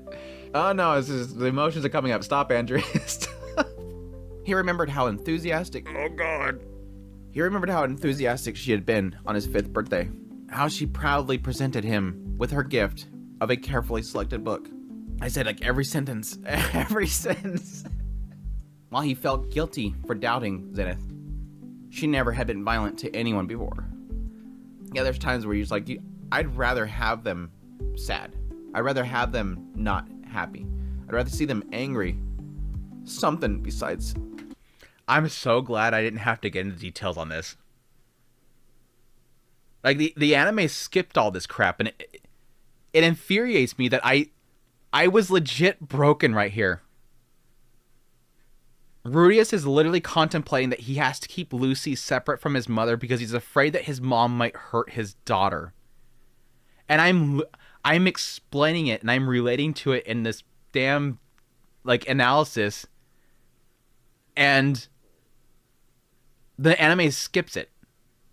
And so when I did the skip content video, I'm kind of glad that I didn't have like a visual representation, but I hate the fact that I have to cover this in a skip content. But thankfully, I've already kind of shed my tears.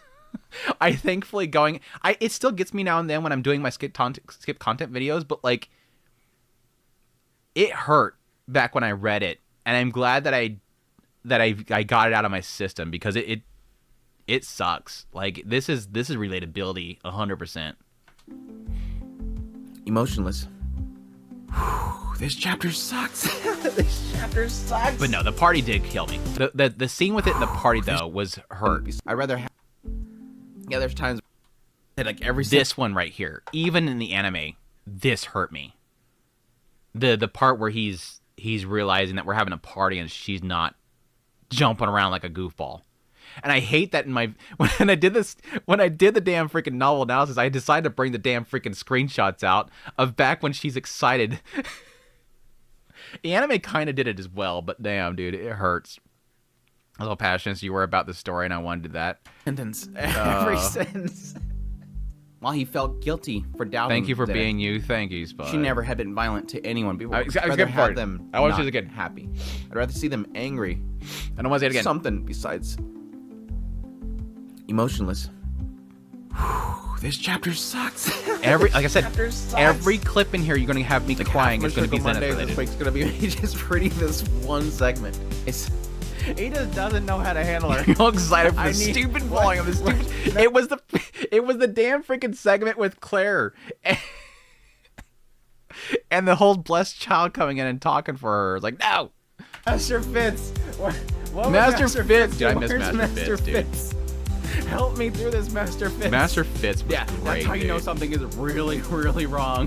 Is when Priscilla doesn't have meat in her mouth. Again, don't take that out of context. So she's not 50.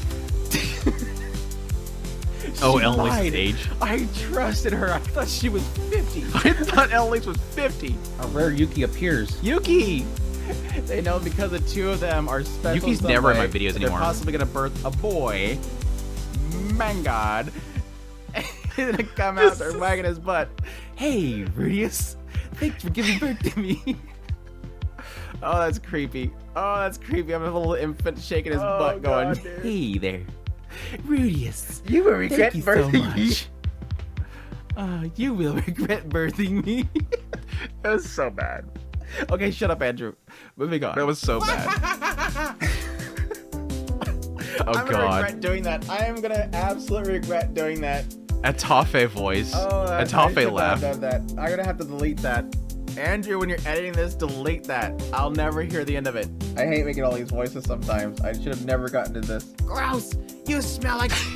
At least take a bath, you moron! Excuse you, it's not like I wanted to, yeah! And now we're talking about... Atafe and Kishirika moments were so fucking golden, dude. They were so golden. But they took so much out of me to voice those segments, though. They took so much out of me to voice those. I can use Nanahoshi as a hostage. I'm gonna bring her into the situation. Yeah, that's a great idea. You really... I hated Rudius so much during the build up to the Orsted fight. I hated him so much The fact that he was using Nanahoshi that way, I hate it so much, dude. Oh god, there's 3 points off the top of my head. There's 3 like significantly infuriating moments of the novel series. The first one is Rudius using Nanahoshi to get to Orsted, literally putting her life at risk. Because she literally said that, like, she's going to have to betray him, and he will probably. She was afraid of him coming back, that he was going to kill her. I hated him using her. The second point was Claire. Claire infuriated the hell out of me. That whole bit had me furious. And I think the other one was probably Paul Gaiden around Paul's father and his brother. That's the father mostly. I raged. I raged so much. Like people were questioning me. They were like, "Who do you hate more, Paul's father or Claire?" I'm like, I think it's still Claire, because again, what she was willing to do with her daughter, being out of her mind. So Yes. they're so stupid. It's funny. Sorry, I'm late, Rudius. Edis, Gray rat. dude, this is gonna be so standing lit when this happens in the front of anime. It's gonna be so insane. Edis is in the chat. What of Luke? Oh god. What of Luke? Here's Zen. Son of a Neon. But eventually returned to herself after having intercourse with dozens of men. No. So wrong, dude. It's so wrong. You're really no. Fuck you, Claire. No. He didn't say, well, I've had her sleep Fuck with you, like Claire. 15 men and it didn't work. Oh, you heard about that one too? Fuck you, Claire. That's it. Conversation. Honestly, I just burst out laughing. The reason this hurts is because it's a what if scenario. There's the chapter that I've you all played in were my head so a excited million for. times. Rudy's grown up and such a wonderful young man. Dude, that was When you're so taking care tough. of somebody that's That whole segment was so hard to get through, dude. I can't remember. I know I edited it down. Like, I did some massive editing that down, but that was literally like, that was just hours of suffering, and it took so long to record it. It just took so long to, like, voice come out. It took so long just to get the words out. It was that tough. And then I had to go back and I had to edit it. So, like, every moment like this, it was like, I had to read it. I had to record it. Then I had to edit it. And then I had to watch it as a premiere. So I legit, like, cry, like, 4 damn times. Dude, it sucked. It was suffering. lost themselves so much just to wonder if what they're thinking right now. I mean, all this stuff is that. To know that there's something in there, but to get a message like that. The longest chapter in the history of Mushoku Tensei. Which one was He was that? in unusually good spirits, mumbling something like, Just one more person. Which volume was was 9? That was like the extremely long 9. Which volume was that? Like, 'cause I remember somebody pointing out, like, you just so you know, that's a really long chapter, and like I legit got to, I'm like, holy crap, it is extremely long. I think it was. I want to say it was after Claire, because I think it's in line right here for the time. Maybe it's 22 or something. Maybe it's 20. It could have been 23. I think it's 22 or 23. You told me, yeah. It was so long. Yeah, because yeah, Earthly and them, they were going ahead of me and getting like all the pictures and stuff like that. And you seen it was like extremely long. It was crazy long. How do you mumble in good spirits with that voice? You. Just one more person. Just one more. I don't know. Sorry. Just one more person.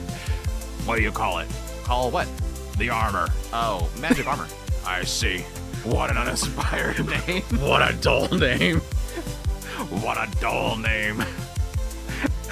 Is it 23? Didn't take Yeah. you long to think of that one, did it, boy? Didn't take you long to think of that one, did it? YouTube, please. YouTube, please. I'm reading a God. book. Although it feels quite good to relieve yourself in front of people.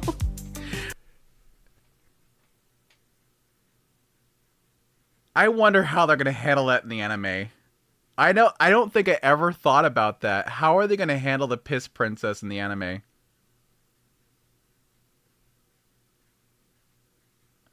I mean, they had Roxy wet herself, so I don't think they'll have a problem with it. I didn't think about that. I don't think they'll have a problem with it. They made Roxy wet herself. She gonna wet herself so bad. Like legit, they're gonna literally have herself like put in that face out of nowhere, and it's gonna be like, yep, there it is. There it is, yep, there it is. Yep. Yeah, Nina too. That's Ariel. Yep. She cracked her neck and clapped her cheeks. Clapped her cheeks. Which ones? I'm sorry, I had to ask this when I read this. I mean, this is Ariel we're talking about, Miss. It feels good to relieve yourself in front of others. And there's his longest chapter ever. It's chapter 9. Such a long chapter. It's nuts. Yeah, I roll first and show the puddle. This so sucks. This so sucks. She loves that dog so much. She's like, let's go running. Yeah, let's go. Maybe the answer. Why be distraught right now? Maybe the answer is just get drunk and start swinging at Petticoats. Or it could be a bad translation. It's always the possibility. There is what's the possibility? Oh, I don't know. Bad, I don't know. The Seven Seas Company. They do a pretty good job with this series, right?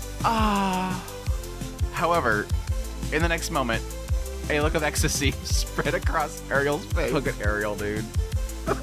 The birth of the piss princess. The piss princess. God. This next chapter's so freaking Chapter 10's so amazing. Chapter 10.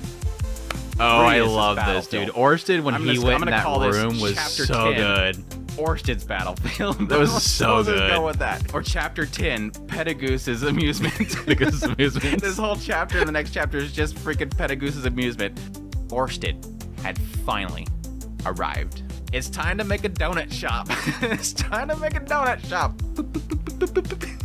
Reedus comes running down the corner and goes, I gotta go catch Weetaw. Oh man. I'm really bad. I feel you, bro. I feel you hurt. Weetaw, man. I feel you're done it. Well, yeah. Never mind. I assume that he tried against Edis. Oh, that's right. She's pregnant. Hey, Old woman donut. everybody's busy. Here, have a cat girl made. Have a cat girl, I man. don't care if you use my body, yeah? I'm begging you, boss. Please. I'm definitely not hoping to get pregnant with a baby so I can give birth and become your fourth wife. Linnea, dude. Which would in turn completely erase all my debt I owe. Honestly, yeah. Did you boil some medicine in that valley between those nice big Oh, mounds God. you got? She sat frozen. I totally forgot about that whole segment. Reedus is helping those people, and they have that whole story about that girl that he saves. This, by the way, this right here is legit one of those clips. Like, you know, years down the road, somehow I make it big. Like, for some reason, a lot of people care about my opinions, and I start actually getting like a large viewership.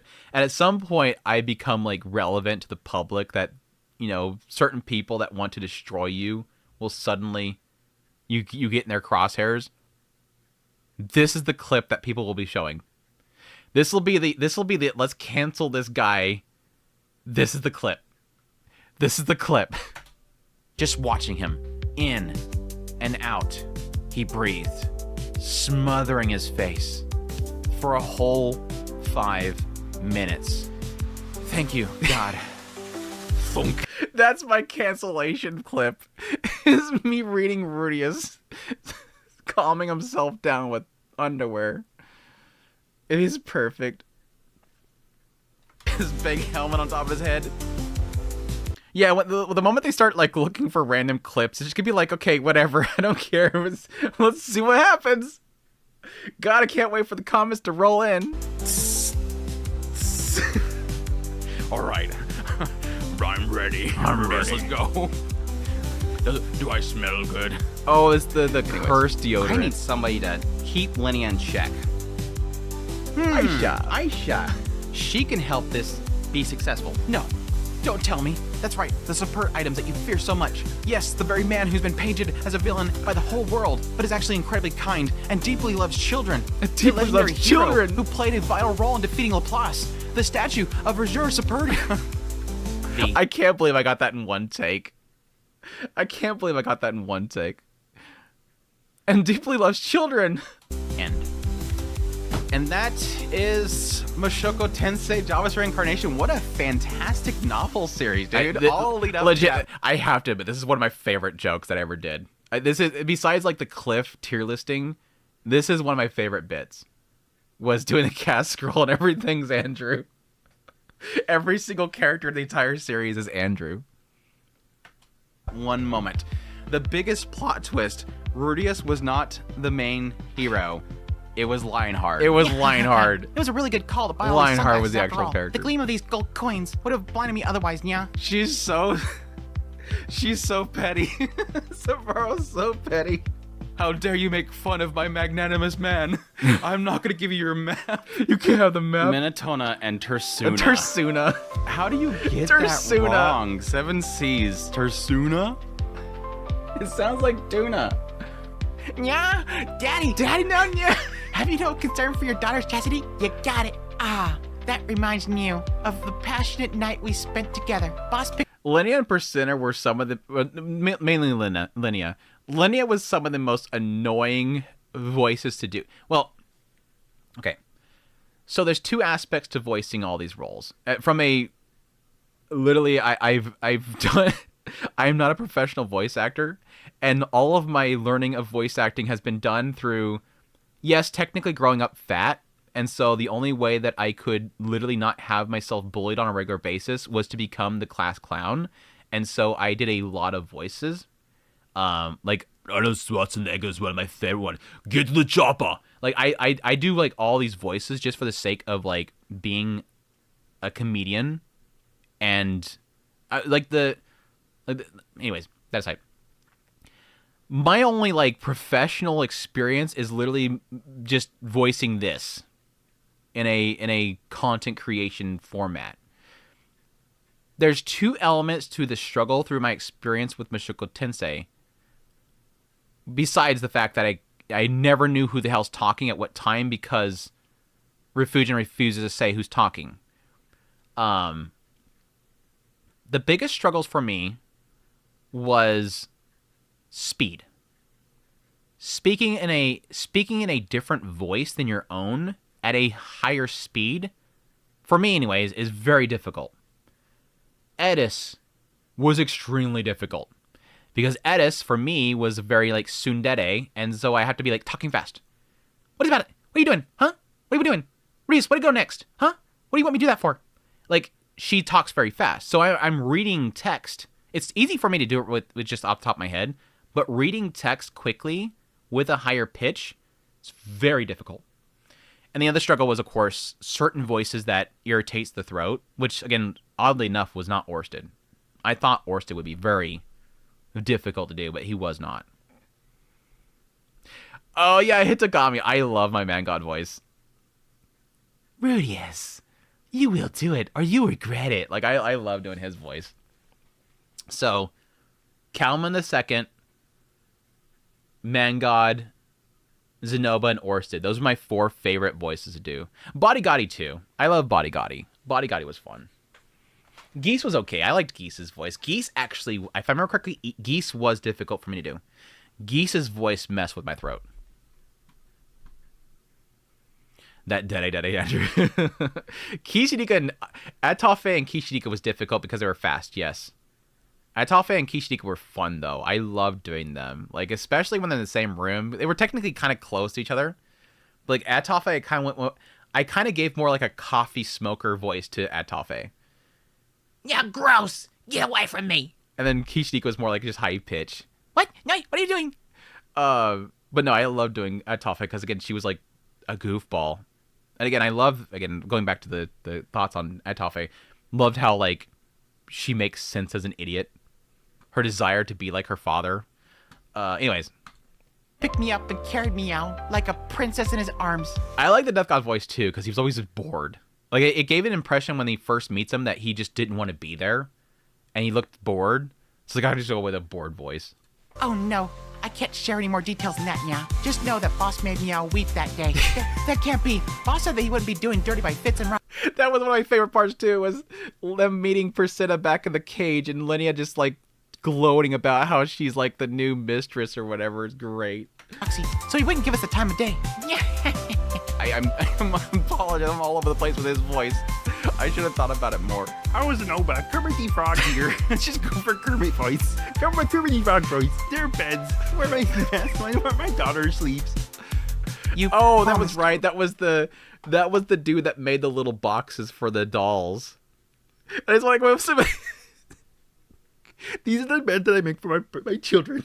So dumb, dude. He's sick like Kermit the Frog that runs a doll shop. You would listen to my request. Oh, damn. I forgot about that. Oh, that sucks. Oh, the He's still my the little request brother for and the Julie. only family I have left. Zenoba's pulling the brother card is gonna hit me. Zenova pulling the brother card. Okay, I lied. All the clips in here are not just Zenith. There's also the packs. It's a Celine Dion continent. Celine Dion By the way, thank you, Seven Dion Seas. continent. I don't know. That's almost like the worst. It's almost like the worst. Like spell check will find that. Like spell check, my spell check on my screen right here finds that. That's the bizarre stuff. You knew this was coming. You knew this was coming. You knew this. You knew this was coming. I hate regrets. I hate regrets. Zenoba regrets. That was his folly. Realizing too late, Axe was dead.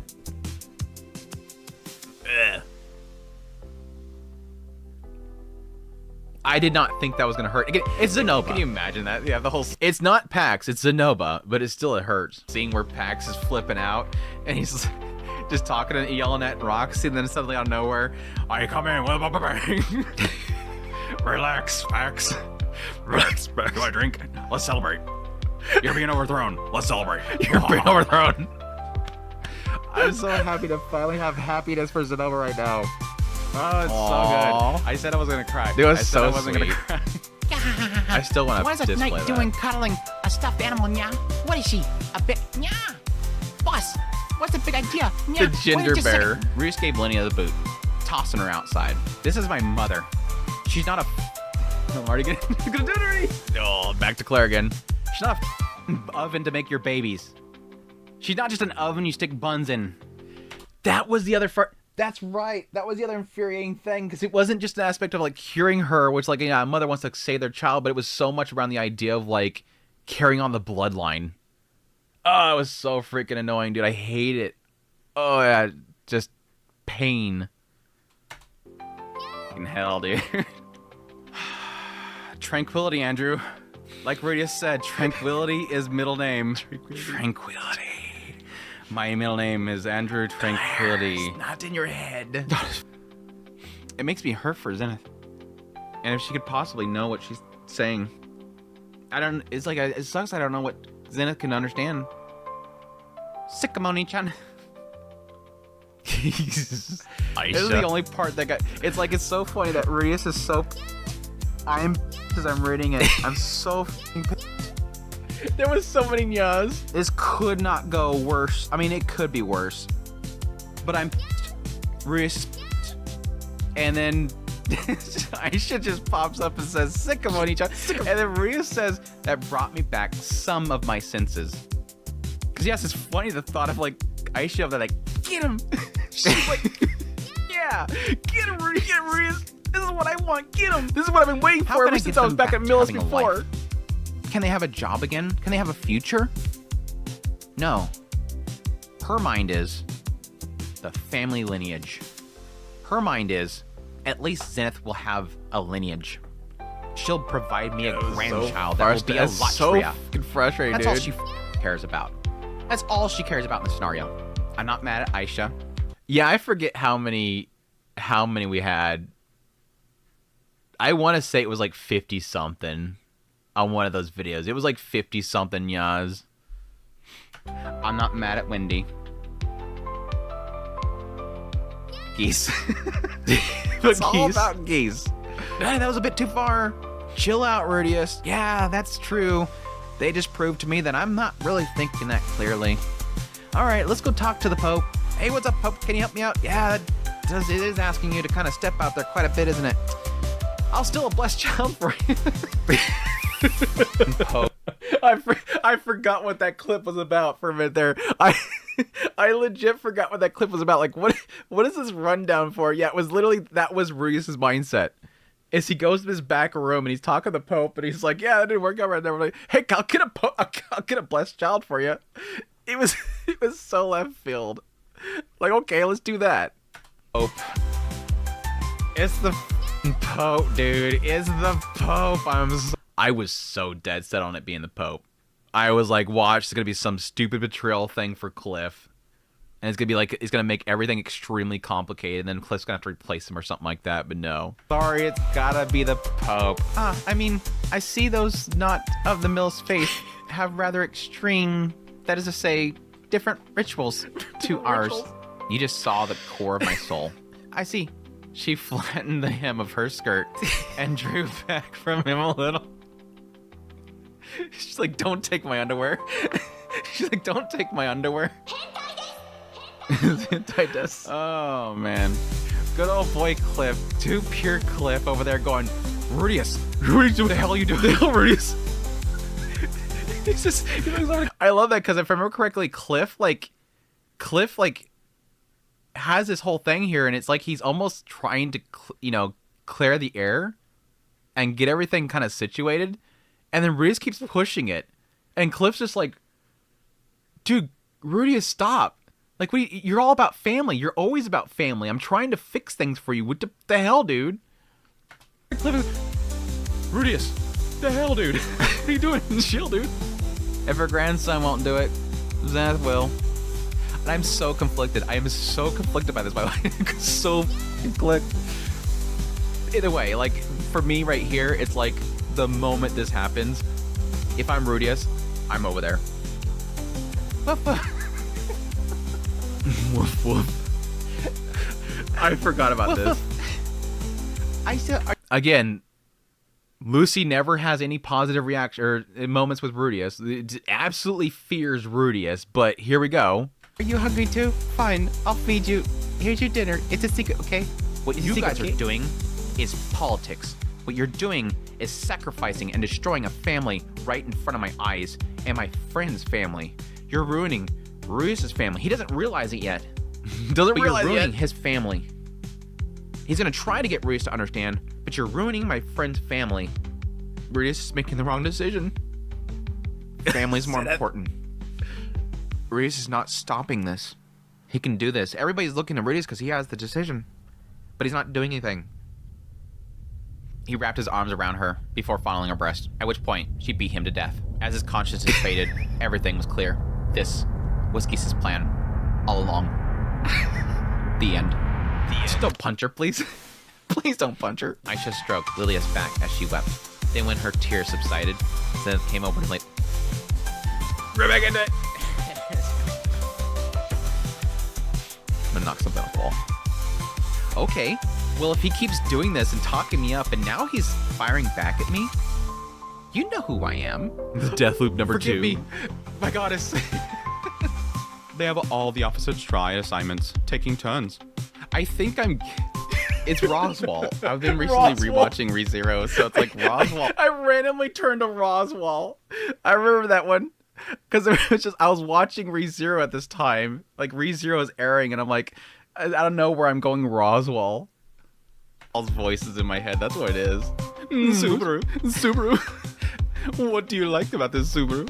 Sexting with the Dragon God. Let's call it Sexting with the Dragon God. And it's just an entire chapter of Ariel alone in her bedchambers, just writing the most inappropriate things on that tablet, and Orsted responding to it. So, Orsted, what are you wearing? I'm wearing a coat right now. What do you want? Is there something going on over there? Should I come over? Oh yes, I'm alone right now, and I'm in need of some care. I'll be right there. No, I'm just joking. I didn't mean it. It's the stupidest crap. I'm wearing a coat. What are you wearing? Do you have protective? This is my most weirdest fanfic I made out of nowhere while I'm doing this recording. Like, out of nowhere, my brain just goes down like this weird rabbit hole. The fact that like Orsted and Orsted and Ariel like getting some weird relationship through the tablets. Do you need some protective armor? I have some magic underwear if you need them. Oh, that sounds pleasant. Are they lacy? Are they lacy? I command you to go to Lord Pedigoose and request advice from him on how best to call forth a good guardian beast. Aramonfi kept the magic circle in his hand as he disappeared in a flash of light. Aramonfi returned after a while with a message from Pedigoose. I'm sorry, I can't. He hissed. Again, I think that would have been the funniest thing to keep Aramonfi under his control for like a period of time. Like it requires like this period of time to go before you could break the contract. It would have been perfect. About how he was going to let this He hissed about how he was going to let this transgression slide, but never again. Yeah, I want to say because Roxy's so great. Roxy is amazing, and the Sacred Beast understands the wonders of Roxy and the Roxy Pantsu. But no, I literally think this is him sensing. I wanted to say smelling, and I just said it. Sensing. Gosh dang. That opened the door of why Pedigoose hated that mural inside the castle, because it was written by the Plus. I hate this crap. Damn it. Brain went like a keep million my different thinking directions. I straight. hate that kind of stuff. What was I at? What am I talking about? That again, there's something I give a lot of credit to this, is that I think Refugin did a really good job of sort of like piecemealing the story and the reveals to the point that whenever, again, it was typically whenever Orsted opened his mouth or he went to the man god, whenever a reveal moment happened, it was like suddenly my brain's going like 5 million directions. Or Nanahoshi. Nanahoshi's little like hypotheses, those segments were crazy too. Like again, the first time that he brings the diary to her, you know, later on when she brings up their theory around why the summoning isn't working, suddenly out of nowhere, we're going like 5 different directions that this story can go. I hate this. I keep jumping all over the place. Hey, I want to use these 3 countries to invade a vassal state of the King Dragon Realm. That cool? Nowadays, Again, one bottle texting is with worth about Orsted. 300 Austrian gold coins, or about 2 lineas. Yes. That was a good out of nowhere joke. I was not expecting that. How much it costs, and he just equates it to how many times it took to how much Linea was worth, and if you just double that up. Yeah, she's looking super freaking happy in that picture. And it's got more in the picture. He's just got blood all over his face. Got He's got punched. You're the only one who's ever talked to me like that. Refugin's making rooted logic in a stupid. Again, this is another one of the like left field moments of this series, was at some point realizing that Atafe was actually really well wrote. The last character that I expected having a good storyline was Atafe. I expected she was going to be a dumb demon. A dumb, muscle-headed, no brains up there demon. But then to come to find out, no, she's playing out this entire thing on purpose. She's doing what she's being the demon lord. Why? That's what Dad did, and I don't understand why Dad did it. She's trying to mature and mold herself. It was so good. It was so good. Stupid circumstances with a stupid villain that has a very single-minded, but it makes perfect sense. She says she doesn't want to leave her mommy. Oh. How painful can it be for Roxy to hear that?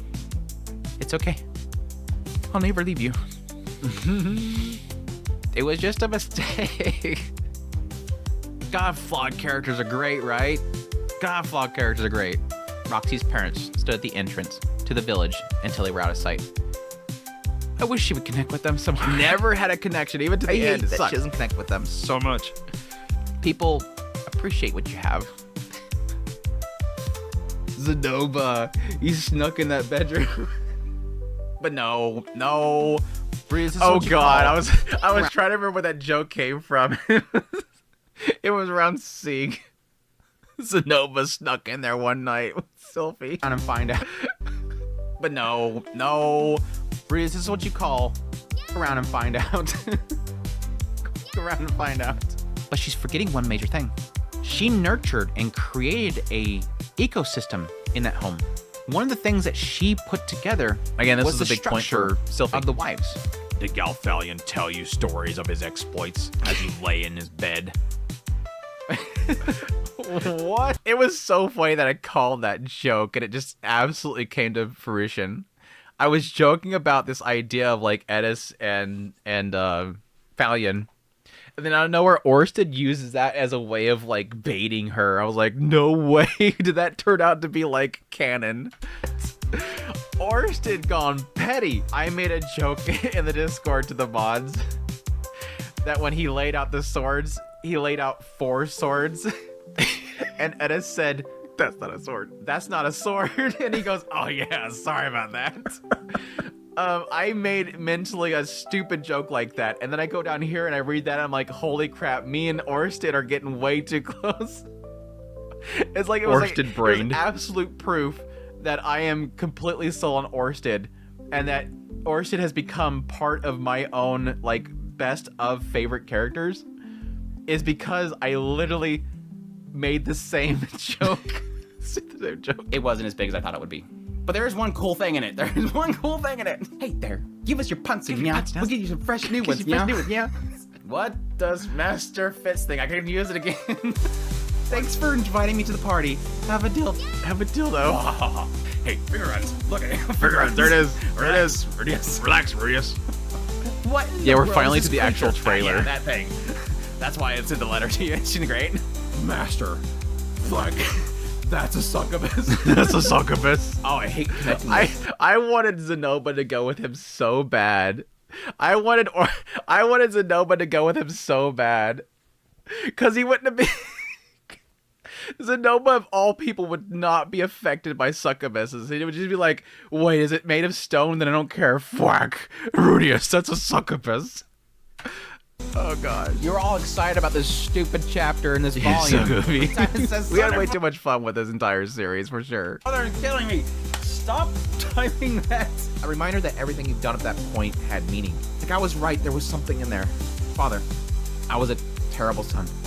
Made the same mistake a second time. Vaughn's poem was so good. At this point, Rudius has slept with all 3 starter Pokemon. We got them all. She's like a sponge of negativity. Don't take that out of context. Paul was my father.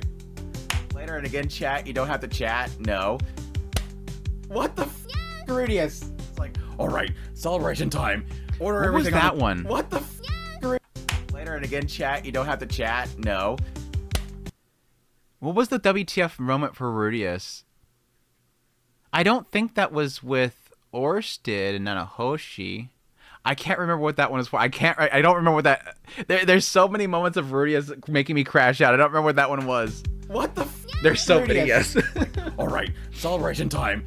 Order everything on the menu. So, what are we celebrating? What are we celebrating? I love Buddy Gotti. He's just like, whatever, an excuse to celebrate. What are we doing this time? It's just an excuse to celebrate. Order everything on the menu. So, what are we celebrating? It's like he gets everything ordered, all the beers lined up, and then he'll ask, "What are we going to celebrate?" Because I just want to celebrate something. Would the Hydra nullify the blessing? Yeah, no, it wouldn't, because technically the whole idea behind the scales themselves, what they were activated, and they sort of like undo a spell, a magical spell. It shouldn't affect like brute strength that the curse is, causing. Unless, like, I don't know, the scales got inside of his body, I guess. That was good, though. I'm glad. I was actually planning on having this trailer play when I first started the stream. But, like, now it's like 24 minutes long. I probably won't bother playing it. And then it actually turned out to be able to play it now and us look at some memories. It's good stuff. It's good stuff. Love this journey. I did too, dude. This is it. I got to wrap it up. I got to wrap up the stream. I think it's a good closing point. I don't think we talked as much about... I mean, I talked a lot about this series, but like, I don't think we really got into anything I probably wanted to, but it turned out good. I like it better to kind of just have a little chat about this series as a whole and get our thoughts out there. And I loved hearing some feedback. I'm gonna have to go back and look at the chat. Look at the chat and see what you all said, because I didn't, of course, be able to read everything, and I didn't feel I would have the time to. But yeah, thanks everybody. Thanks everybody for the 4 long years of support. Again, thanks to everybody that supported the channel monetarily through like the Patreon, the tips, links, all that stuff. Don Machi next now. We're doing mine. We're doing mine Mondays. We're doing Ascendance of Bookworm. So anybody that wants to join us for Ascendance of Bookworm, start reading it. Start reading it. We'll kick off the first volume. I don't know when I'm gonna start. There was a side of me that almost wants to wait until this season's over, but I will put an announcement out when it does start. I might start looking at it, seeing how it's gonna play out, how I'm gonna structure it. But for anybody that wants to join without like jumping straight into it and seeing spoilers or whatever, I mean, most people here probably watch the anime, but we'll start from volume 1. We'll go through it. So be on the lookout for that. But again, it might be month or 2 away before we start it. But isn't Bookworm really, really long? Yes. I get it. It's up there. It's looks like about the same length as Mushoku Tensei. So yeah, we'll be doing that. But yeah, I think, again, appreciate everybody's support, all that stuff, keeping things going, not just for Mushoku Monday, but for the channel in general. But I greatly appreciate all that stuff. Again, to Orsid Cultist, thank you so much for the super glorious stream. I think it turned out to be a good stream. I wasn't really sure how we're going to handle a final goodbye. Lord of I've talked about this before in like live stream and stuff like that, but like Lord of Mysteries, like Grimgar, Ascendance of Bookworm, ReZero, I want to do all those, but like for me personally to do those videos, I can't do more than 1 in a week. It was already a struggle enough to keep up Mushoku Monday going every single week for 3 years. I can't do two novel series at the same time. That is a maybe eventually if the channel were to get enough support on it enough that I could hire an actual editor, I would do that. As soon as I get an ability to have an editor, I would totally do more than 1 novel series in a week. Anyways, that said, again, thank you everybody. Again, special shout out to Gearless. My gosh, even with this stream alone, Gearless, you're a mad lad. Thank you so much for your longtime support. Again, thank you to everybody that supported the channel and all that I do here. It means a great day. It's time for me to go because I'm talking, I'm biting my tongue. It means a great deal to me. But, well, I was gonna say until the next. I mean, I technically can say that until the potentially next Mushoku Monday, until the next sequel of Mushoku Tensei, until mine Mondays. You're all amazing. You guys mean a lot to me. Everybody here that was a part of Mushoku Tensei, Mushoku Mondays, I have a special place in my heart. Till next time, y'all take care.